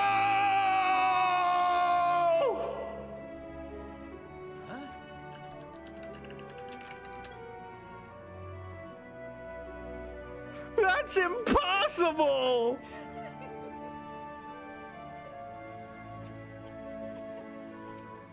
Oh, fresh change of clothes. Oh. Oh, God. My glamour. My beautiful, beautiful glamour. Oh, God. It's horrible. My drip. Stop laughing at me! My coordination. My color schemes. My dyes!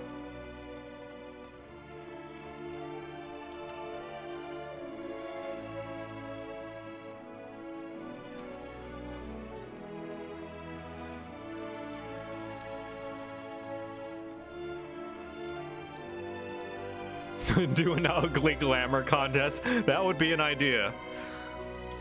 No one said you would be coming. How can I help you? You wish to try my clothes? Really? Of course, it would be on my honor. Did you have anything in mind? Altogether, I'm looking for clothes with an altogether different design. Anything is better than this. I think I can handle that. Let's see. This should do.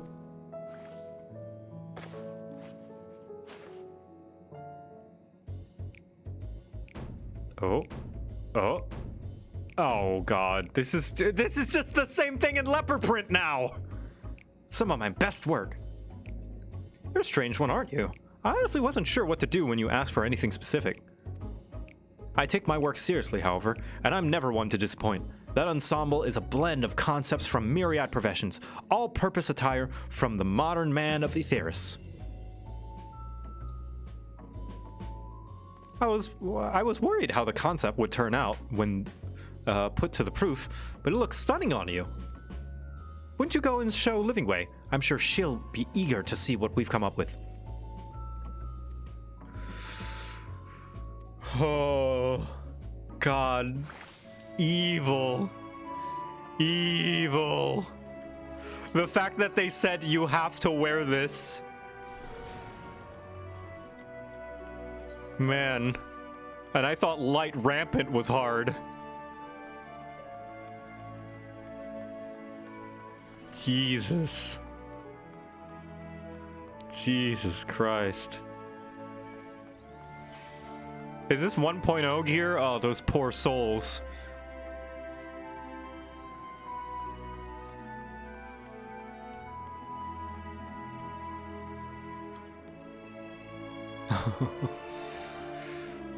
My, don't we look splendid? The results of much trial and error, but I know quality work when I see it. Shh, You needn't speak. I can see your adoration for the moon and we Loperitts in your eyes. No doubt your friends feel the same having sampled our creations. Oh god, am I gonna see? Oh no! Oh no! Oh no! Oriente, no! Sorry to have kept you waiting. They insisted we sample all of their concepts ere we returned. Verily, 'tis an ensemble most becoming. Yeah, he knows he rocks it.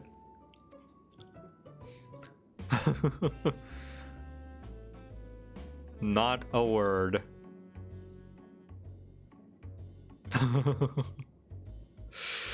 Silent solidarity. I think it's past time we return these clothes.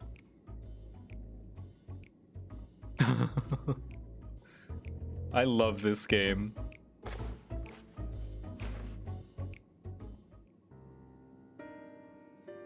I was so confident our garments would meet with your approval. Whatever are we doing wrong?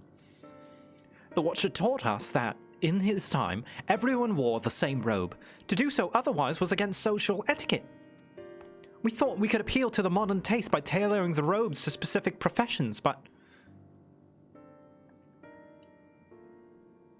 Please, you mustn't be so hard on yourself. Should we resort to evacuating the people of Aetheris, they will most certainly have need of your attire. 'Tis clear you spared no effort in addressing our needs, but you must understand that we are not quite so homogeneous. Speaking for myself, what I wear now better suits my tastes, even if it is of inferior make. But there are others whose choice may be influenced by traditions or personal experience. Rather than make assumptions for the whole, you must consider the individual and their potential preferences. I fear we've underestimated the complexity of and diversity of your people. Even if we memorized every tone we receive, I doubt we'll have fared much better. Maybe we're doing you a disservice trying to shower you with our baubles and frippery, thinking it was for your benefit when you're better off on your own. There are some who might agree, people who prefer to keep others at arm's length, even when they know they shouldn't. As one such former fool, I'd like to ask you a question. Let's plan to evacuate and escape the final days. Did it account for the reflections of the source as well? Not that I'm aware of. We were born of Heidelin's love for Aetheris, and the salvation of the people on that star, and that star alone, has ever been our aim. Surely it's better to devote ourselves to saving one world than divide our efforts across 14 and risking failing them all. I suppose you're right. Livingway, might we have leave to explore the best way burrows unattended? You have given us much to think about. Why, certainly. Until later, then.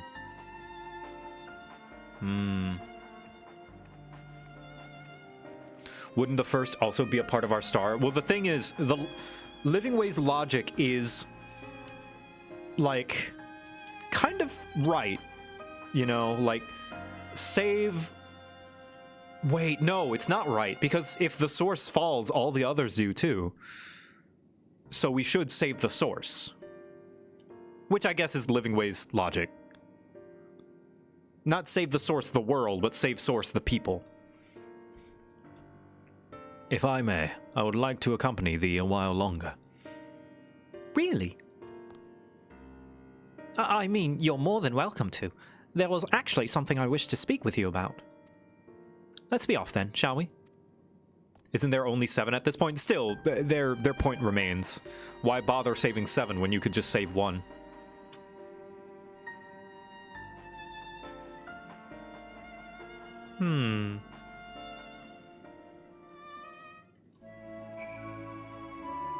Hello? Fidgeting Loperitt? My apologies. I wasn't trying to spy or anything. Everyone's been talking about the visitors come from Etheris, and I wanted to see what all the fuss was about. I was excited at first, but now I'm worried. What if the people of Etheris refuse to come? What if we can't save them? If we've made a mess of things. It's clear we've made a mess of things. Oh, but wait, you still haven't visited the domiciles. Once you see them, you'll understand how wonderful the moon truly is. I'm sure of it. I'll be waiting for you by the teleporter near the entrance. Oh, and the name's Growing Way, by the way. See you soon. Growing Way, okay. So, correct me if I'm wrong. Etheris is just the name that they call Hydaelyn, our world, right?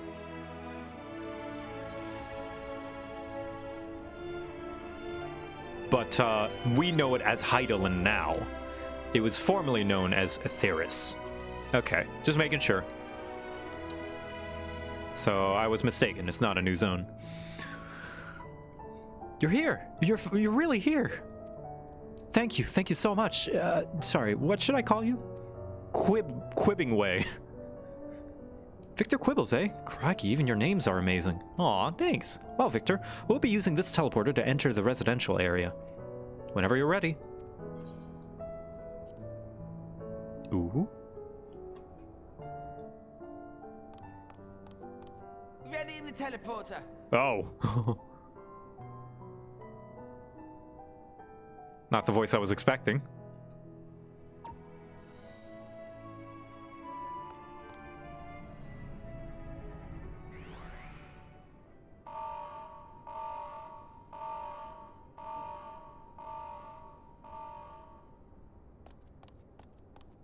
Huh?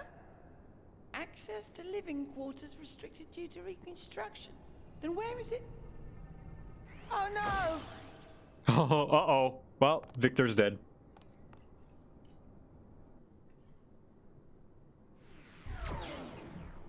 I'm fine. Unless I'm not. A private audience, as thou didst request, for reasons I know not. Uh-huh.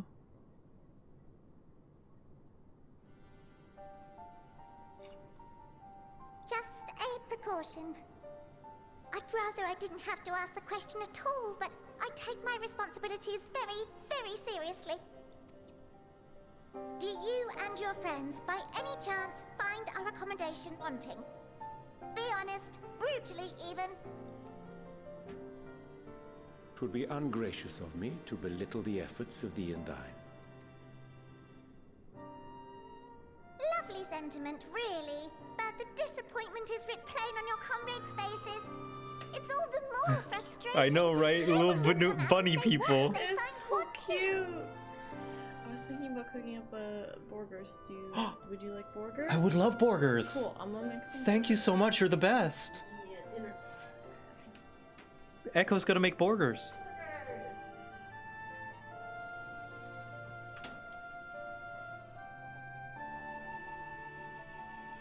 If there are faults in our work, we need to know. We can, we will do better. But time is not on our side. The final days will wait for no one. If your people are to be saved, we must take quick and decisive action. This vessel must serve as a home for as many passengers as possible, for far longer than we may like. Which brings me to my request. Our collaborators on Etheris are doing what they can to prepare for the voyage. Would you be willing to go and lend them a hand? Having seen the moon for yourself, you could speak to its many splendors, learn what else they might require, and assuage whatever concerns they have. Wherefore wouldst thou entrust me with such a task? How to put it? You're the only one who appears not to be wholly unsatisfied with our work. Urian J likes the small things in life. Oh, quite good at pretending that's the case, at least. Calm, collected, tactful to a fault. Very particular with your words, too. You understand that, in the face of great danger, one cannot pursue perfection at the expense of practicality. The difficult choices must often be made for the greater good. Urianger knows that better than anybody.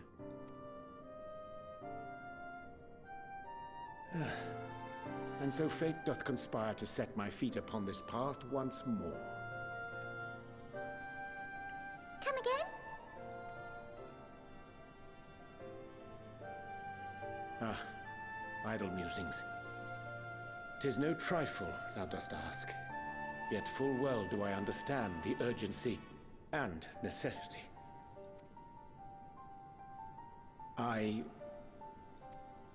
Oh, dear me!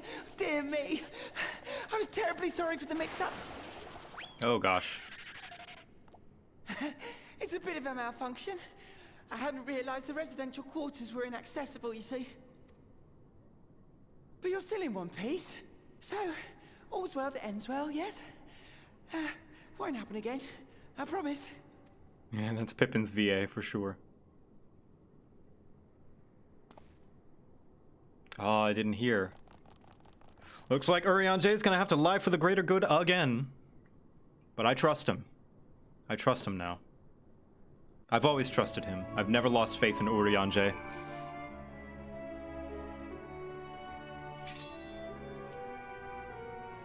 Gosh, that was embarrassing. I promise to be more careful from now on. Since the residential quarters are closed for now, I've rerouted the teleporter to allow backslash between floors instead. Hopefully it proves useful in the meantime. A shame you couldn't see it though. You would really like it. I have a theory as to what that actually is that we didn't get to see. You now travel between the upper... Yeah. Hey, level 85. It may not seem like it, but we've been planning for this far longer than I care to admit. Each time we woke up, we'd have long backslashes about how to serve as many of you as we can. It felt like everyone had an opinion on this or that. But one thing we all agreed on was that people of Aetheris wouldn't take action to save themselves until it was far too late. That's why we are striving to make the moon a vibrant, magical place they'd hop at the chance to visit, rather than waiting for the flames of oblivion to get them off their tails, and force them to accept our invitation. The residential quarters may not be up to the necessary standards just yet, but there are plenty of other places worth seeing. You've already had a look around the Caratorium, but wait until you see what's waiting to you in the east end of the borough. Follow me! Backslashing way. Alright, let's go to the east side.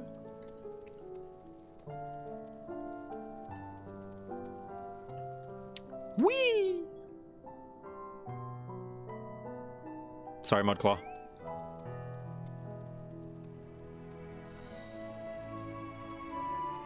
Do you know the way? Do you know the way?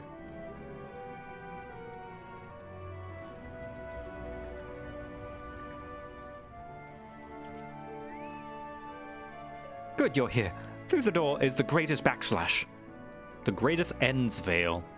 It was named as such because it's the veil that ends all veils. The most beautiful forest you'll ever see. We understand the people of Aetheris enjoy taking leisurely walks through natural spaces and the like, so I'm sure you'll enjoy it. How about we start with a nice stroll to the fountain? This way.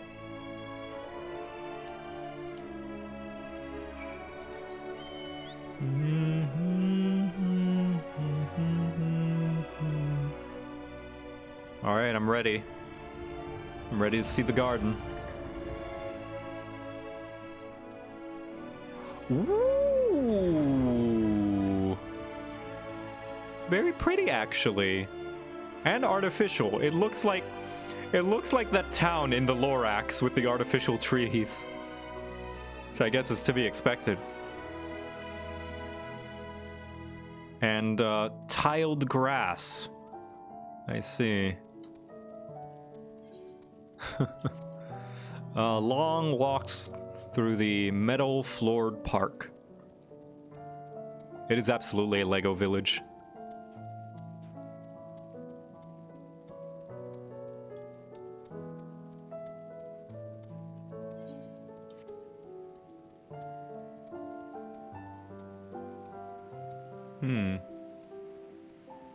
Ooh, orb. Cleaner. So, what do you think of the forest? Isn't it positively pleasant? Simply sublime?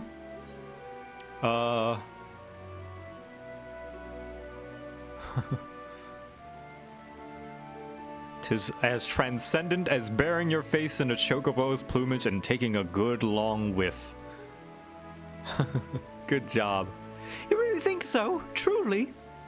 Hearing you say that means more than you know. Personally, I'd say this place is the pride of the borough. Building this place was a challenge, let me tell you.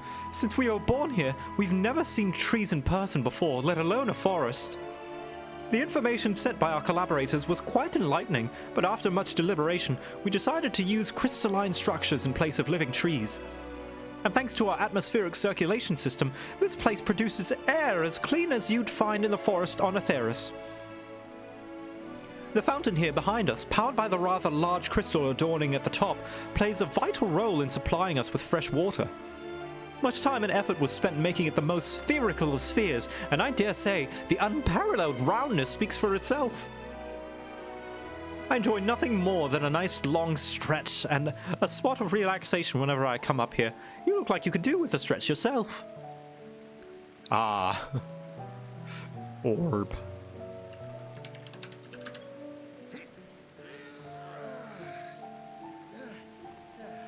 Perfectly roundest. That's the spirit. I feel more relaxed simply watching you. A sight worth the many years spent building this place. If it's not too much to ask, it's always been a dream of mine to take a walk through the forest with someone from Aetheris. Could we maybe? Aww.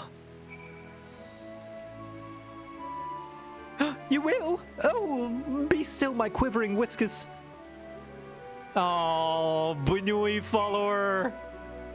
Oh, that's adorable. That's so precious. Aww. Ooh, ether current. Look at his little run, his little stride. So cute. He's got a slower stride than I do. Man, do you guys have a wave pool? An indoor wave pool in here?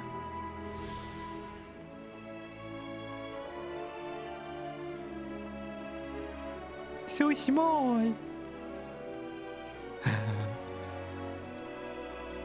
So small.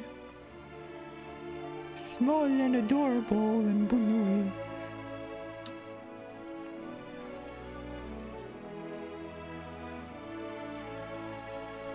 It's over here.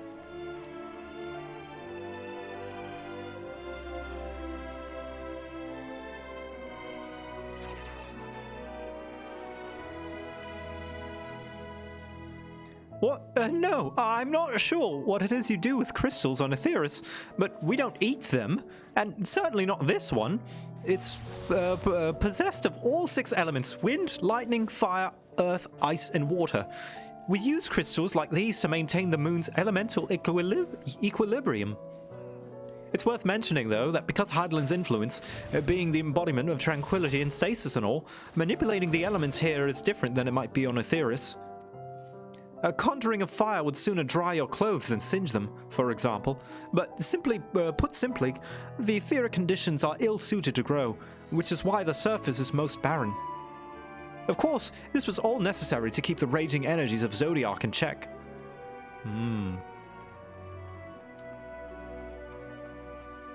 Is there anything else? So that's why they're rainbow.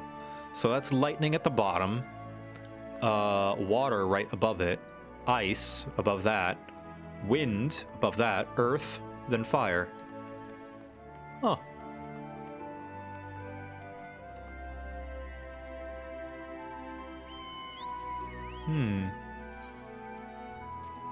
Is there any other place? Not that I can see.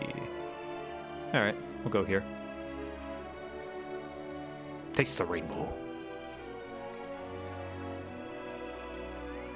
Ah, I lost. Oh, growing way. Ah, shit, I lost growing way. There you are. My boy. My sweet boy. Hello. There we are. Whew. Just lost him.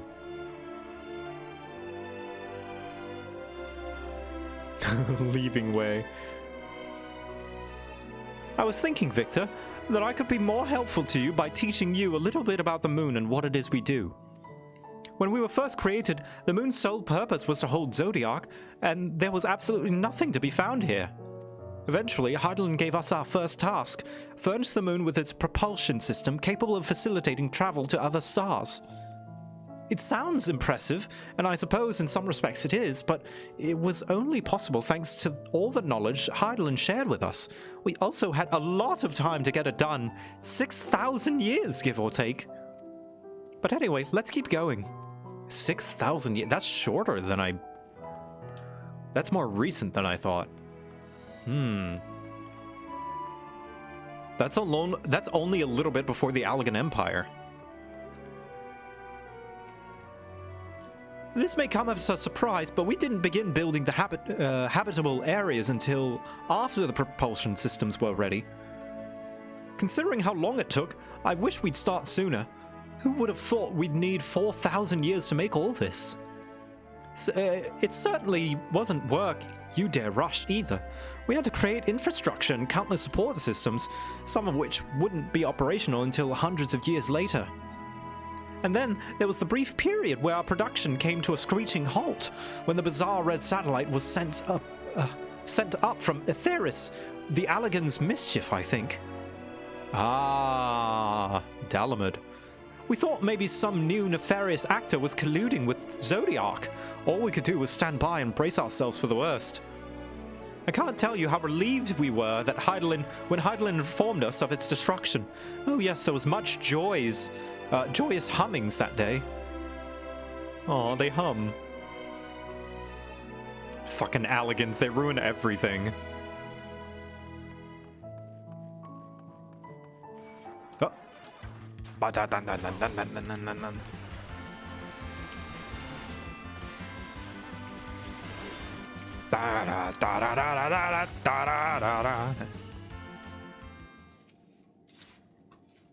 Say, do you notice anything peculiar about the treetops? I mean, apart from the fact that they're massive crystals and not trees. I'll give a hint. It's the golden rings emanating from the glowing spheres. Along with the device fixed near the ceiling, they fulfill a role similar to our sun, and do so even better, even. The sun and similar celestial objects are, in the great expanse, radiate energies that is harmful to your bodies. These rings shield you from that energy, while allowing you to bathe in the perfect amount of sunlight, or rather, a close approximation of it. Wow, so you can get a tan without getting a sunburn. Pretty impressive, wouldn't you say? Oh, and if you look closely, you'll see different types of trees have ever so slightly different curvature. Yes, indeed, this forest truly is the greatest. Huh. Look at that. Wow.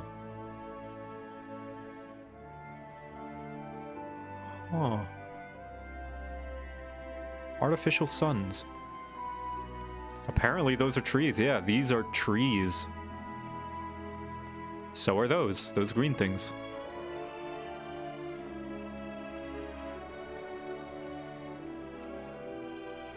There was something else I wanted to tell you about. Oh, right. The propulsion system and habitat facilities were completed around 2,000 years ago, and with that, the most important features were fit for purpose. Which was all well and good, except we still knew absolutely nothing about the present-day people of Aetheris. Why not go and visit Aetheris yourself, you might ask? It's strictly forbidden. Were our technologies or knowledge of the moon's true purpose exploited for evil ends, the results could be disastrous. Then, there were a few more rejoinings, and it became increasingly difficult to converse with Heidelin. Fearful we might lose the ability to communicate with her altogether, we beseeched her to find people on Aetheris we could trust to help. We were quite fortunate everything worked out as it did.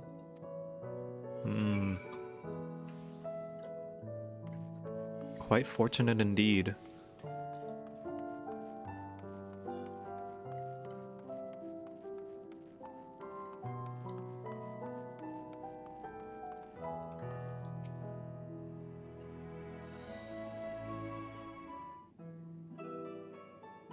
With the exception of routine inspections and maintenance, we remained asleep and waited, hopeful Heidelin would find someone who would help us. Eventually, she did, and through her power, though her power was waning, we were able to speak to them directly for a short while. We shared with them everything we could, including our knowledge of the heavens and a means to travel here to the moon. They certainly didn't waste any time with what we taught them. No more than a few years after that, our collaborators found a means to convey messages and supplies to us from down below. With all the letters, books, and other resources they sent, we learned enough to start making more meaningful changes to the moon. And now you're here, hopefully enjoying yourself as much as I am. Aww. I knew you would like Greatest Endsvale. I knew it. I've known Growing Way for about 10 minutes, but if anything happened to him, I would kill everyone in this room and then myself. Thank you again for coming here, by the way. I know it was just a walk through the forest, but it meant a lot to me.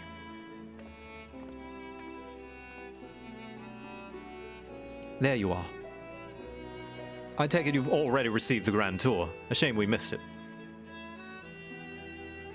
Growing Way, I've been looking all over for you.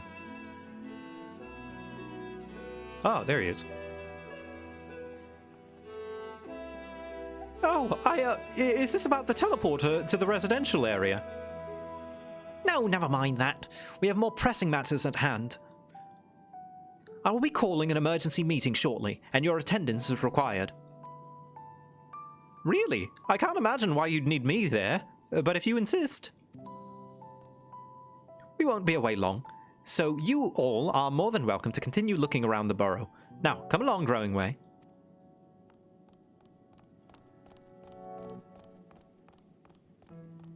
Before we arrived, you seemed to be in the midst of a rousing conversation with your guide. Did you learn anything of import? Oh gosh, a lot of stuff. So they've been doing this for thousands of years. They've spent 12,000 years preparing for this. With the appointed hour fast approaching, I could certainly understand their restlessness, but still. It remains to be seen if the people can be persuaded to evacuate when there are yet no signs of the final days. What's more, the technology of this place defies imagination. I doubt there are many who would readily come to terms with living in such surroundings. Whoever these collaborators are, unless they are possessed of the world's most charming personalities or a means to forcibly evacuate people, they will meet with a great deal of resistance. Indeed, even if faced with annihilation, the decision to forsake all one knows cannot be made lightly.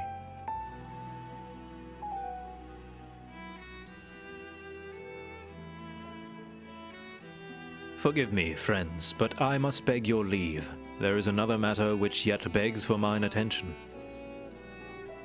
Of course, we can accompany you if you like. Nay, that will not be necessary, if you will excuse me. Alright, now all we need is for Thancred to go missing and Y'shtola to cast Flow one more time, and then we'll check all of the boxes for this expansion.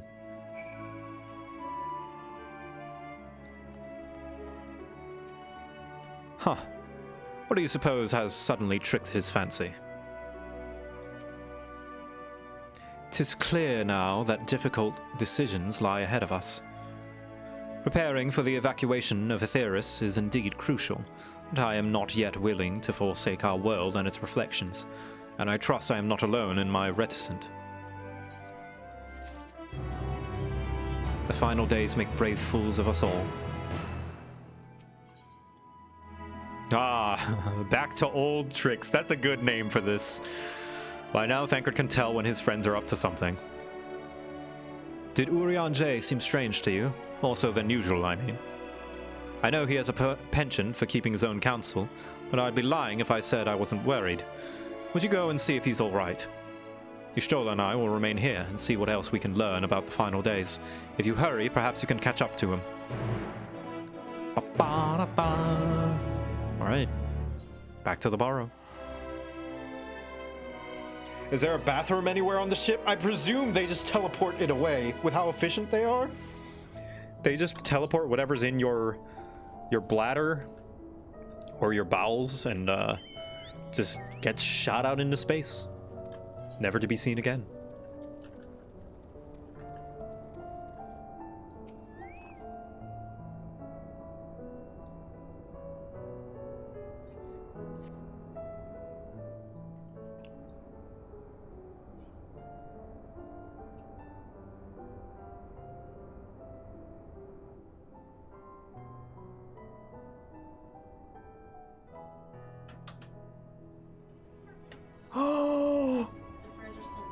Oh my gosh, you're the best and I love you forever! I didn't know what kind of chips you wanted, so I brought you. Thank you. Oh my I gosh. didn't know if you wanted anything else. I accidentally put the mail on the bottom. That's okay. That's okay. I love you. Anything else on them? So I love you. Enjoy. Thank If you. there's anything else you need? Let me know. Yes, thank you so much. And the chips are here. Thank you. I love you. Have fun. I love you. You guys. Hold on. You need to see what Echo made. Do I have... Hold on. Video capture device.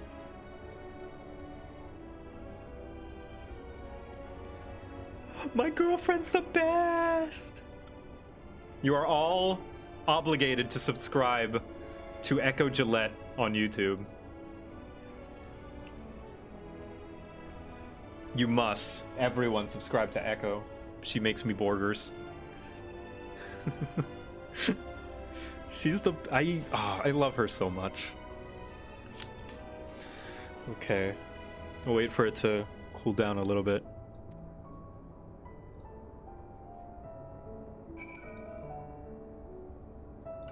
She is now mom of the chat.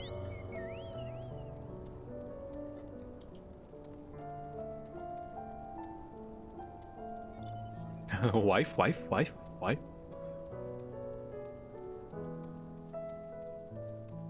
Can we get a link to her YouTube? Absolutely. Here, let me find it. Echo Gillette. Like the razor. Go and subscribe to my girlfriend, my wonderful, lovely lady.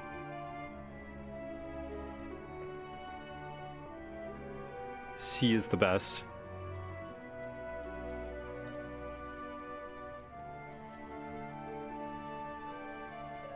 Oh, and the cheese is melted in the patty. Oh my god. Fuck.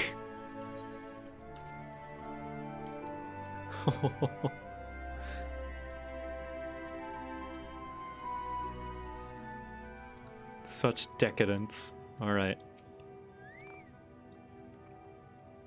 That's hot, yeah. Also, she's very pretty.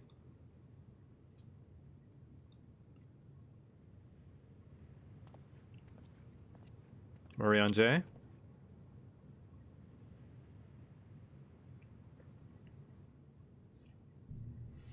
Urianger ventures off into Mare Lamentorum for reasons unknown. You must tread carefully, else he might sense your presence. Oh god, another stealth mission. Okay.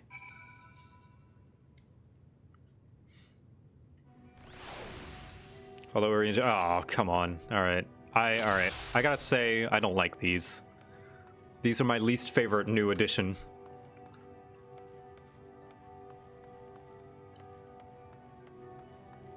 Rocks. Rocks. We're the rocks. We pray at night, we sneak at night. We're the rocks. Hey, Argus. Nope.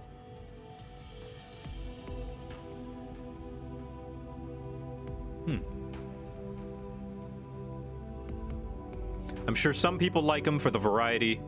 I'm not a fan. They're just kind of slow and like... It's like, yeah, I get the point. After like the first few yawms, I'm like, I get it. Anyway, this gives me a chance to burger it up.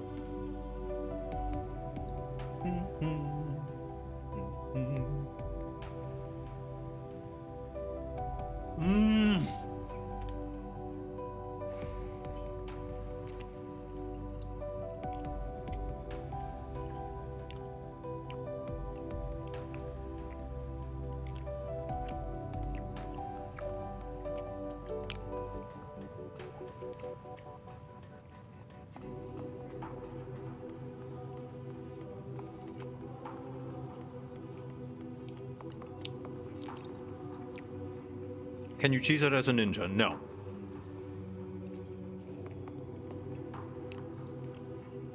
Also, Urianger is my friend. Why can I not just talk with him?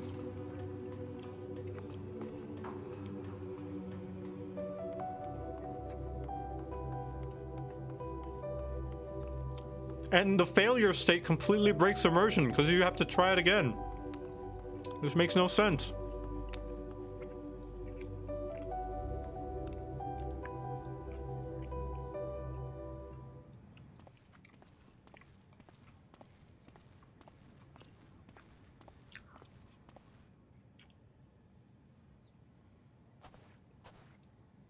Thine arrival is timely as ever.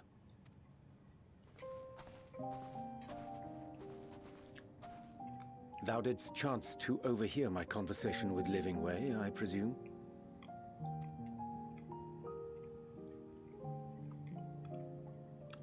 'Twas not mine intent to move in shadow.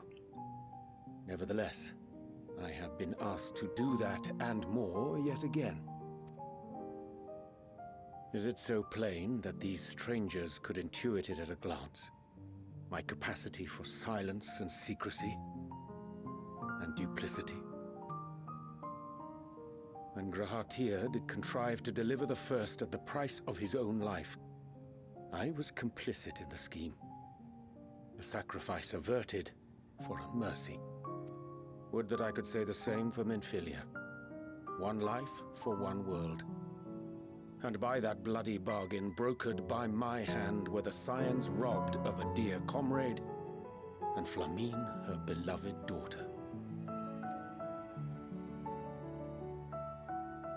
Two souls, whose selflessness was beyond measure, whose resolve was unshakable. They would not be moved even had I thought to protest. But protest I did not. Far from it.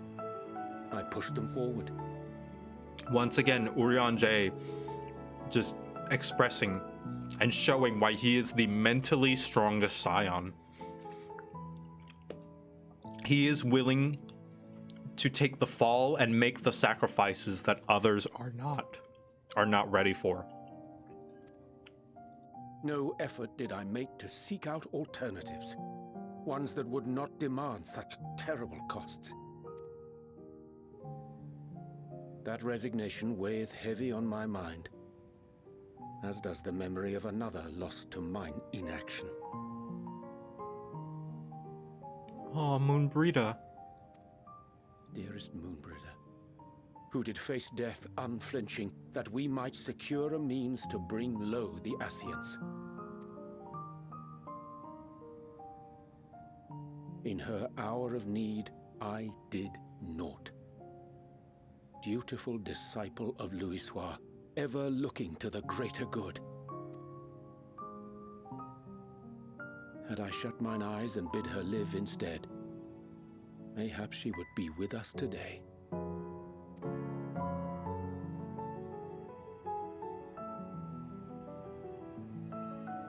Selfish wants, born of everlasting regrets. Most days I put them from my mind, but could think of naught else when asked to swallow the same bitter draught. Subterfuge and sacrifice. Mayhap the right moral choice, but one I regard with great trepidation.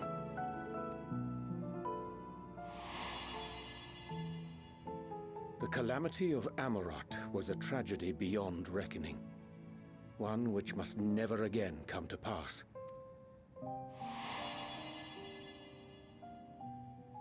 Thus must we struggle, haunted by ghosts of those we have lost, clinging to those we pray we can yet save. But what of those we cannot? How do we make peace with the dreadful algebra of necessity?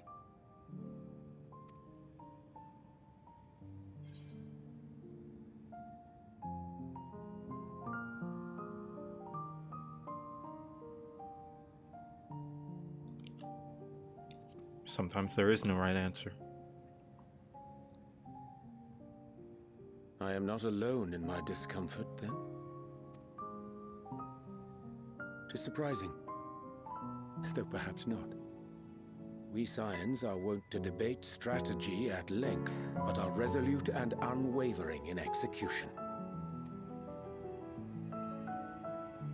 Strange. Scarcely can I remember when last we spoke alone, and so candidly. Yeah, we should do this more often. Last time I talked with you was to ask you about your whole astrology thing. You told me that if you would apprentice me, but you would levy a fee.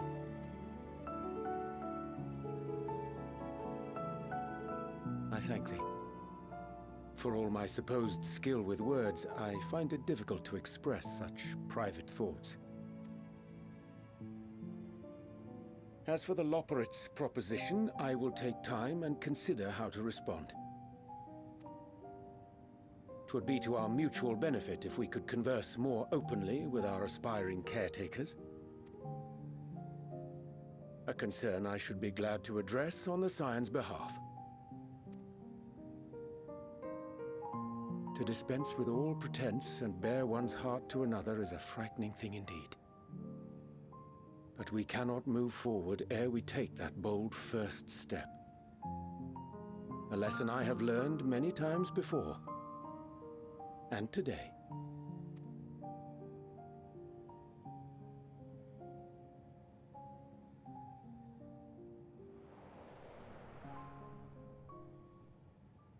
What are they saying?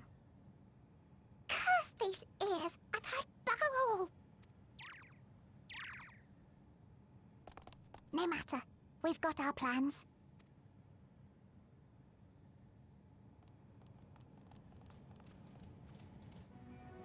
Stop being sus.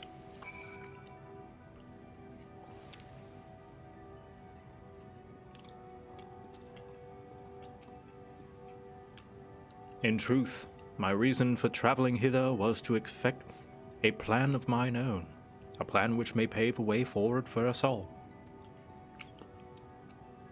May, I say, for there is no guarantee of success. 'Tis the reason I set out alone, that failure, should it come, would be mine to bear alone. Yet thou standest before me with proffered hand and open heart. 'Twould be remiss of me to refuse thy amity, and so I ask, wouldst thou join me in mine endeavor? Yeah.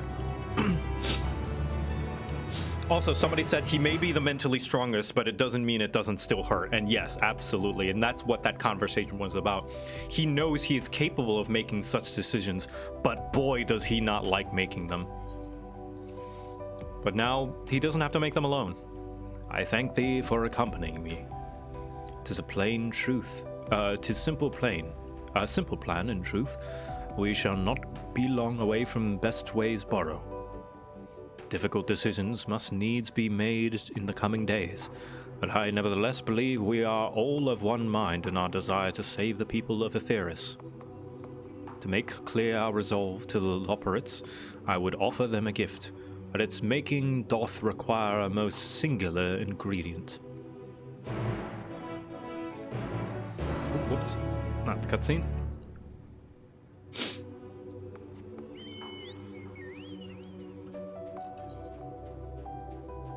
Osculator.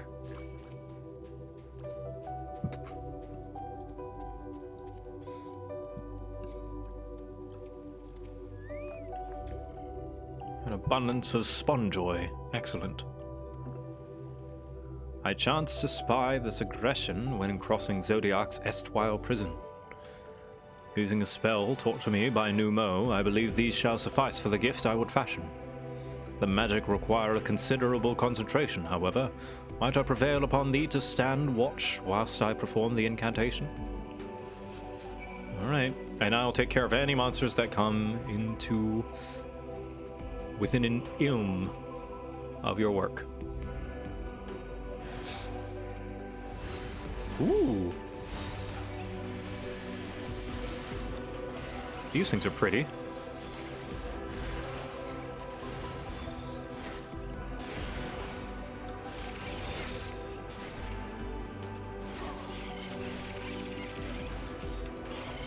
There we go. Oh, there's more.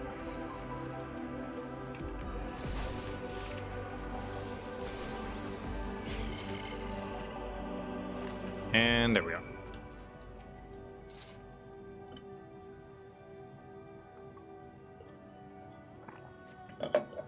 Surveying the nearby area, you see no sign of potential threats. This would be a good opportunity to see how Orion J is faring. Oh, I'm coming up on 8 hours, but I want to go longer! Orion J seems fixated on his work.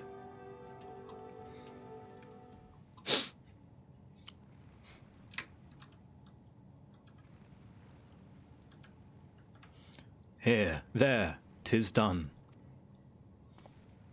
A magic ink every ounce as efficacious as the crafted by the Numo. Rare is the occasion I will conjure mine own, but is nevertheless a most useful skill. The resulting production is, admittedly, possessed of no preternatural properties, but its hue is one of mine own choosing, which I pray the Loperitts will appreciate. Victor, Orion J. Oh, thank goodness. I thought you had been eaten, or had perhaps fallen into a crater. Oh! Yustola has been looking all over for you, Victor. She says she needs to speak with you about something most urgent, dire even. She was also quite clear that she wished to speak with Victor alone, which means, I'm afraid, you must stay behind, Orion J. But worry not, it just so happens that we need your help with an errand, delivering a package from the Watcher's Palace to Bestway's Burrow. It's quite large and heavy, perhaps even too heavy for we poor Loperitts, and we would be ever so grateful if you would lend us a hand. How about an extra pair of hands before I go and meet with you? That's convenient, suspiciously convenient. Orion J, you're not buying this, are you? Are you insinuating I would betray the trust of Heinelin's chosen?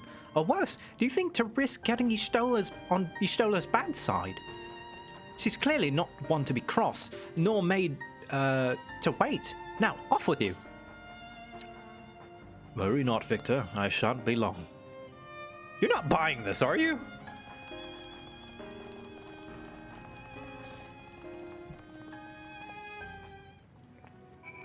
All right.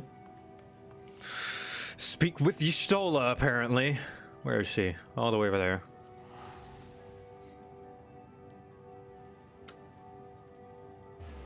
Yustola is scarier than Heineland. Yeah, but Victor and her are on good terms. They paint they paint nails on the weekends.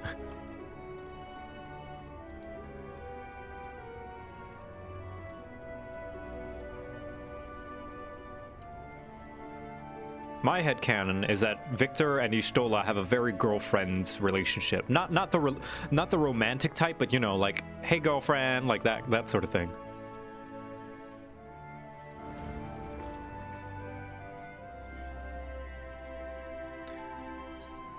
He invites her over to watch bad sitcoms.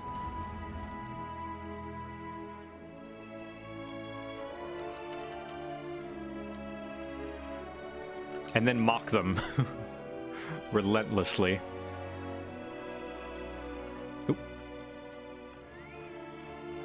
Everything's all right with Orion J then. That's a relief. Oh, back so soon. Oh, Victor, we thought you would be away for far longer. You asked to speak with me? A dire emergency? I said no such thing. But as you are here, I could use your assistance with one small matter. Runningway, a companion of Growing Ways, apparently has much to tell us about the final days. The problem, however, is that he is determined to live up to his name, refusing to stay still long enough for us to hold a conversation. Is there any way he's like to stop and rest? Or perhaps there's a way to slow him down?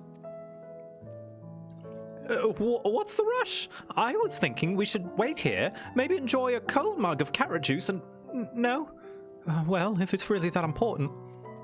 We can try using these balls of moose flesh, not to be confused with the other thing. Runningway's other notable feature is his incessant chatter, so you'll have no trouble finding him in a crowd. And when you do, try lobbing your balls at him. Crude, but if it proves effective. He was here in the greatest Endsvale when last I saw him. Let us split up and find him.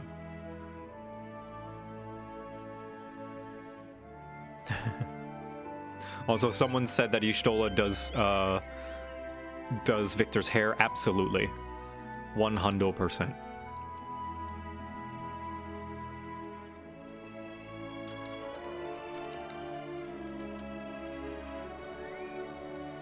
Search your surroundings for Runningway. I mean, all right. Throwing balls at bunnies. Let's go.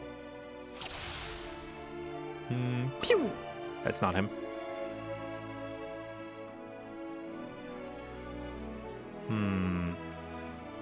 Walking.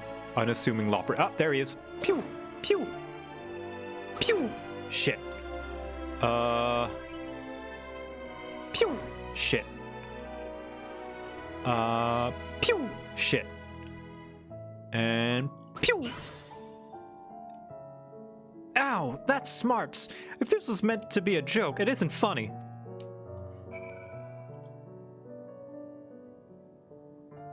Jebby! Don't know if you've heard the cursed knowledge, but Grahatia and Growingway, same VA. Oh. Really? I thought Growingway was Pippin. Yes, I'm Runningway. You mind explaining why you hit me in the face with your balls of moose flesh?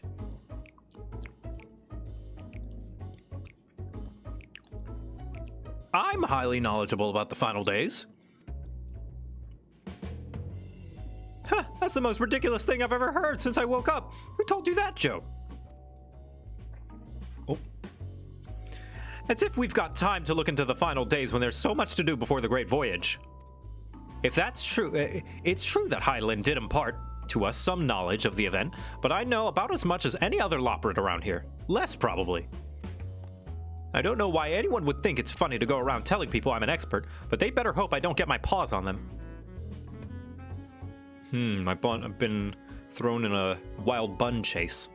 Sorry, I couldn't be of more help, but if there's nothing else, I have work to do. Running! What are the Loperitts up to? I wonder. I've been tricked, I've been backstabbed, and I've been quite possibly bamboozled.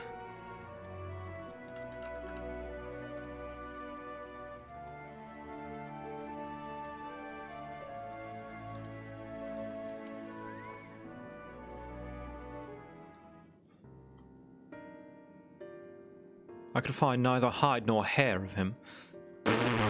Okay. How did you fare?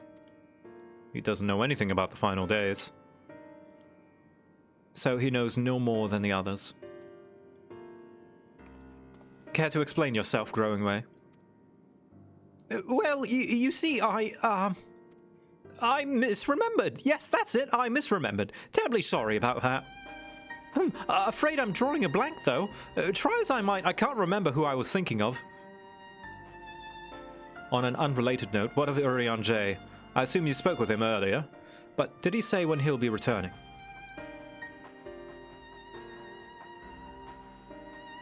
On his way to the Watcher's Palace with Livingway.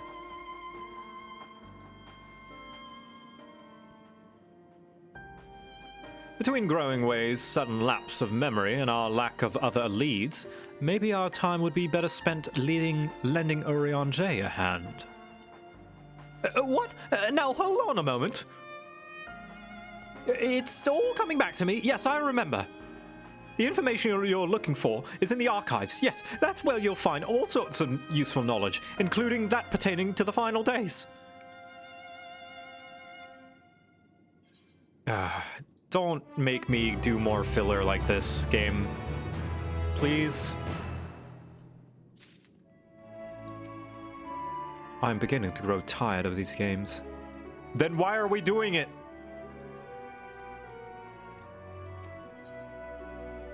Key to the matter. Okay. What to do? I promised Livingway I would help, but... No, I promised I'd help, so that's what I'll do. The archives are on the second floor of the main plaza, the eastern wing. Follow me. I suspect the Loperitts are up to something. But if there is aught to be learned of the final days, I think it's best we play along, for now at least. Yeah, it's like...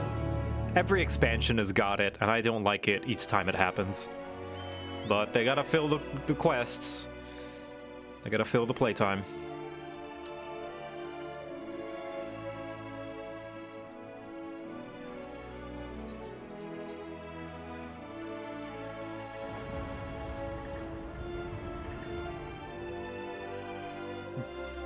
Means I can eat my fries.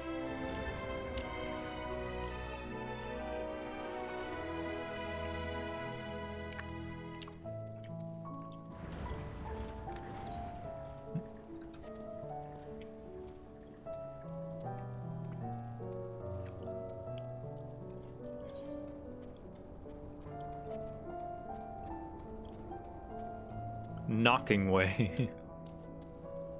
Good. So this teleporter here? No. No, this is not the teleporter. Shit. Is this the teleporter? No, it's not the teleporter.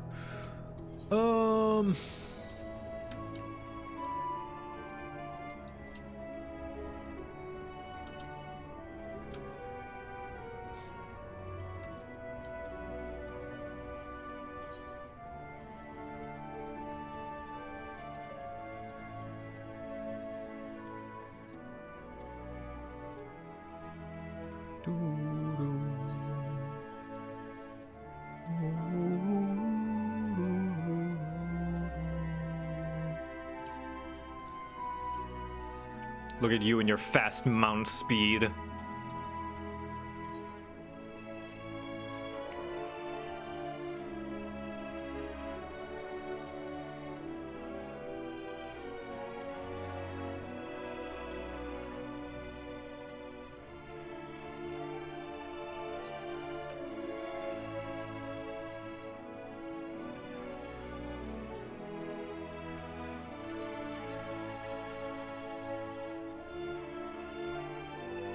Let's see.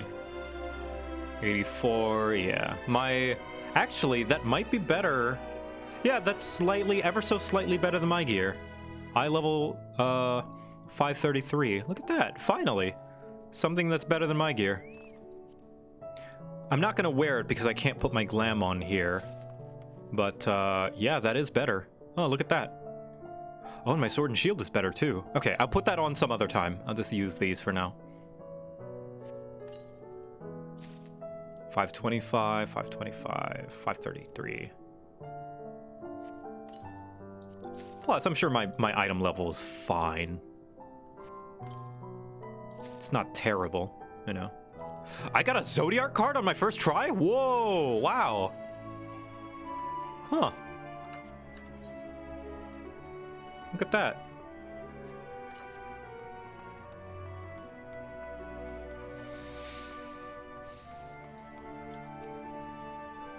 What other knowledge do you suppose we could glean from their archives? The architecture of this place is impressive, no more than a little confusing to navigate. Is it too much to ask for clearly marked exits, or a map perhaps? Helps to have a map.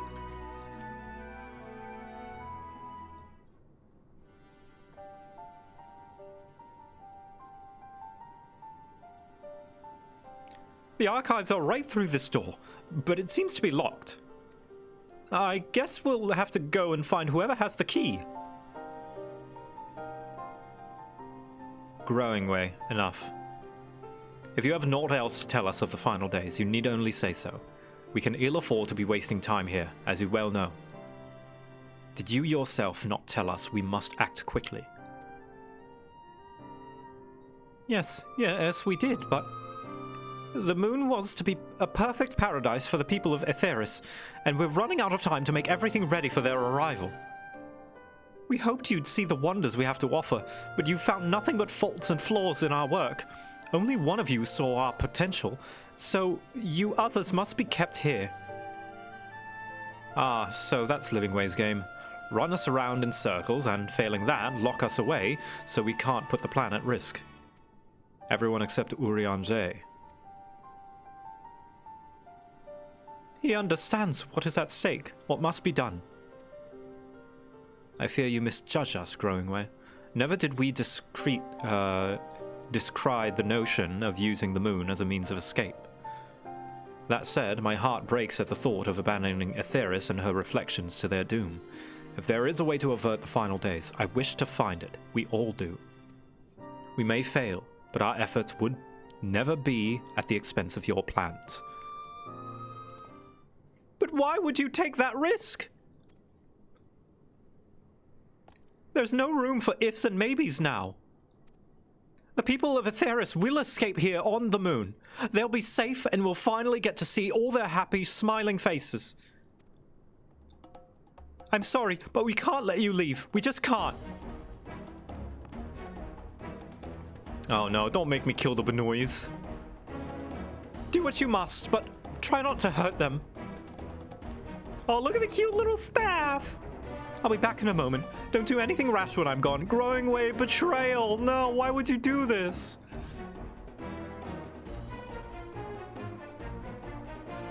If we dally, they'll overwhelm us with sheer numbers. I say we knock these ones out, split up, and make our way to the exit. Alright, just knock them out. Agreed. Let us reconvene where Argos awaits outside.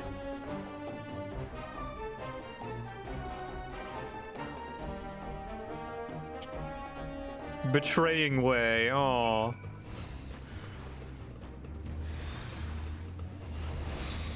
Oh, so many Benoys! I see where they're getting at too. They're scared. But if there is a chance, we have to take it. You never know. No, Growingway! Aww. He's just asleep. He's just sleeping.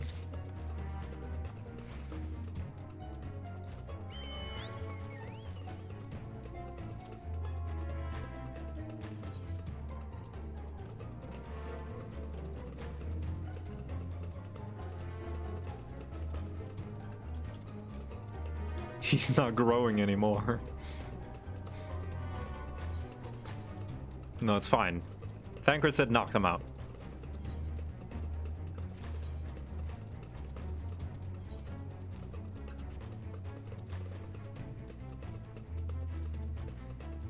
Bleeding way, no.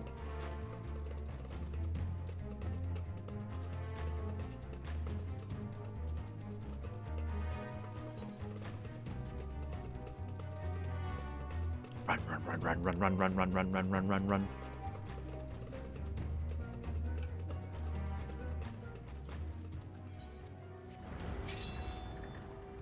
Big door. There you are. Didn't rough them up too badly, did you? Good, you're here. We must hurry to the Watcher's Palace and find Urianger.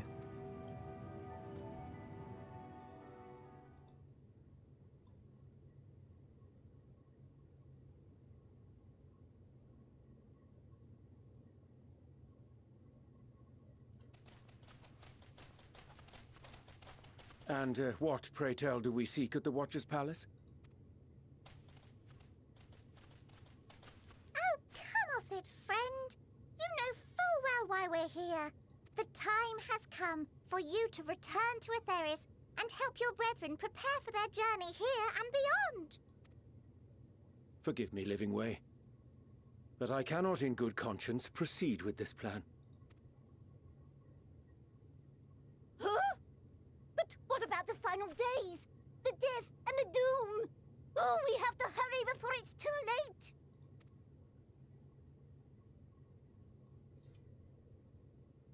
Your unflagging commitment to your duty is endearing, to say the least.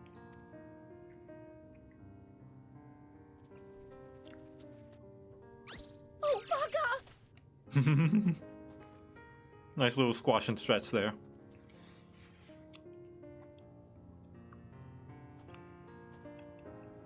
Be at ease.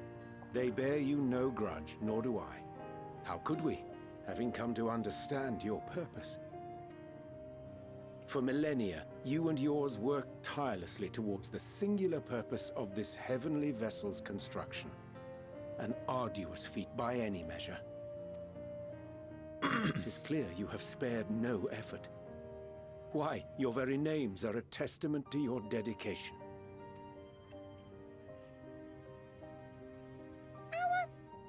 Our names? Names are an expression of the self. A declaration of one's hopes and aspirations. Aww. Your use of contemporary, uncomplicated nomenclature doth ensure clarity of purpose. I think that was a nod to Thancred naming Reen. There can be no doubt that your love for the people of Aetheris is boundless and pure.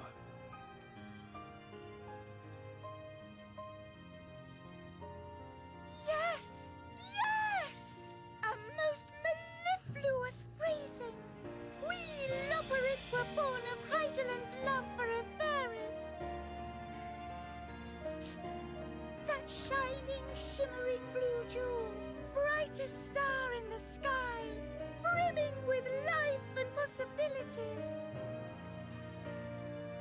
Dulia Chai? For as long as I can remember, I've toiled in anticipation of the day when this vessel might be needed. All I've ever wanted was to meet those she cherished so dearly. To serve and serve well. That goes for all of us. Don't you see? So help us. Help us help them. Lead them here where we can keep them safe. If there's anything wrong with what we've built, we'll fix it. We'll make it right.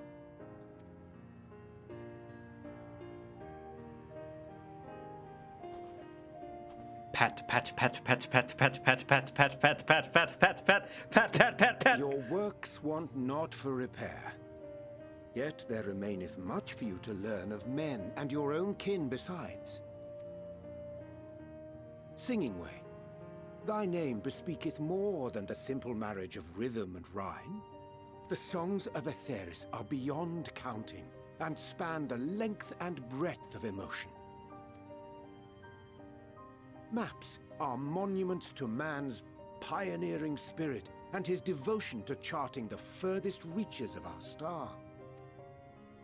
Many have devoted their lifetimes to exploratory pursuits, to venture unto the highest mountains and the deepest oceans in search of unknown frontiers. And thou, my friend, I do not think we've met. My name is Puddingway.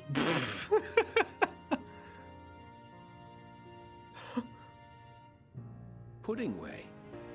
Yes, indeed. A name of deep and abiding significance, I'm sure, but one perhaps better communicated through delicious deeds than tasteless words. A judicious application of fey magics at a later juncture may be appropriate. And Living Way. 'Tis no easy feat to convey the significance of thy moniker. When I was a bookish boy, a dear friend of mine was fond of peppering me with questions as I read, to my occasional annoyance. One day, I posed to her a question of mine own. What doth it mean to live? After much contemplation, she proffered this answer. Oh, Moonbreeder. The anticipation of a half-read story's conclusion. The hope today's mistake may serve as tomorrow's lesson. The wish that a new acquaintance may one day call thee friend. She believed it to be all these moments and more.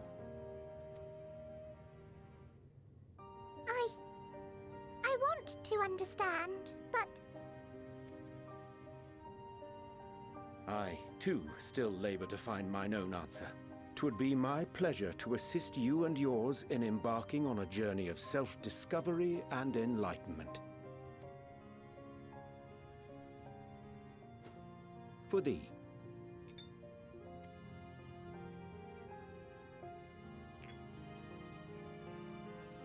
Ink as blue as the waters of Aetheris. Made in haste, though I assure thee, the quality has not suffered for it. The people need not be persuaded by honeyed words. Nay, I have faith they shall do what is right in due course. Until they do, I beg your patience, friends. And with that ink, let us fill the empty pages of Living Way's compendium. Aww. An open exchange of ideas will surely afford you all a better understanding of modern man, and with it, ideas for improvements and renovations. But more importantly, it shall empower us to together find a way forward.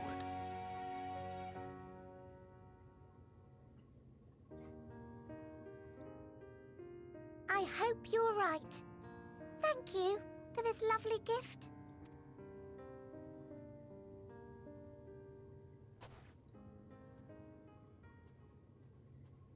There you have it. I shall remain with the Loperitts to ensure that all is in order.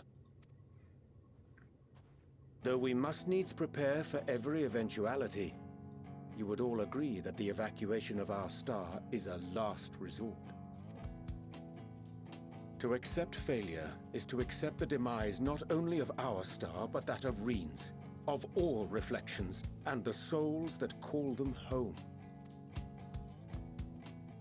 Which is why I have every faith that you shall fight to the last, that such drastic measures may prove unnecessary. Should the worst come to the worst, and I pray deeply that it won't, I'll take comfort in knowing preparations were made under your watchful eye. Charlene knows about the moon. That's why they're not going to intervene. They're simply waiting. They're simply waiting to come to the moon and leave Heidelin. Thou mayest be assured that if calamity cometh, not a soul will be left behind, if being the operative term. Oh, wait. Red. Hold on. Oh, one second, Watcher. I gotta write down notes. Hold on. Red.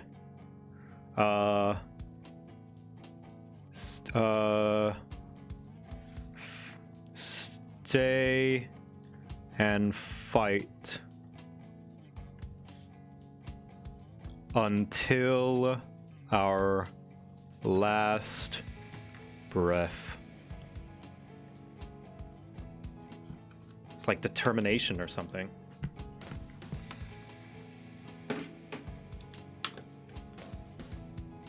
Ah, that flower. How came it into your possession?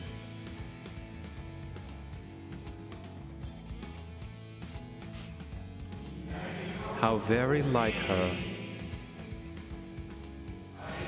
Guided by its light, you may come to know her true intentions. Intentions which remain a mystery even to us. In our time, we call it Elpis.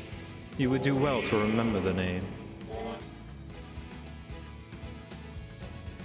Elpis. I hate to interrupt, but I feel like I need to make amends for all the secrecy. God, the fact that Charlian has kept this knowledge all this time.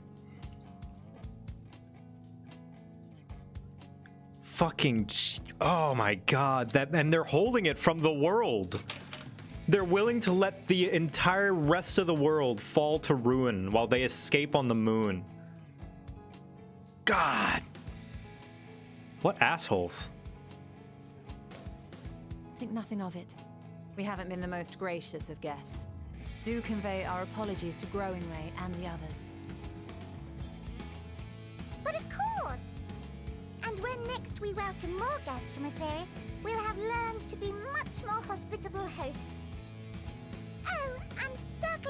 I shouldn't have looked at chat. Secrecy, we ought to discuss our benefactors.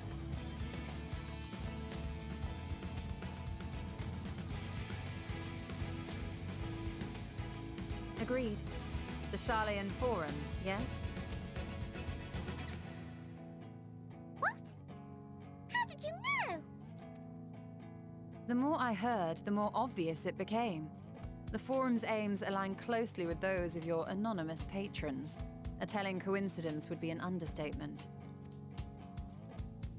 Though had we not taken it upon ourselves to peruse certain restricted tones in Labyrinthos, we might still be unaware of their plans. But let us continue this discussion upon our return. I dare say we have kept Alphino and the others waiting long enough.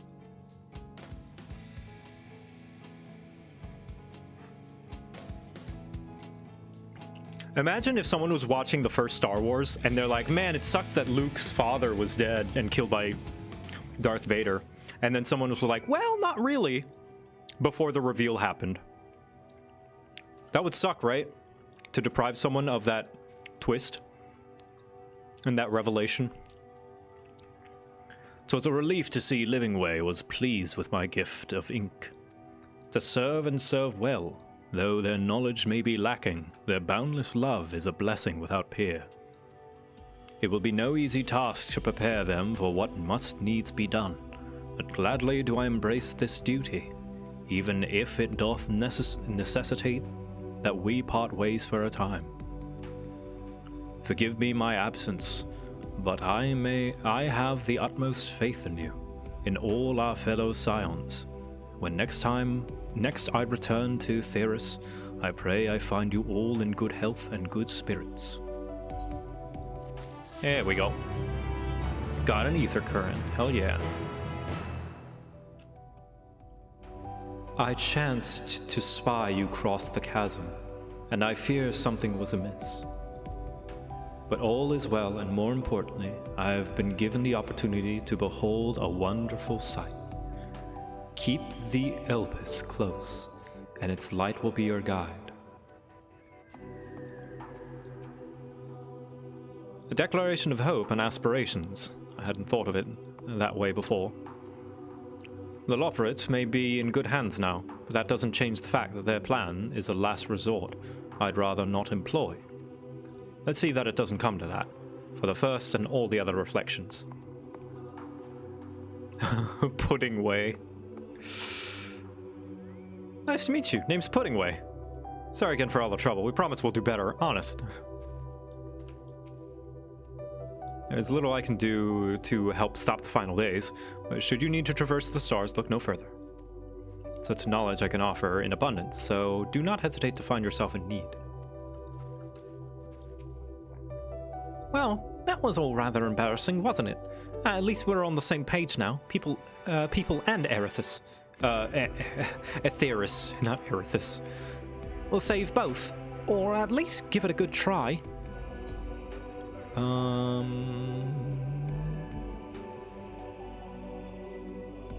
Tell Growingway I look forward to our walk together.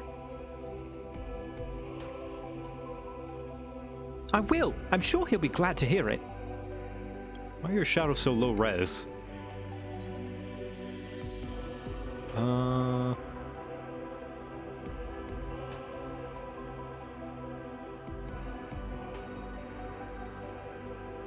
I guess that's just the shadow quality on entities.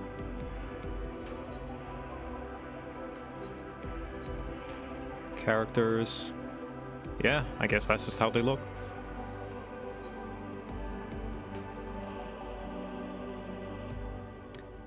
With the Loperitts in Urianje's capable hands, we needn't worry about affairs here in our absence. Knowing how the face of their earthly collaborators, there is much to discuss with Alphino and the others. Let us return to the Tower of Babel. Our battle for the star will soon begin in earnest, and we must be prepared. I might go long tonight. I promised myself that I would not go as long in these streams, but I'm just too engaged by this.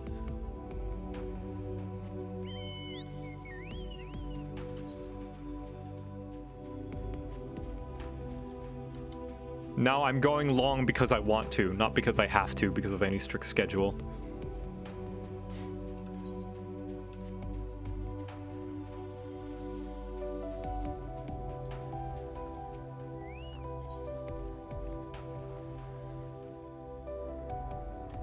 Hello.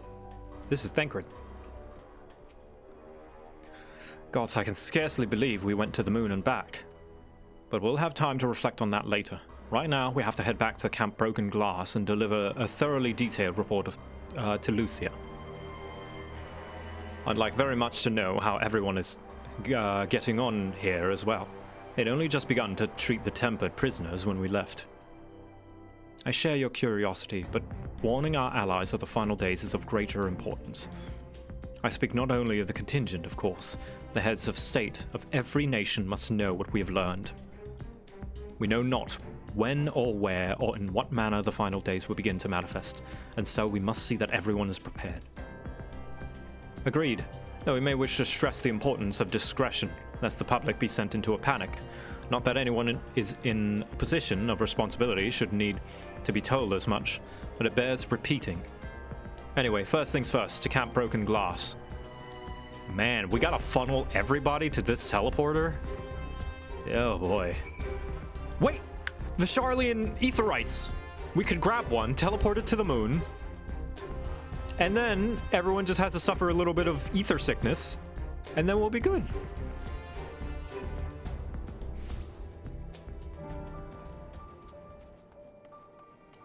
Easy plan.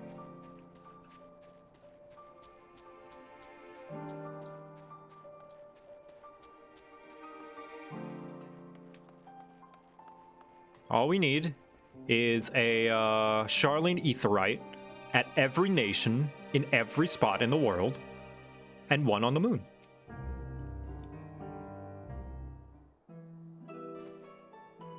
It's good to see you all again. No worse for your lunar adventure, I hope.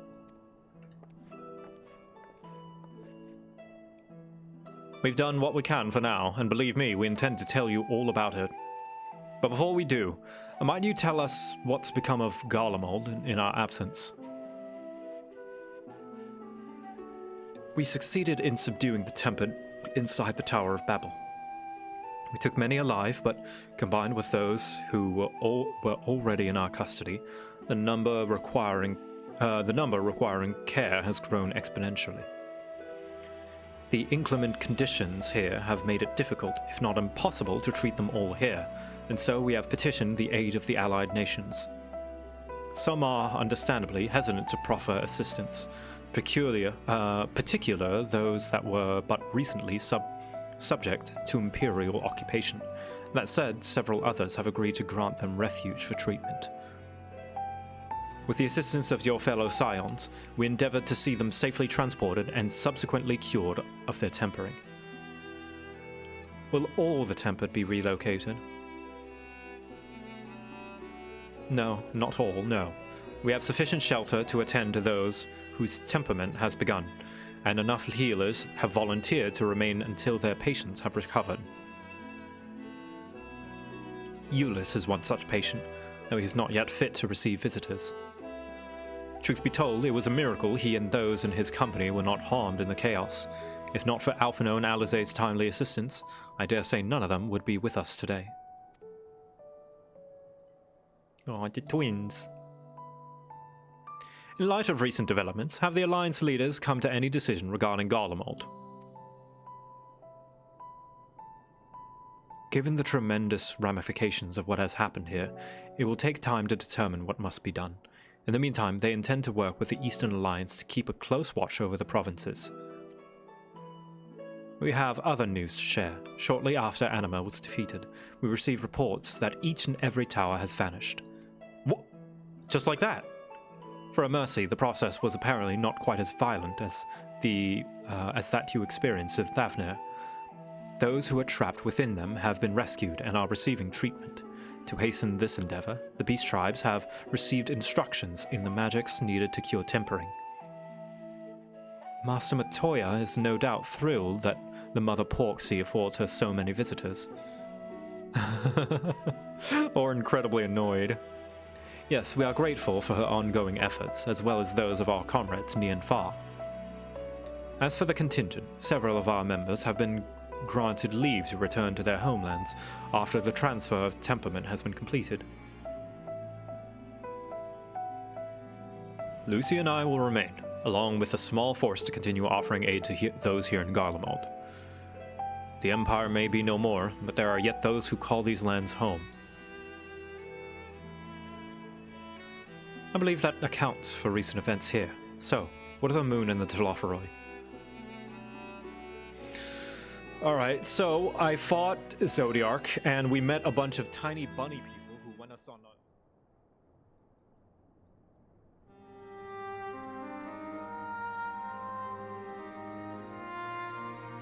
The final days. Gods, I pray your victory would mark the end of our troubles. There is still much we do not know, but the Alliance leaders must be told. Would you be willing to contact them in our stead? Yes, of course. I will send word forthwith. We'll also release your fellow scions from their present duties, that they may return to Sharlayan. Your energies are better spent finding a means to avert the coming apocalypse. Speaking of your fellow scions, you will be happy to hear that Mistress Kryl, though still on the mend, has been moved to the Baldessian Annex and given into Tataru's care. Thank you. I look forward to seeing them both upon our return. Let us be on our way, then. One last thing, if I may. After your confrontation with Zodiark, you said Zenos took his leave, and in all likelihood he has returned here to Garlemald. I have a mind to dispatch scouts to try and ascertain his whereabouts, but first wish to ask if you believe there is merit in doing so.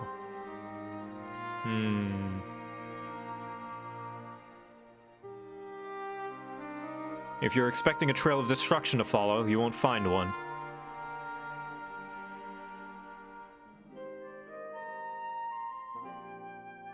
Aye, you are the only foe he considers worthy. And even if my men found him, who but you could even hope to bring low that monster? Pray, forget I entertained the notion. While on the subject of Zenos, the 10th Legion has made an official proclamation. They denounce the Crown Prince and condemn his role in the Empire's downfall. His very title has become a source of shame among his former subjects, and its continued use serves only to hinder relations with foreign nations. For this reason, he has been declared as Zenos Vitor Galvus, outcast and enemy of Garlemald. Damn. Fandaniel is no more, and now his own people turn against him. It seems he's naught but his bloodlust to keep him company. Better that than an army to see it sated. At any rate, I will not keep you longer. I pray you safe passage back to Sharlayan.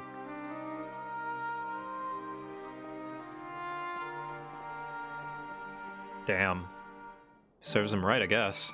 That's what he wanted, in a way. Whew. I'm gonna go put my plate away and refill on water. I'll be right back, chat.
Yes, they're moon buddies.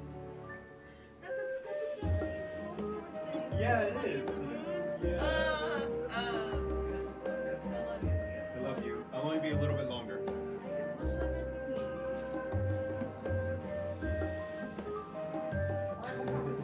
need. Animal Crossing later.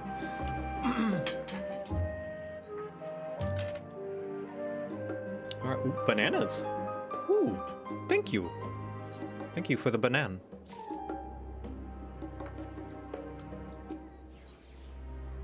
I really am only going to be a little bit longer. I should pace myself.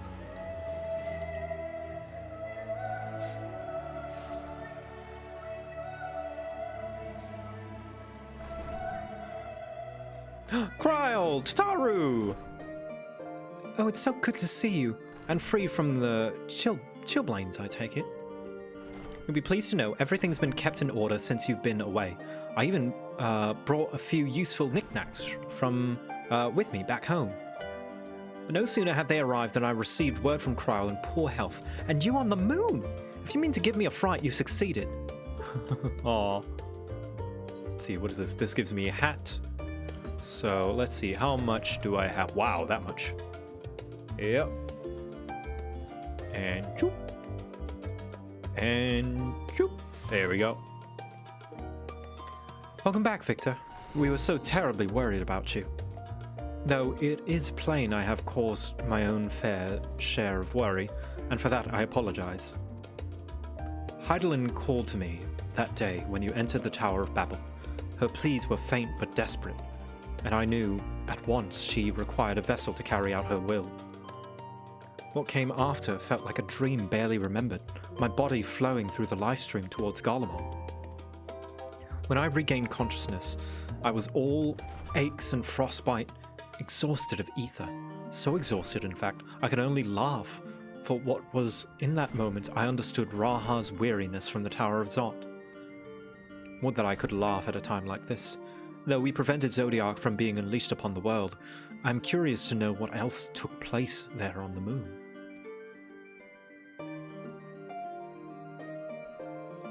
Perhaps we should wait for the others to join us before you give your account. Let us reconvene in the main hall once they've arrived. Alright, in the main hall it is.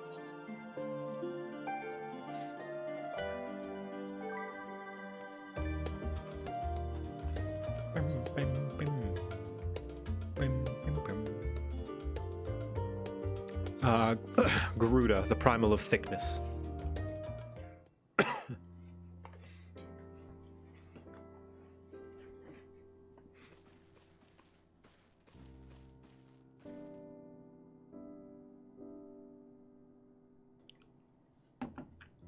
Sorry to keep you all waiting.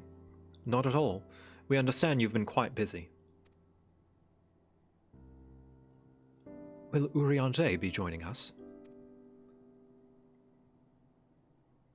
Duty keeps him away, I'm afraid, though Victor can explain why better than I. Bitch is on the moon.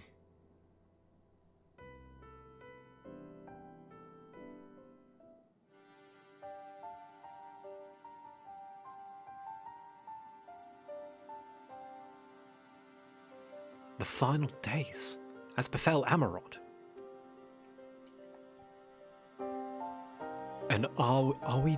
And we are to escape via the moon. What of the source and its reflections? I have no intentions of standing by while the world falls to ruin. So, how do we stop this? Unfortunately, we have no answer at the present.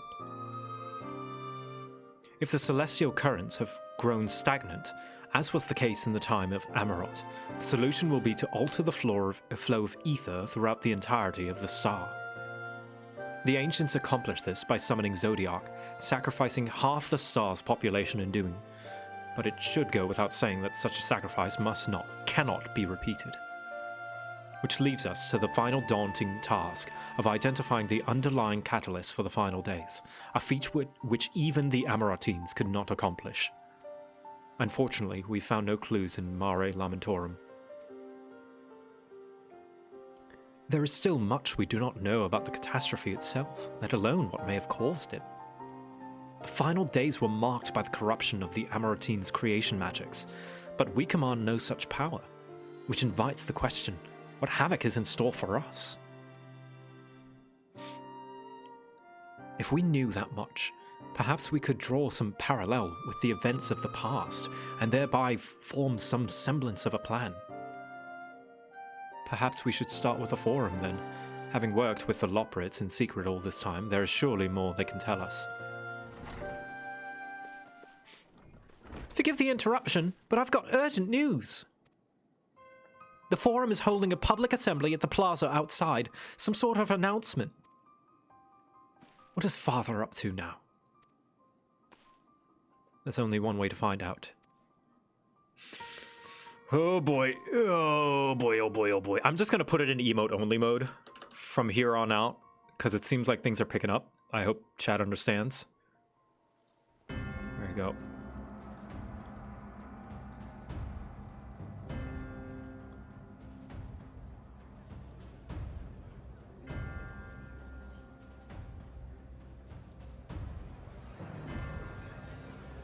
Yeah, thanks, chat.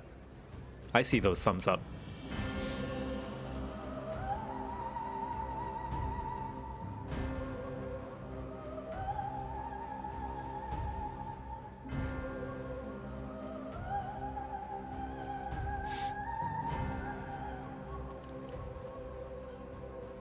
Order! Order, I say!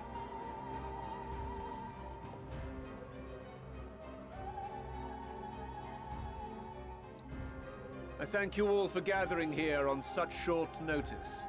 This day we must speak of grave affairs and their implications for the future of Charlian, nay, of this very star. Said affairs concern all citizens, and so we have called for a public assembly.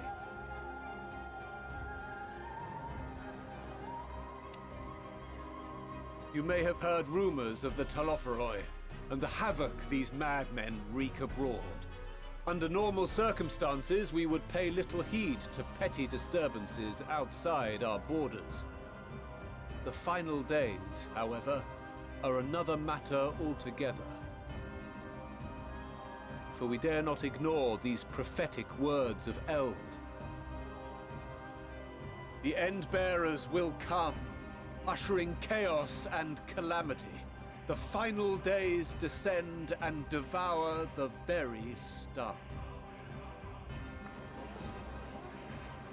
I've never heard this prophecy. Is it true? Will all that really happen? Calm yourselves.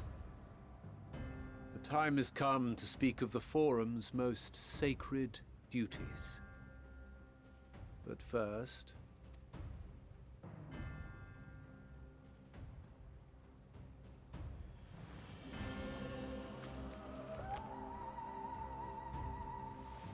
Give voice to the voiceless. Let bindings be unbound. By unanimous decree, I declare the enchantment broken. They're gonna regain their memories.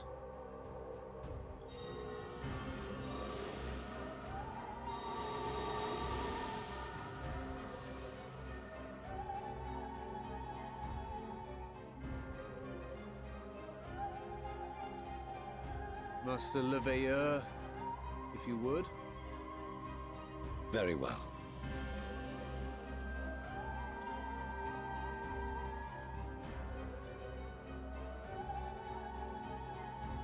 "270 years ago, our forebears began an expedition in the Dravanian hinterlands, in search of a route to access the ethereal sea. This much is public knowledge. Their findings, however, would become the Forum's most closely guarded secret. They knew about the moon. What those researchers discovered in the hinterlands was not a passage unto the ethereal sea, but the very heart of our star, and Hydaelyn herself." Wait, shit. If Zodiark is at the center of the moon, Hydaelyn is at the center of Etheris. She spoke to them of a calamity that would extinguish all life. and of a means by which we might be spared. That's my theory, anyway. The moon. 'Tis in truth a gargantuan vessel built to serve as sanctuary for her children and deliver them from this doom. Yeah, they knew this whole time. Much like Nunkref's hope in ages past, it will bear the people of a world in the throes of death to a new home. Needless to say, this will be no small undertaking. To facilitate the great work, the Forum has maintained close contact with the servants of Hydaelyn, who presently reside on the moon. Convinced that the foretold end was all but inevitable, we began amassing a wealth of knowledge, not merely for the betterment of our nation, but in preparation for the journey to come. You reveal this to us now? By the gods, how long do we have?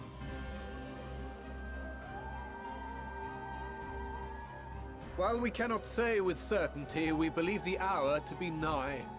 We received a transmission from the moon suggesting as much not long ago. Oh my god, they're the people that the Loperitts have been in contact with Which is why we must in earnest begin preparations for the great exodus. For his impressive contributions and the leadership he demonstrated during our withdrawal from Dravania, we have elected Master Leveilleur to oversee this initiative.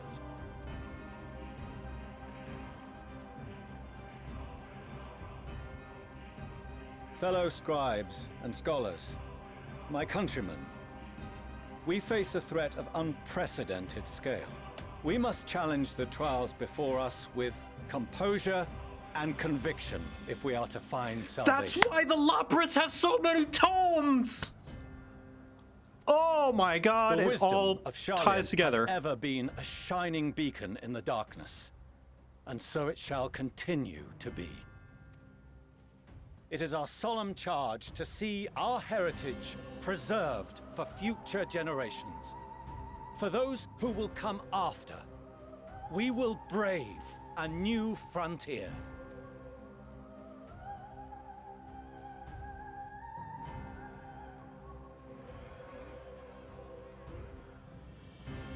Administrative edicts will be relayed to all major institutions ere long. In the meantime, carry on with your duties.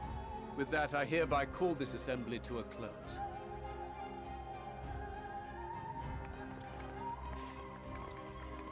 All the preparations, all the gleaners, getting food and supplies, it's all to beam it to the moon and leave Aetheris behind.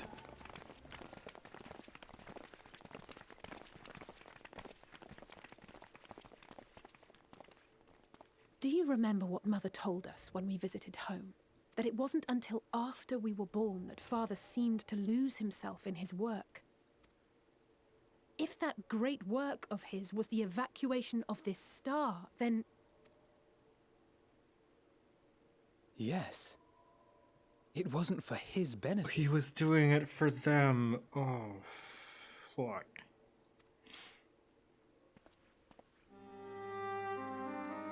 Would you mind waiting here a moment?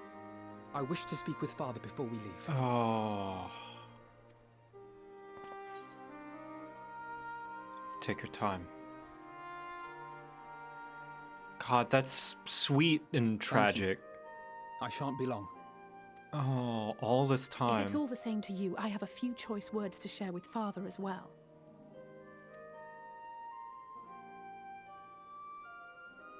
Then why the disownment?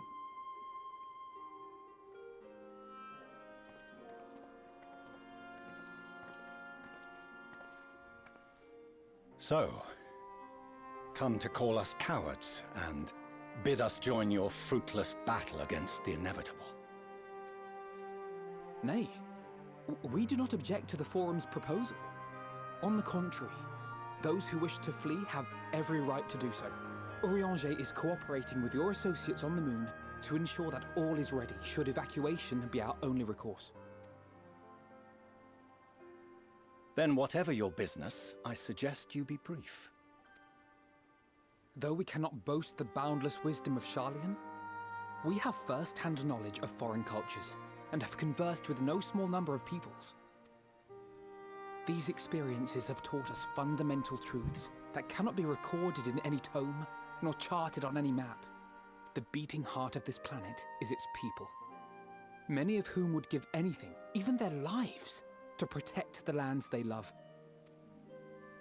Many may choose to join you in the end. But what of those unwilling or unable, for whom escape will never be an option? What would you have them do? To ignore the plight of those one might conceivably save is not wisdom, Father. It is indolence. This is why we choose to fight. We'll not ask for your understanding, Father. Only that you don't turn a blind eye to the good we have done, that we can still do. We're not children in need of protection. Hold fast to your principles and let the world burn if it please. But we believe there is still another way. And if there is, we will find it. You see if we don't.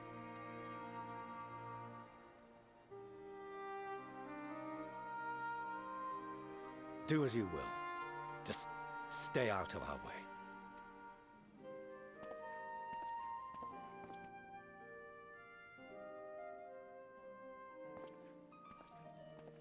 I think you broke through to him. Were he not so consumed with self-righteousness, he might tell you how proud he is of you both. Yeah. Bold words call for bold action. And there'll be no turning to your father should plans go awry. As if I ever would. So long as there are those who wish to stay and fight for this star, we have to do what we can to help them. Slight little burn there. Just a little burn. Just a tiny bit. Just a singe.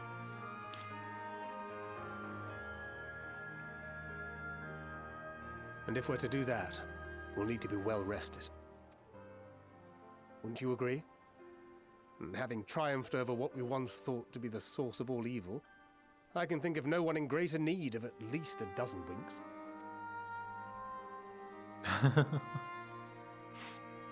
Shall we then?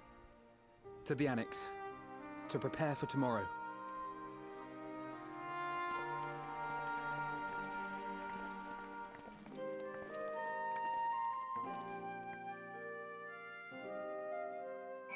Aww. I'm in instance 2, by the way. Nope, now I'm in instance 1. Alright, I think this is a good quest to leave it off of. I'm gonna turn in this quest, and then I'm gonna call the stream. Because I think this is a good note to leave it. We will come back to this Friday. Boy, oh boy. We're getting there. We are getting there. And we're only level, what? What quest is this? 84! We're barely halfway there. What else could there be? There's so much. Cryle tells me the Forum made a rather monumentous announcement, so there's to be a great exodus, is there? I'm reminded of my narrow escape from the Isle of Val. The realization, the running, the mixture of relief and regret after. Why me, I ask myself. Why me? Why us? Why now? I wonder. There's no use fretting over the cosmic morality, or lack thereof. We're here, and we'll get through this together. And who knows, maybe my luck will rub off and grant everyone a narrow escape. There's no harm in praying for as much. But enough of my rambling. I'm sure you're exhausted. Your chamber awaits. Woo! A lot more left, apparently.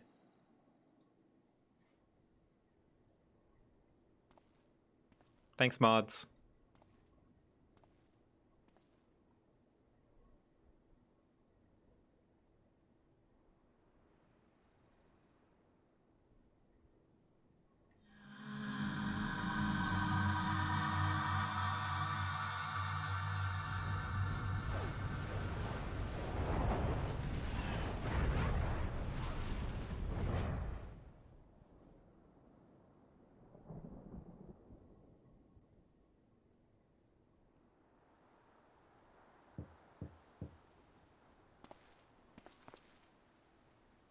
A visitor has come knocking at your door. Who could it be? Oh, fuck. Oh, man. Oh, shit. I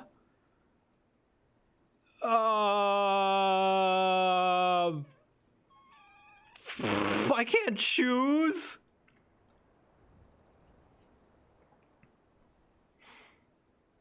I'm gonna rewatch this cutscene so many times, you guys. Graha.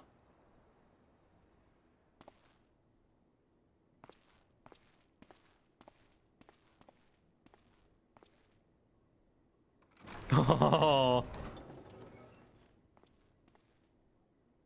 apologies. I didn't mean to. If you could spare a moment before bed. Thank you. I fear this may be the last quiet night we have to talk for quite some time.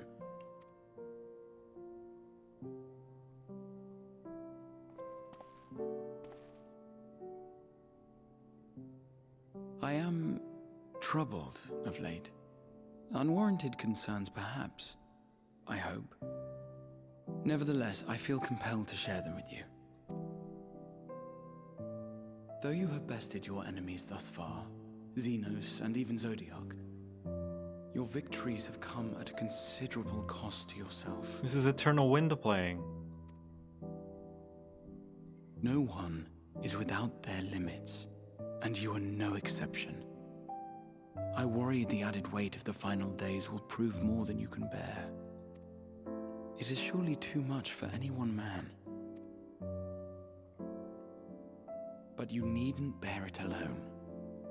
Let me share your burden. My, carrying capacity pales in comparison to yours, but I could still help. Shoulder the occasional satchel from your ever-growing mountain of, baggage. You have already done so much to help relieve me of mine own encumbrances. 'Tis only fair that I repay you in kind. Oh, Graha. Of course, it needn't be only troubles we share. Moments of joy may seem few. We could share a bed. But there will come a time when we look back fondly on this journey. The inquiry at the Forum, our march through the snows of Garlemald, our impromptu dinner in this very room. All of it. And that is to say nothing of the journeys yet to come. To the ends of the world and beyond. Raha, I love you. You're the best. But tomorrow will be no less busy than today, and I've kept you from your rest long enough.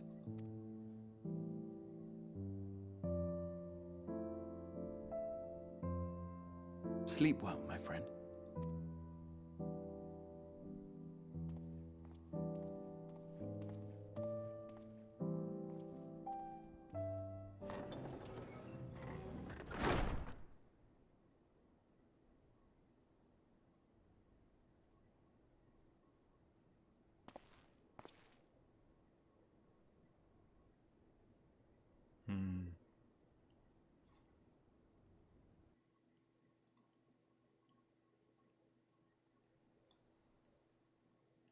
A short while earlier, in the Alamegan Quarter.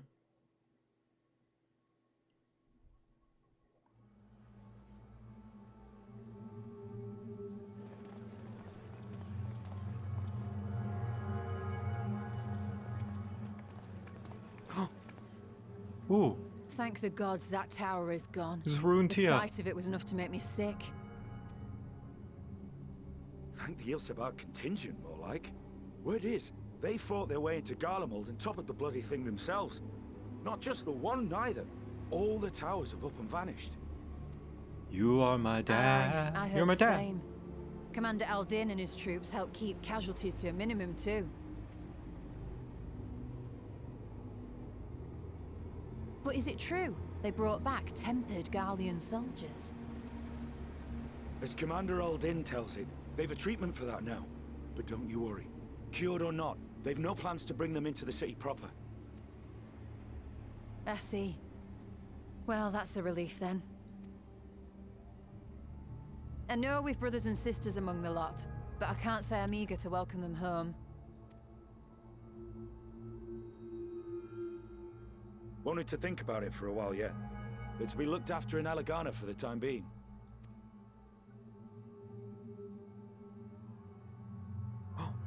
Eulus.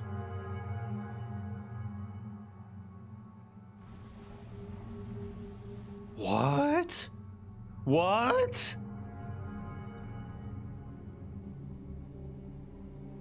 In Ishgard?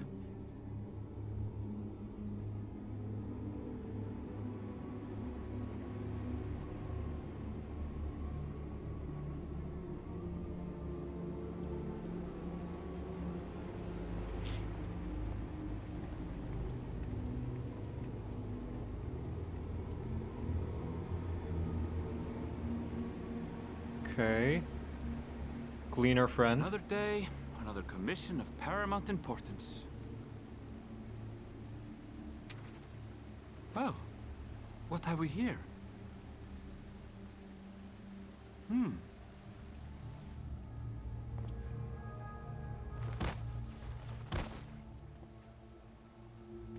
Hey, are you all right?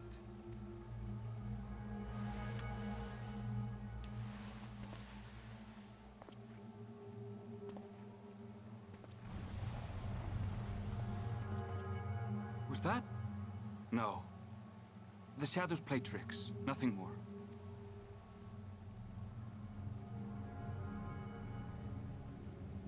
The towers are gone, and the Garlean threat is abated. Yet, why does it feel as though it's about to get much, much worse?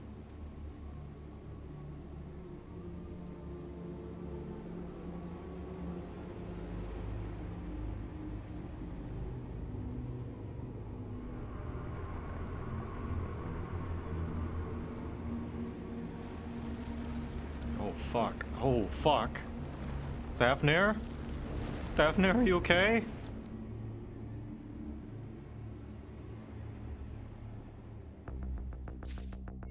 What the fuck is going on? What's going on?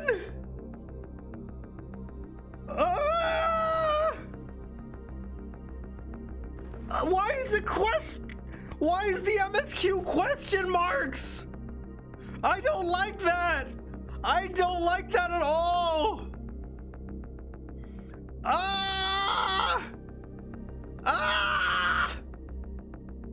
Stop it, game. Stop. You're scaring me.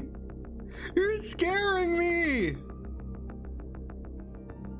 What?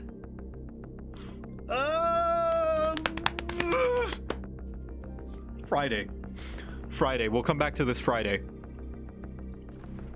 Before we do, I want to see what the other Scions have to say.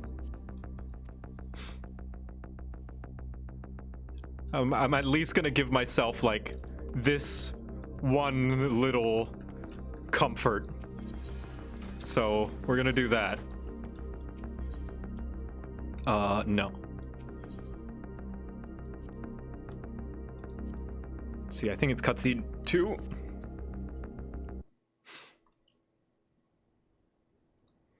Because I want to see what all of them have to say.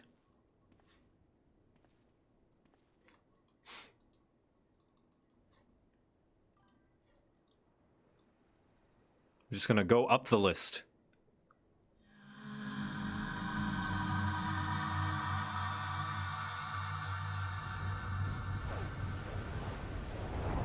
It also means we're gonna have to see this, like, 7 more times.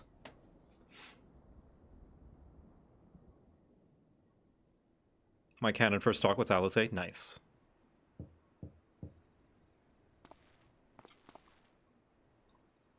Someone's at your door. Who could it be? Yestola.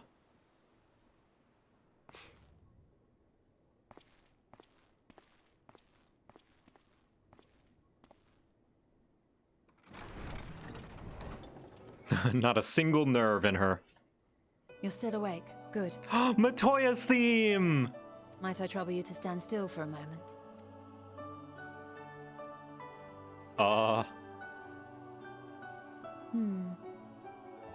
Nothing appears out of the ordinary.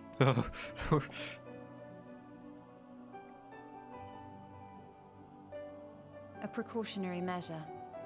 You will recall that serving as a vessel for abundant light in the First very nearly ended poorly. They know exactly what they were doing with all of these characters, let's be honest. In your recent battle on the moon, you were almost certainly exposed to similar, if not greater, forces. Fortunately, from what I can see, you and your ether are none the worse for wear. Would that Reen were here to confirm my assessment. To think you actually found yourself in a direct confrontation with Zodiark. Camera, As if stop Zenos gawking. gallivanting about in your body was not misfortune enough. Did you so grossly offend every single deity in a past life that they saw fit to place a curse upon your soul? Well, you're not too far off there. Forgive me. That was in poor taste. I recall vividly how battered and broken it was in the depths of Amarot. Would that you could have seen it with your own eyes. Mayhap then you would understand why the greater part of me is glad you did not. It was a horror beyond description. Promise me you will be careful, that you will seek my counsel if you feel unwell. Oh, yes. That puts my heart at ease, if only a touch. You so I feel unwell! I suspect it will grow colder as the night wears on, so do be sure to stay warm. Sleep well, and may the shadows keep you. Oh, you dork.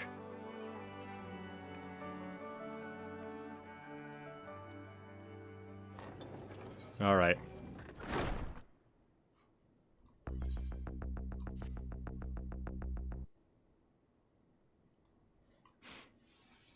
Next is Thancred, I think, or Urianger. Time to watch the moon glow red again.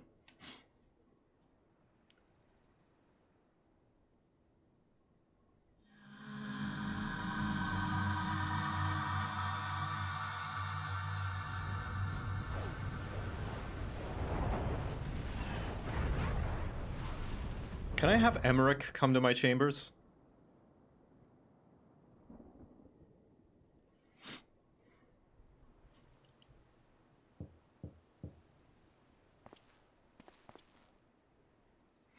All right, let's see.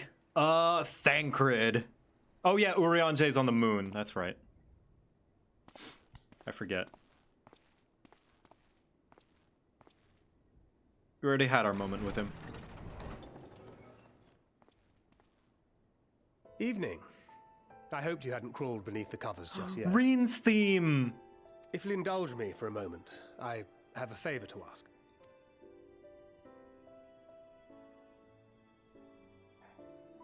At least I think that's what it's attributed to. Could be wrong. Don't worry. Nothing desperate or dire, if that's what you were wondering. Not yet. You know, we may have quite literally. But no, this is not attributed to Rin went so far exclusively. as to call it that for a reason. If so, then everything we did for Rin, for the First, will have been meaningless. And I can't accept that. I just can't. I have a special attachment to Thancred, considering I started in Ul'dah and he was my first scion to meet. I like him. I feel as though Victor and him have gone through thick and thin together, you know? Bros. My mind won't allow for the possibility. And that could be a problem. When we're in the thick of it, I don't know if I've got it in me to be pragmatic this time. To run. Even if running's the right choice. The only choice. So if you see me turning a blind eye to the harsh reality, beat some sense into me, would you? I trust you and the other scions with my life. And I'd like to think the feeling is at least occasionally mutual. And I never forgive myself if my stubbornness put them in danger. Gods, listen to me. Beginning to sound like the father I never had. Aww. So, can I count on you to keep me in line? I can think of no one else more eminently qualified. Dad cred!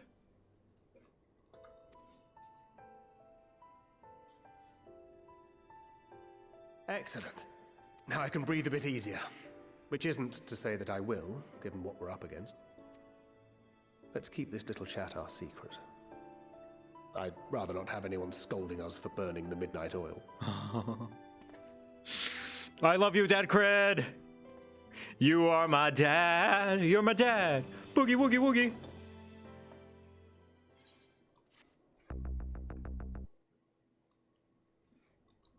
Alright, let's do the twins now. First, the fighty one.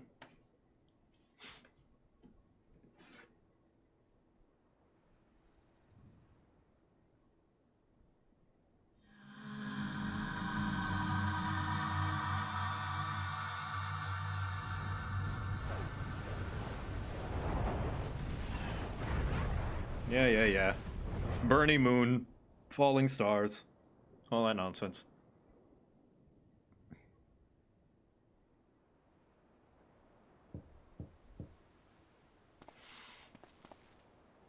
And Alice.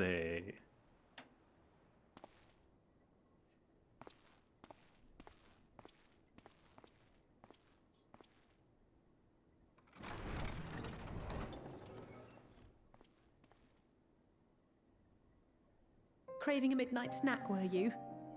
I did consider bringing a few sweets, but decided this wasn't an appropriate occasion. Oh, now I'm disappointed.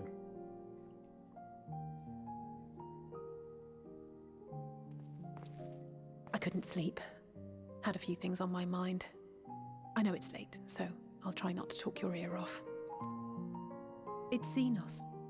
I keep thinking back to Garlemald when he'd taken control of your body. An altogether terrifying experience, to say the least. And one that served as a harsh reminder. No one, no matter how strong or quick or clever, is invincible.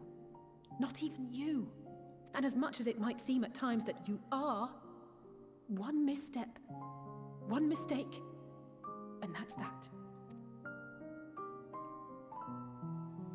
Which is why, even though I know you've heard it 1,000 times before, I'm going to tell you to take better care of yourself. Because you really, really should. It goes without saying that we're all committed to this fight. But that doesn't mean that we need to throw our lives away. You know how I feel about noble sacrifices. That they're stupid and dumb. And that I shouldn't do it. Right, that's settled. We'll be keeping the acts of gratuitous bravado to a minimum.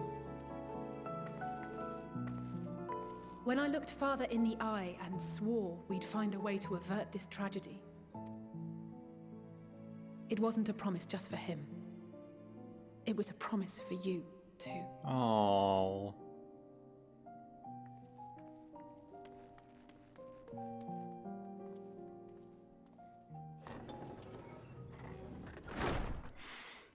Yo. All right, my boy, my darling boy who's come so far. He's come a long way. He's developed, he's grown, he's become a man. Show me the boy. Show me the boy. Show me the boy.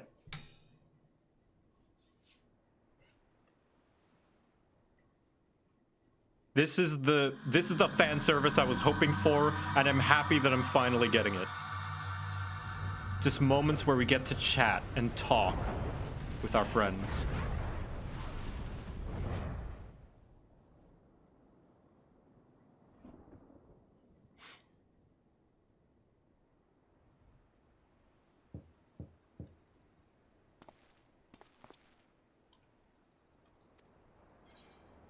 Alpha no Levier, you get your smarty pants butt in here.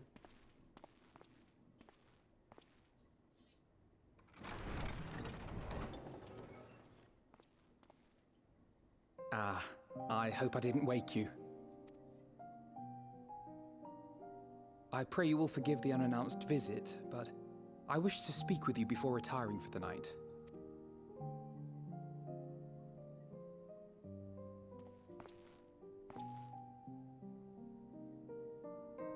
About Garlemald, and the time we spent with the people of Tertium. Dangerous though it was, I'm glad we had the opportunity to treat with Solus and Quintus. I was worried what might happen after we were collared.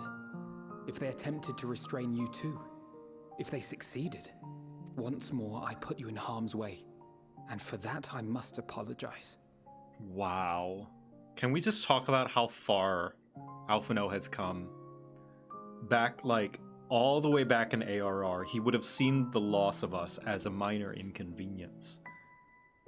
The fact that he would use us as a tool, and sure, care if we were not up, you know, to being proper and healthy and ready for the task at hand.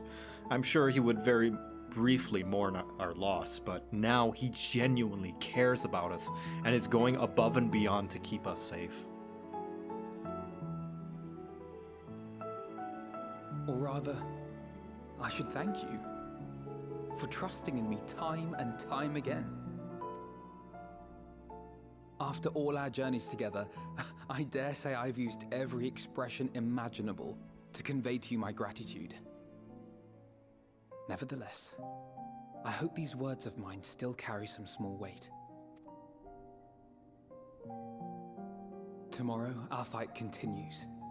Mayhap it would have been better to seek you out after we have true cause for celebration. But having mustered the courage to stand up to Father and achieve a personal victory of sorts, I wanted to carry on in that spirit before my nerves got the better of me. The hour grows late, and you doubtless tire of my ramblings. I have a letter for Orenvold to finish. Aww. We'll be off to bed shortly. Sleep well.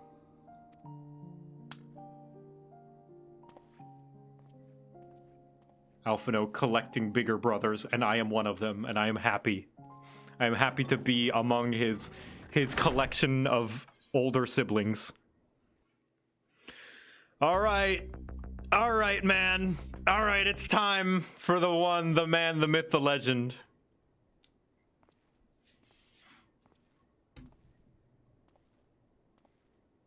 The blue jump man. The lapis wyvern stabber.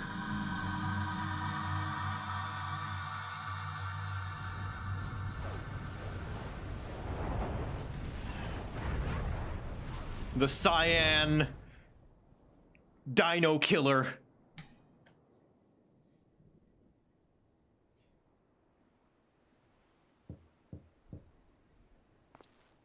Viz picked him first and I'm horny. Alright, cool. Estinian, get your butt in here. Get that dump truck ass in here. Throw it back for us, Estinian.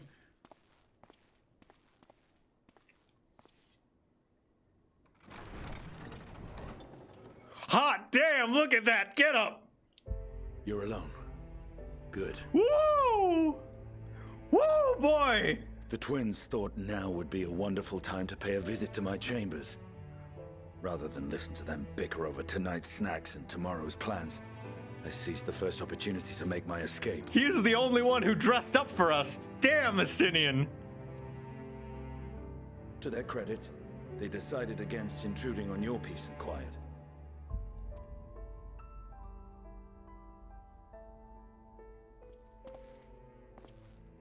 Oh my god, Estinian, holy shit! Can all be a bit exhausting at times, can't it? Ooh, man, I could really use a massage, Estinian. I wasn't sure what to make of you at first.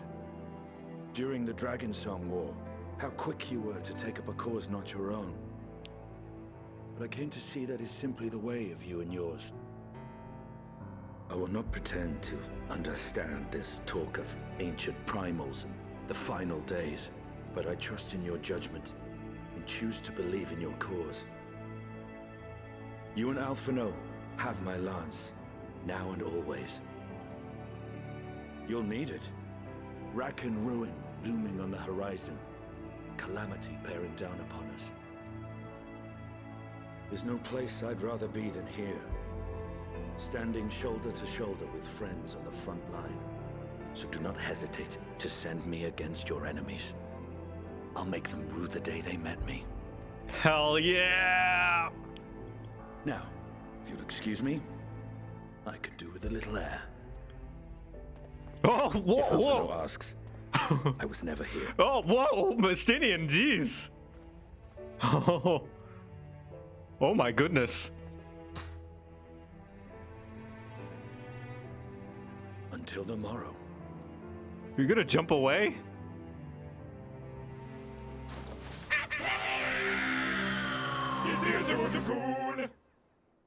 What the fuck, Estinian?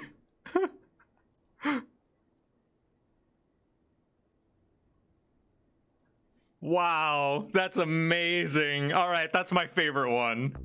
That's my favorite one. He just barges into your room uninvited and jumps off the side. What a Chad. Wow.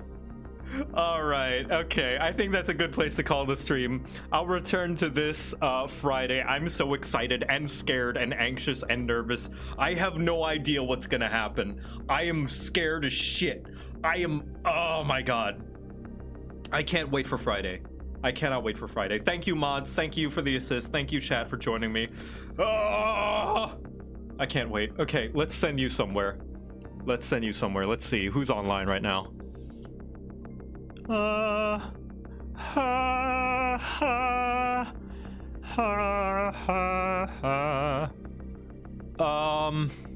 Let's see. Let's thank Echo for the burger. She is currently playing D&D, being run by her friend Dan Bailey Cream, I guess. So we're gonna send them some love.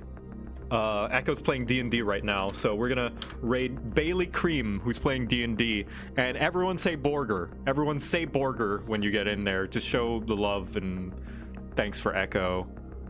She's she's currently playing a character called Barb Beef, a Goliath barbarian, and I am very happy for that. But yeah, they just started. Yeah, thank you everyone. I will see you Friday. Enjoy the D&D. Borger. Bye.